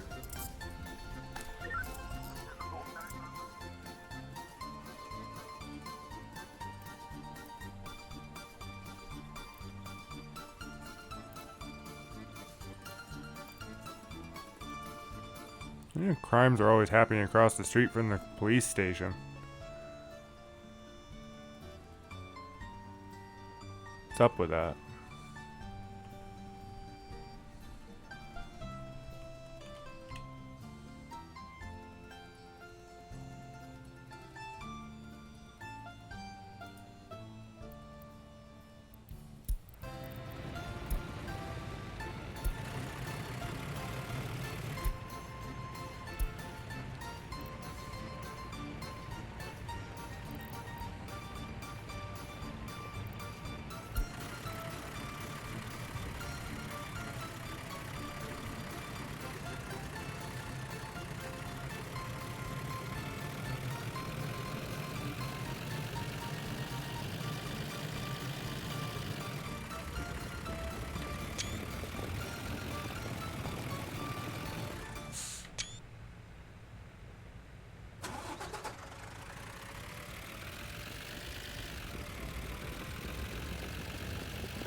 Oh, you know what I want to check on? My bushes. Hey, look, there they are. Cool.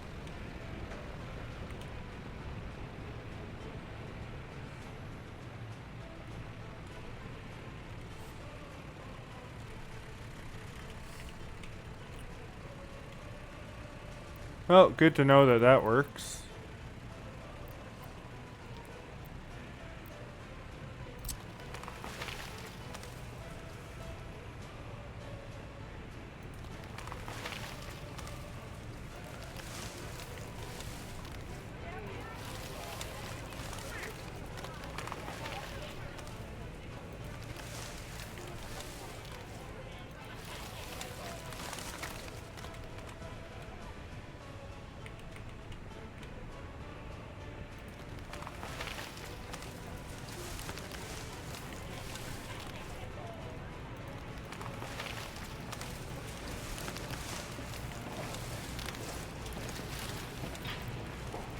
Hard to tell if it actually puts one down or not. I think I got one in there.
Might just be a matter of needing a second water substation over here.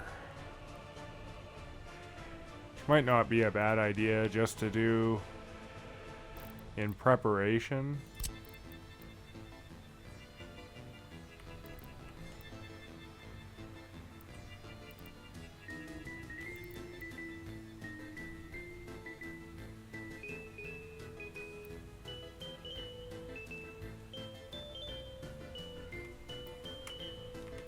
So I think I will.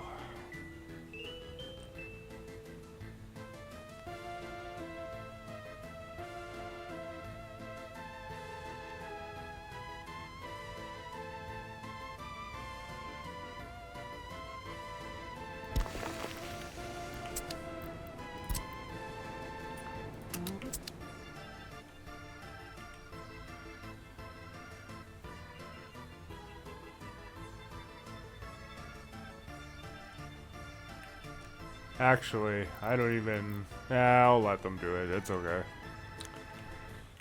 gonna say, I don't really need that to be gravel, but it's fine.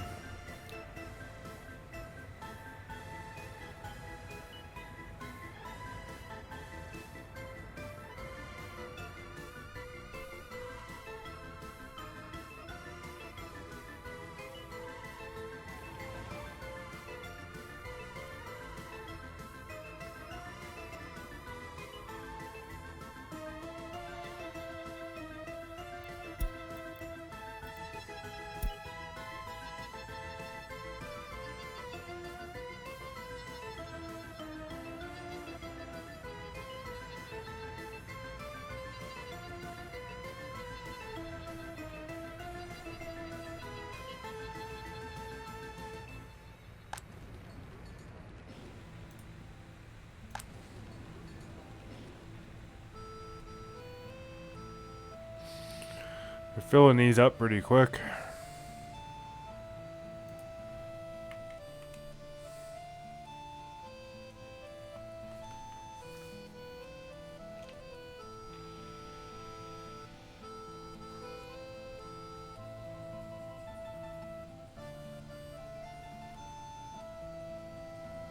Might be forced into expansion just to deal with the population.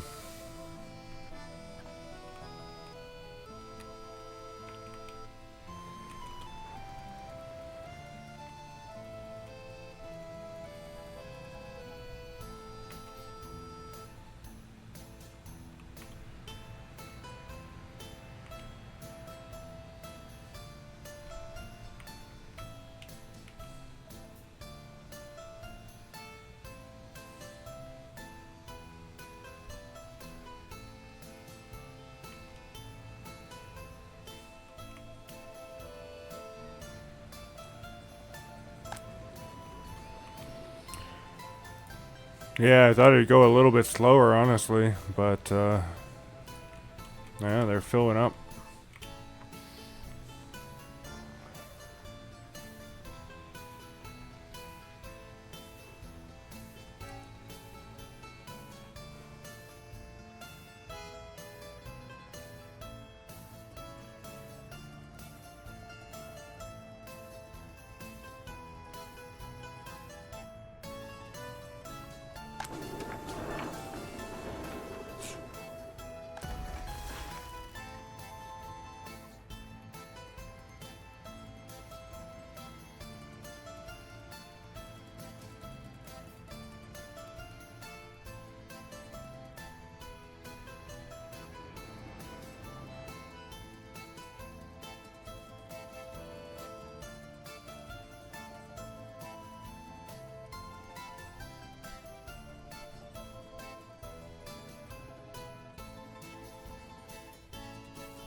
How's the sewage here looking, actually? I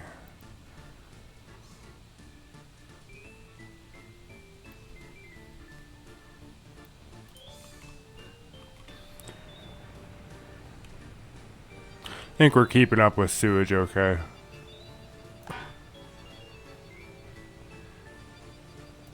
Yeah.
Alright, we'll get group 2 to do this one here.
And maybe I should actually have a sewage tank down here just to complement the additional substation.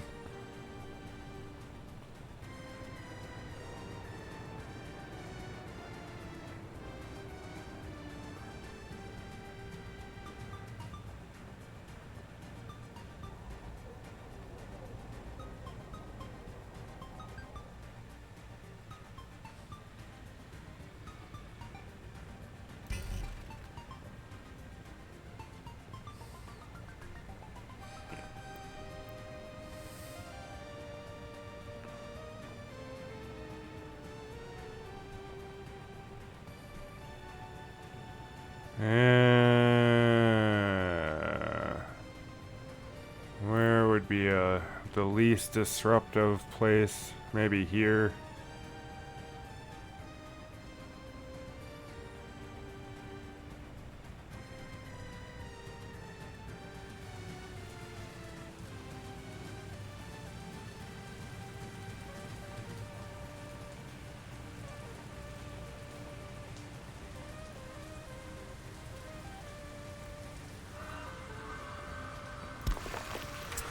Right there, I think. Yeah, we'll do group 1.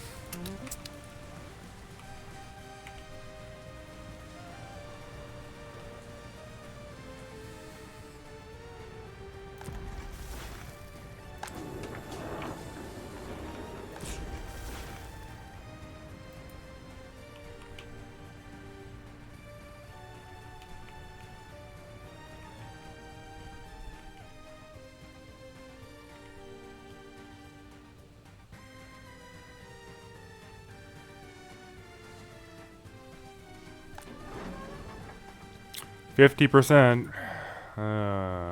That's another problem that's looming on the horizon.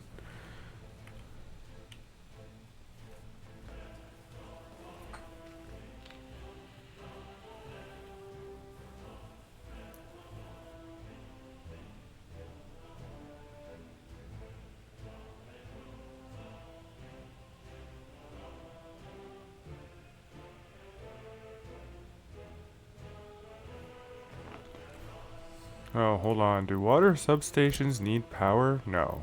Yeah, okay.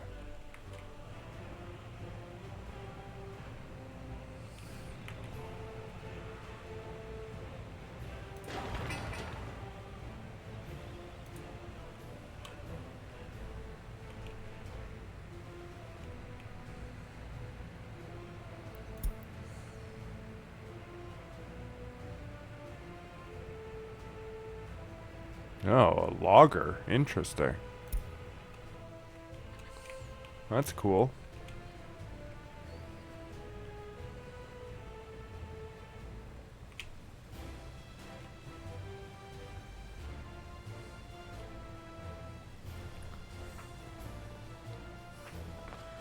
See if those bushes did anything.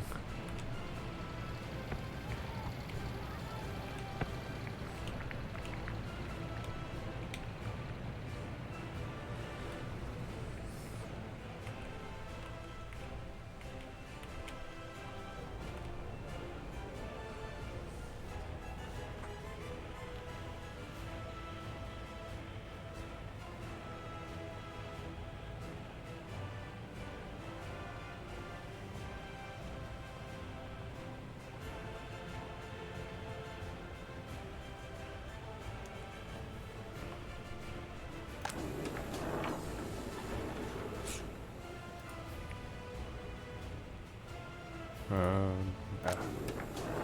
Alcohol delivery.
And group 2 can do that. Alright.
Oh no.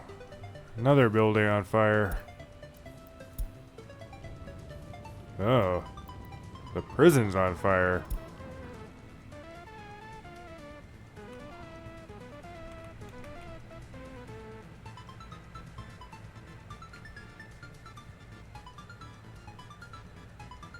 Hope they can get up there in time. That's pretty far.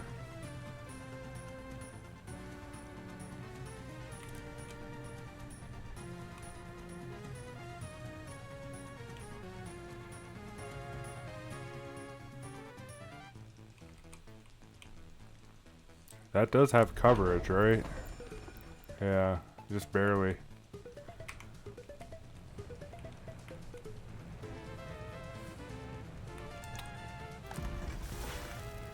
Hope that doesn't break down. That was expensive.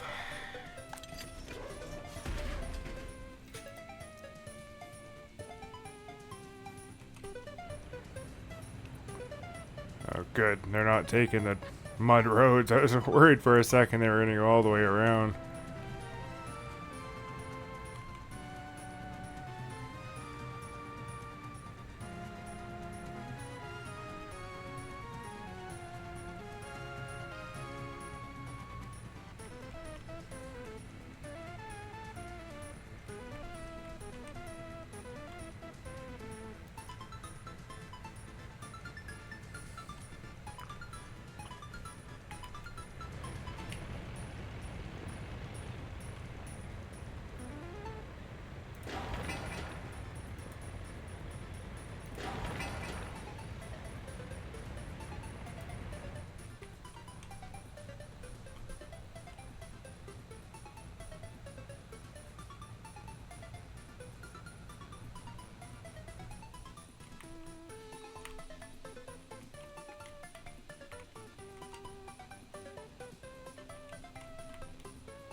Good.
Oh, now it's running without problem.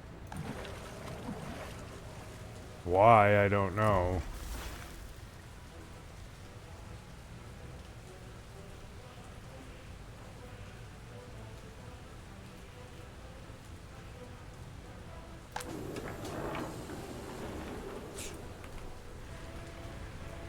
But that's okay. This will help load balance the water demand anyway.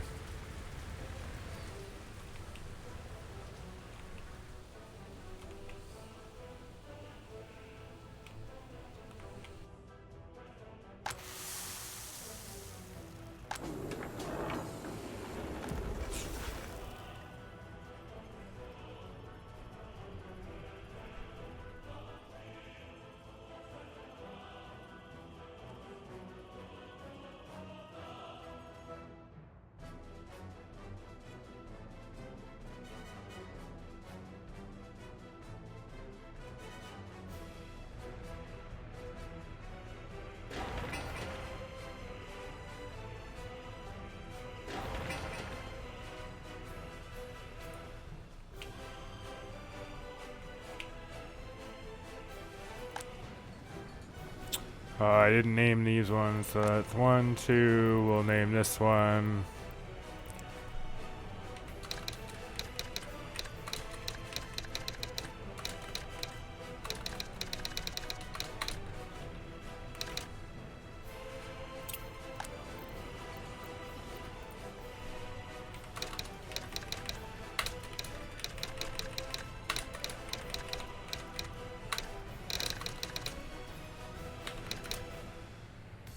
That'll be number 4.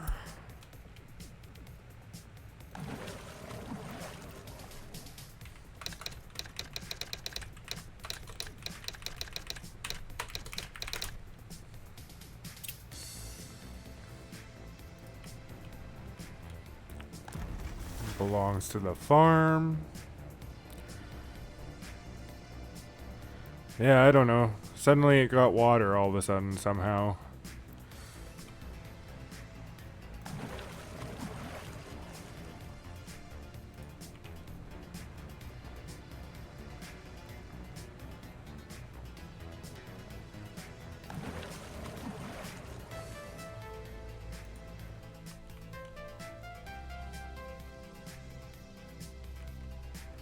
Maybe the water truck had to deliver to it directly or something. I don't know.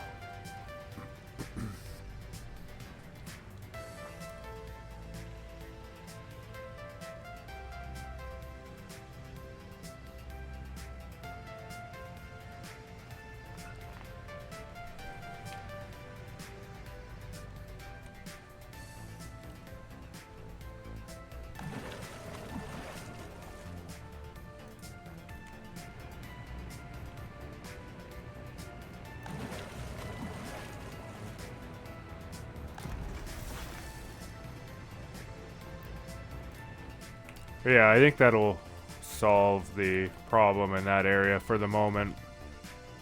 Of course, demands on the water truck are going to get pretty intensive up until the point that we decide to go with running water.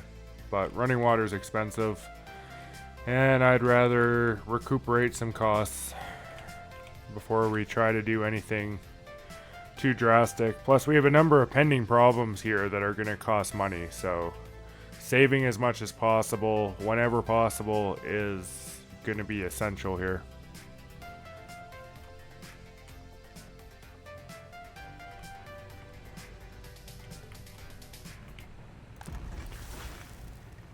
Now, at some point, we will get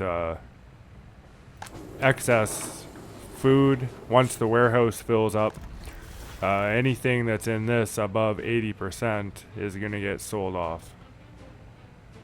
And I can probably lower that actually to 60%, given how slow it's filling. I'll leave it at 80 for now. It's okay.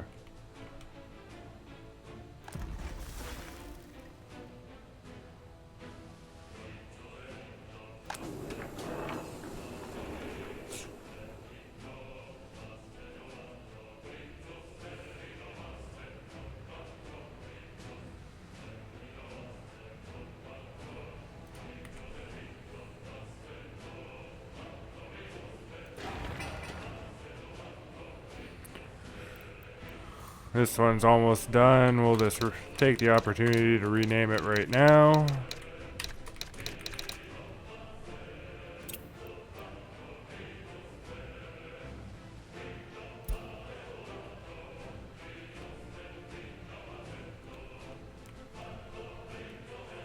Yeah, water truck's on the way back.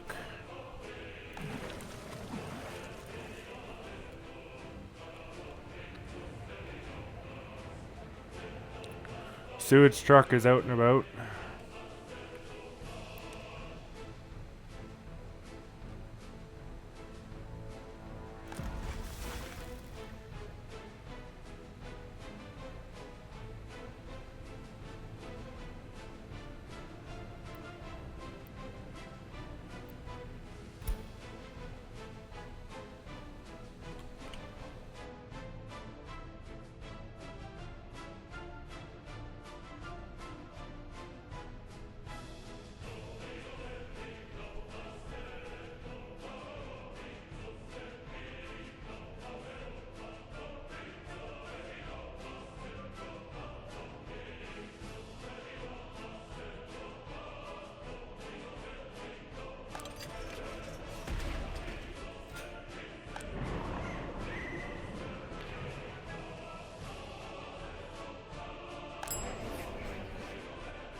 Probably gonna basically just let it run out for the rest of the year.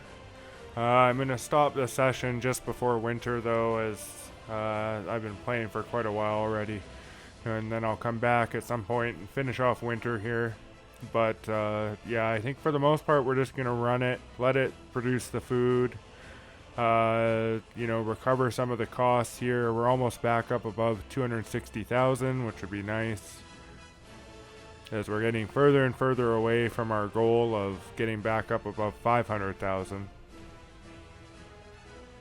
However, again, all these things have been necessary. That's what that start cash is for, is to get yourself set up. So, I actually think overall we've done pretty well financially. We haven't broke the 200,000 mark yet. And hopefully I'll be able to get us up back above 300,000 this year. But, really depends how the exports go and how quickly we get to the point where we can start exporting food as well.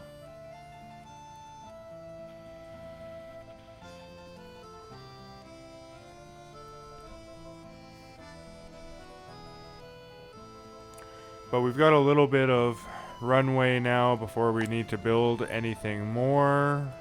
We've got some empty space still. It is filling, but we have a house over here we can build in a bit. Maybe I'll build that before the end of the year, as we will need it.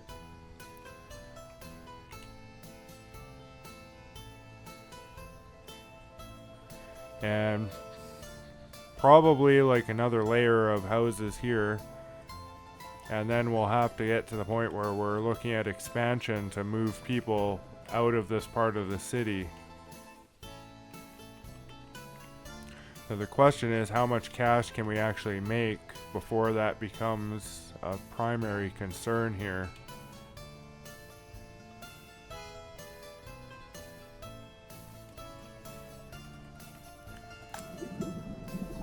Oil's holding up okay. Oh, looks like we got one returning here. So yeah, like we're just on the cusp of how much oil we can produce.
Awesome. We're back up. Well, we were briefly back up above 260,000.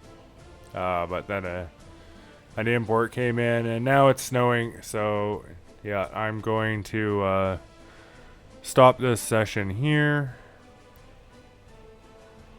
But it's nice to see everything kind of coming together here.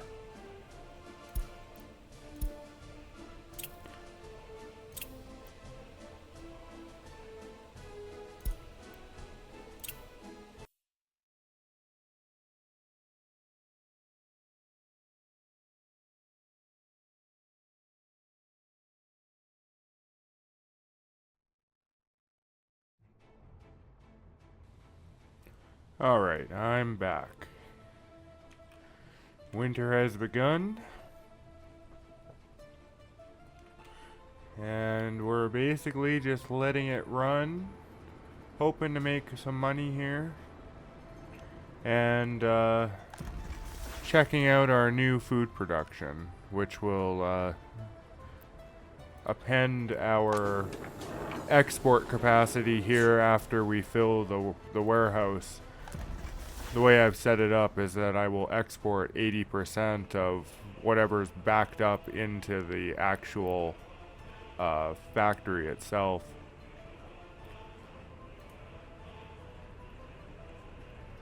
Which I may lower to 60. We'll see how the truck keeps up with the production.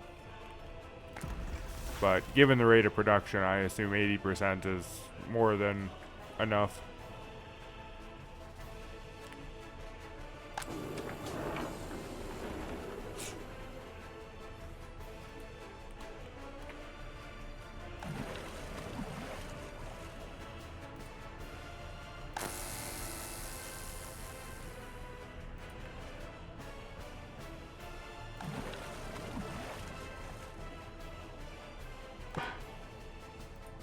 Yeah, I definitely think it was a good idea to build the second water substation.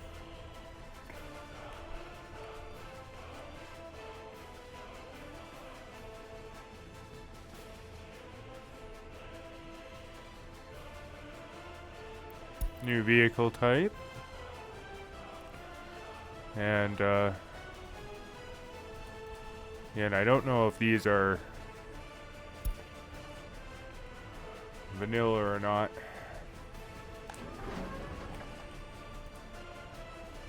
(51.32% on the mixed waste dump. Definitely gonna have to start looking at something else for this. Which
So I guess, like waste separation might be something. Could do an incinerator or can export. Now, of course, the incinerator is quite polluting. Oh.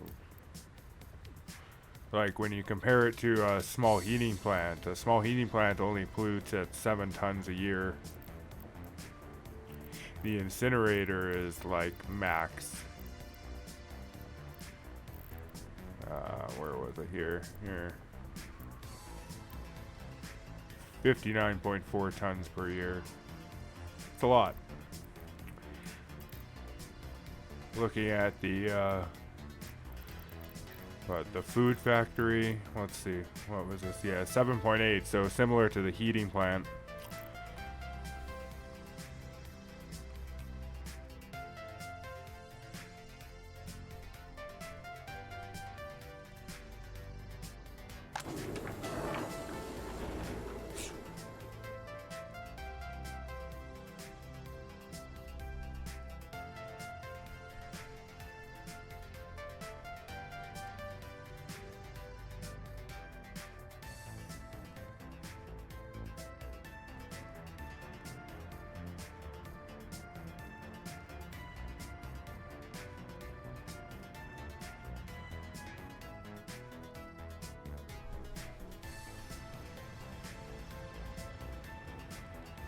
I mean, it may just be a matter of biting the bullet and seeing what the additional export costs would look like.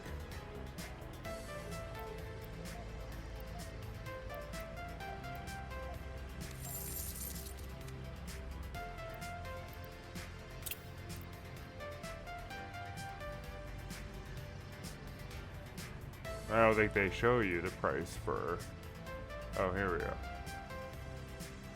Wastewater.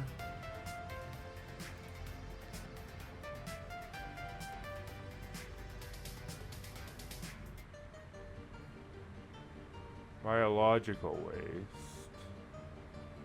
They'll pay you for biological waste?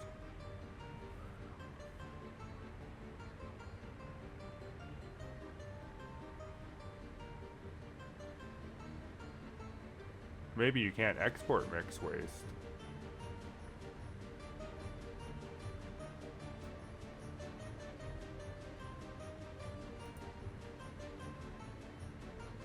Oh, other waste. To sell it is 9.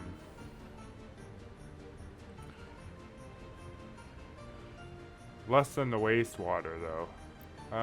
Okay.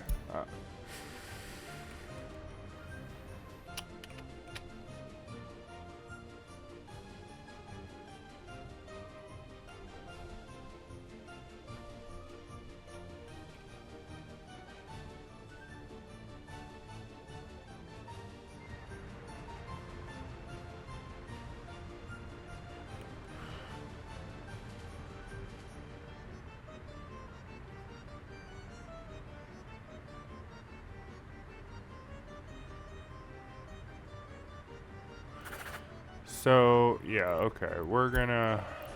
Yeah, citizen happiness too low. What vehicles did I have here? Right, I've got two of those. You know what, maybe I won't do it as a part of a distribution office, and I'll just purchase the vehicle on its own.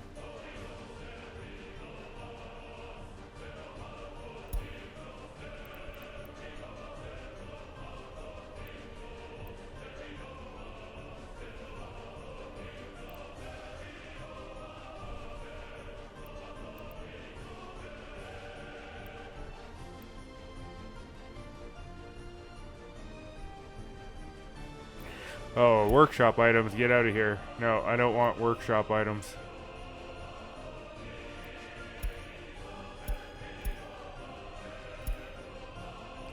Love that there's skins.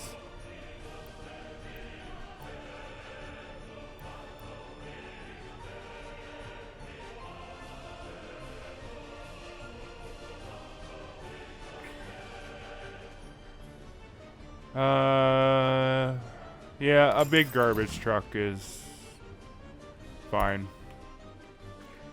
We'll grab the town name here.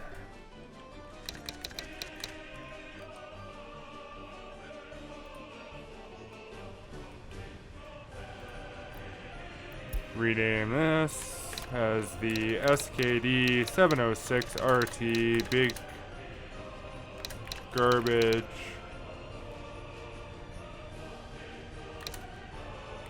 Waste Exporter.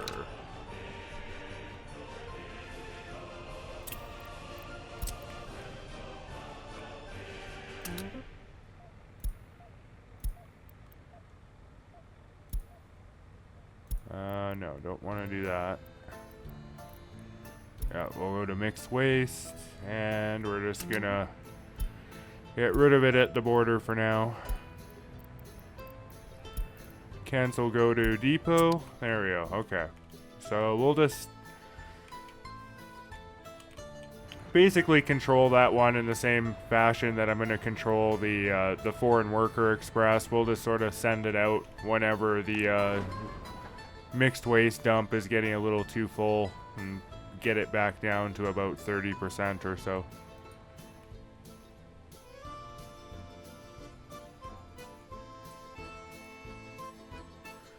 Now, unfortunately, that put us negative for the month of December, and I doubt we'll overcome that. So we're back at 252, but it's a problem we're going to have to deal with, and I really do think that's the cheapest way at the moment to deal with the problem. Until we can get more elaborate services online.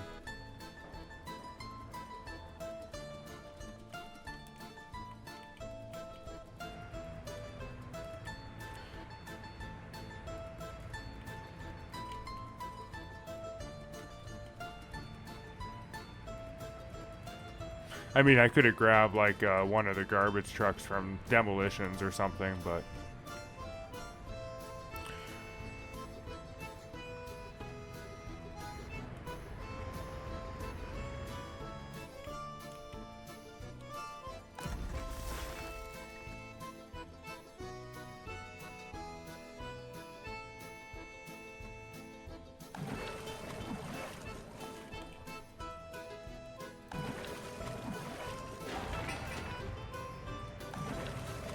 oh, the water truck's refilling it right now. Okay, good.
Population's growing real fast now. Got one in here now.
So the exports of the food have begun now.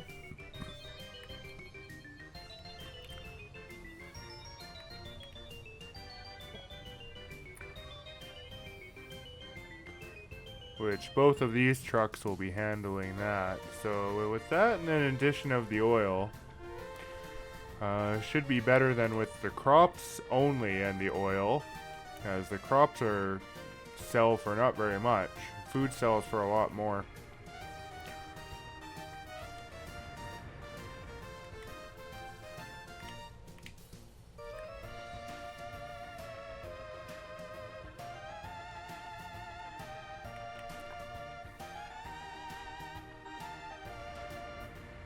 Of course, we have the exports of the mixed waste going on right now too, which might totally whack any profits, especially given that this guy seems to be filling up the waste pretty quick here. Plus, we have a big garbage truck now collecting waste from the factory.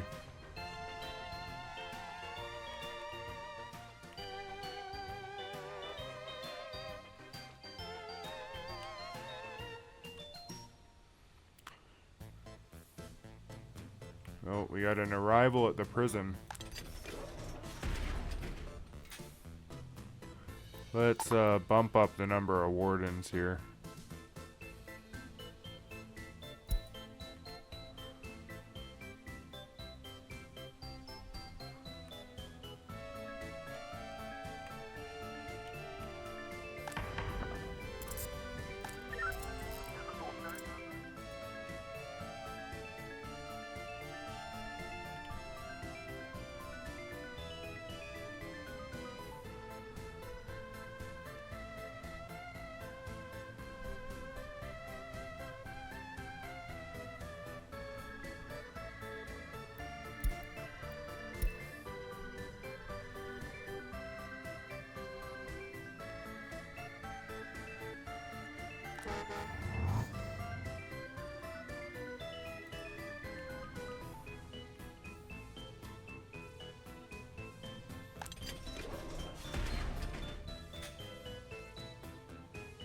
Ooh, what happened there? I just jumped up to 50 with no workplace. Okay, hold on here. Going to 15 on there, I guess. And we'll add 10 more to the fire station.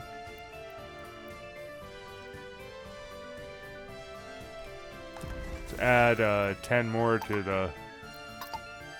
Oh.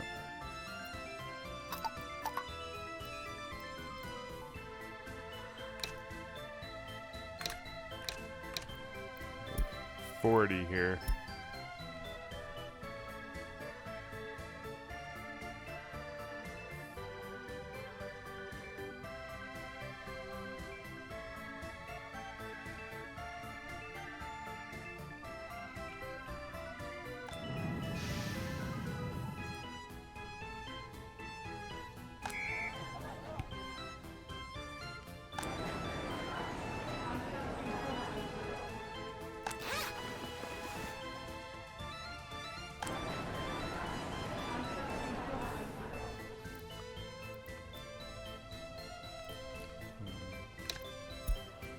Bump these both up to,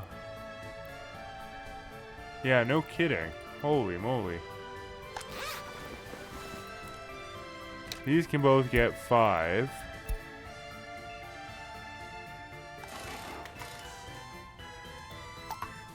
Bump this up to 10. Actually, we'll just bump it up to 15 for the moment, because we got so many unemployed workers here. Let's see if that makes a difference.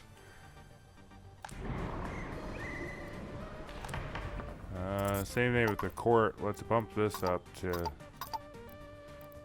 double it.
Yeah, we won't specify that stuff yet.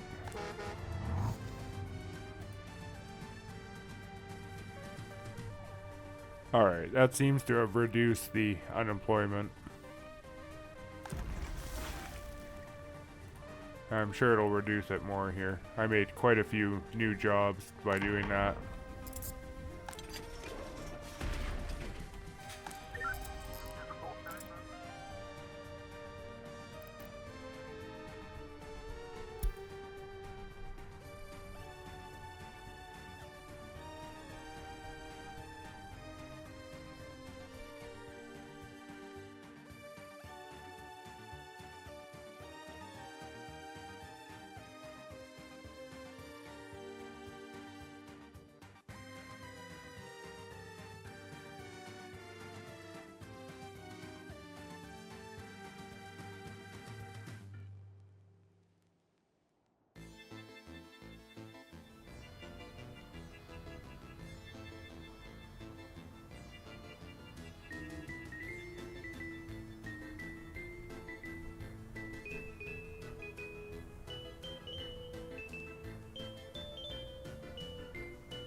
Well, it's reduced a little bit to 50.5.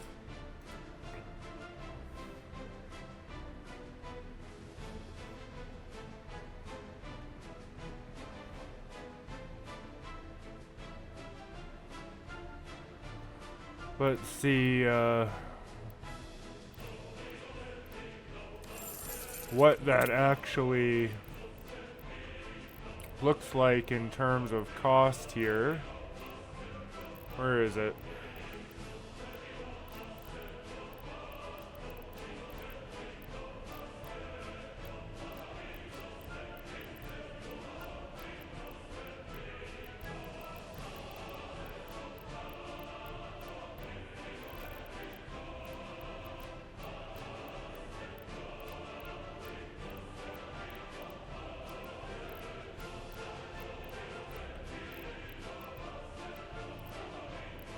Can you not look at the stats for mixed waste?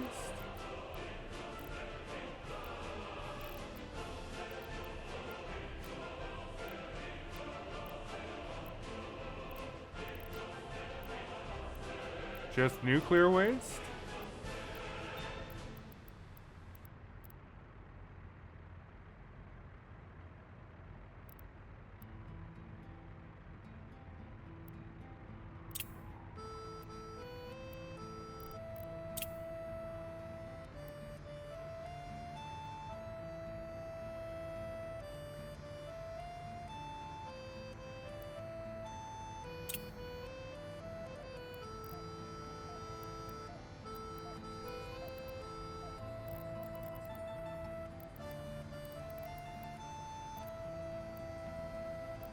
Why wouldn't you be able to look at mixed waste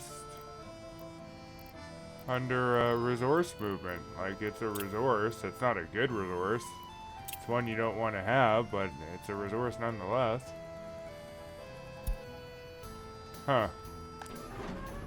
Well, I'm not sure what the cost has been of the waste export.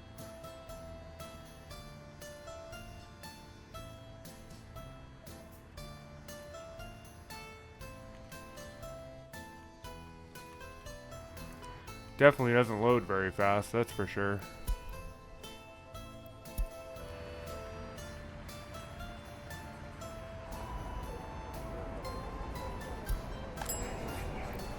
What are you out of? Oh, well, whatever it was, you're not out of it anymore.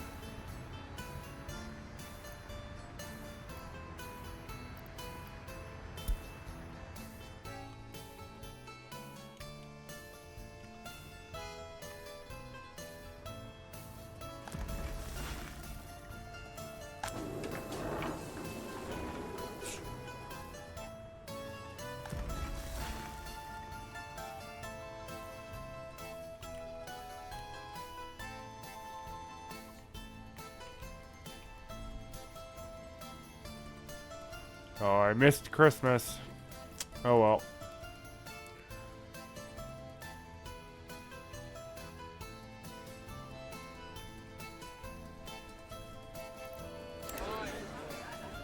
Six deaths, one escape.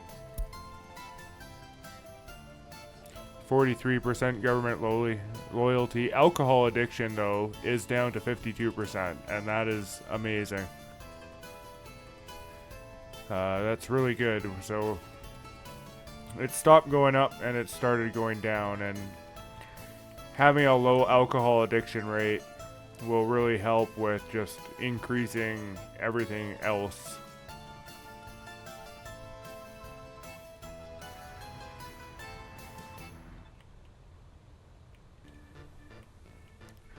That's probably partially due to the fact we've got a sports center that can operate in winter.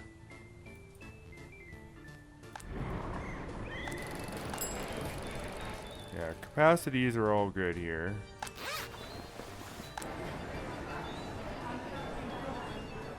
Garbage container on that one's overfilled.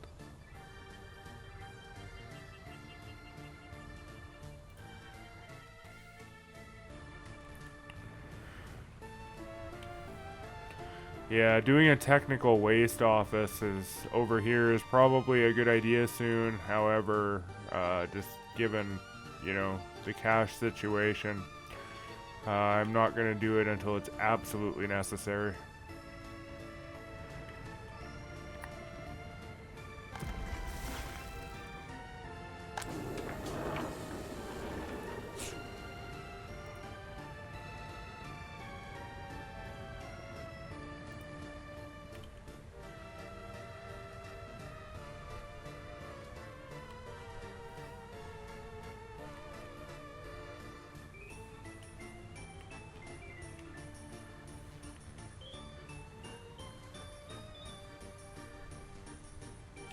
Export numbers are looking really good this month, though.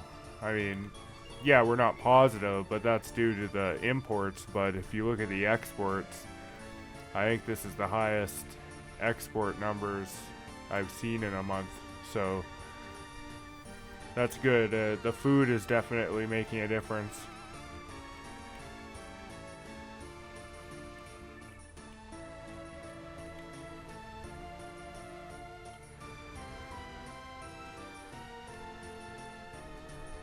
'30th of December now.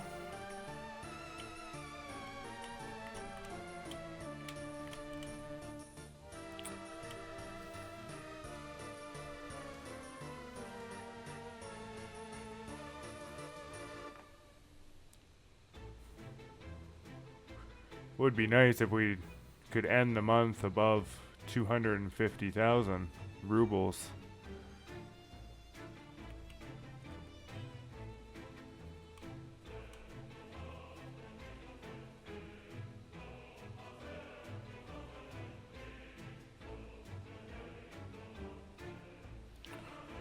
I don't think so. I don't think this guy's getting over there. Oh, we got one there, though, so maybe we will go over.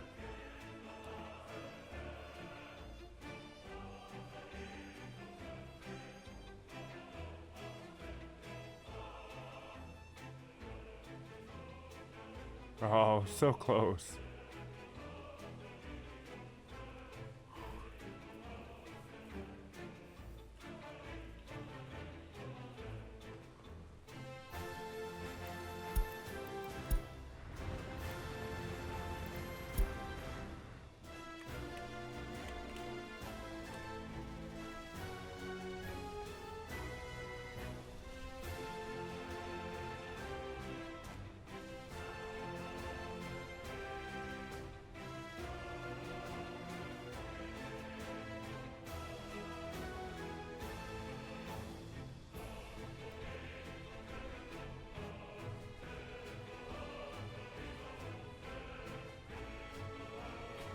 Last day of the month.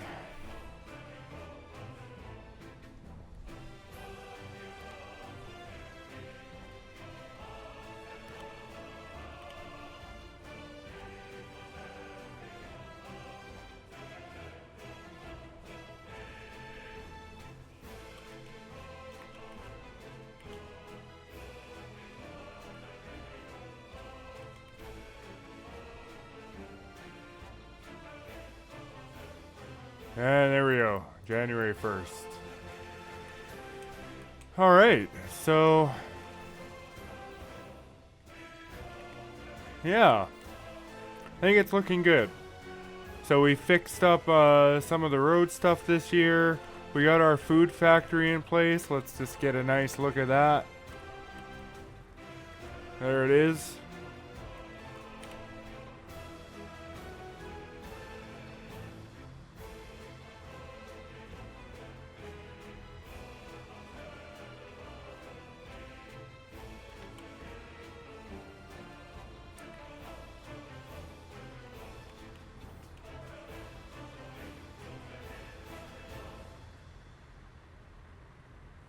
We got a waste export line set up here. So he's exporting the waste.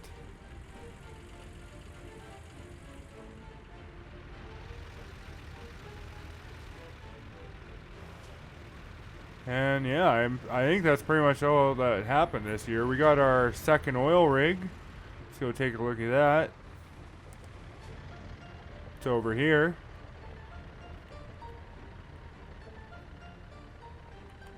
Connected with some pipes to this right here.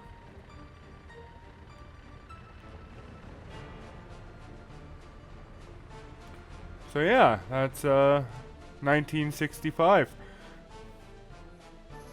Again, I don't quite feel like we're over the hump yet, though. We're definitely sort of, we're still sinking in terms of cash, but we've had to bring a number of other things online here. Um,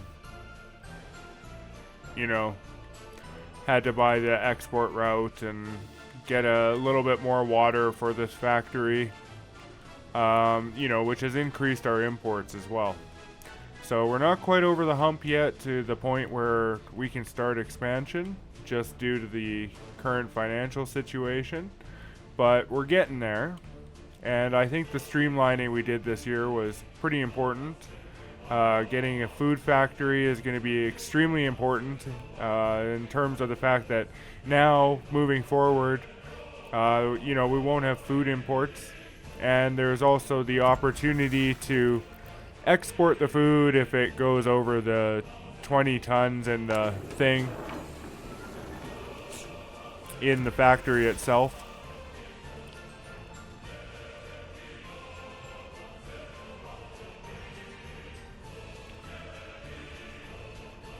And yeah, I think that pretty much covers everything that happened this year.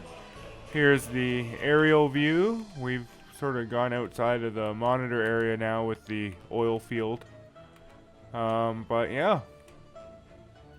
So next year, we'll see if we can get over the hump and do some expansion, but it'll probably be another year of trying to spend as little as possible while making as big a gain as possible.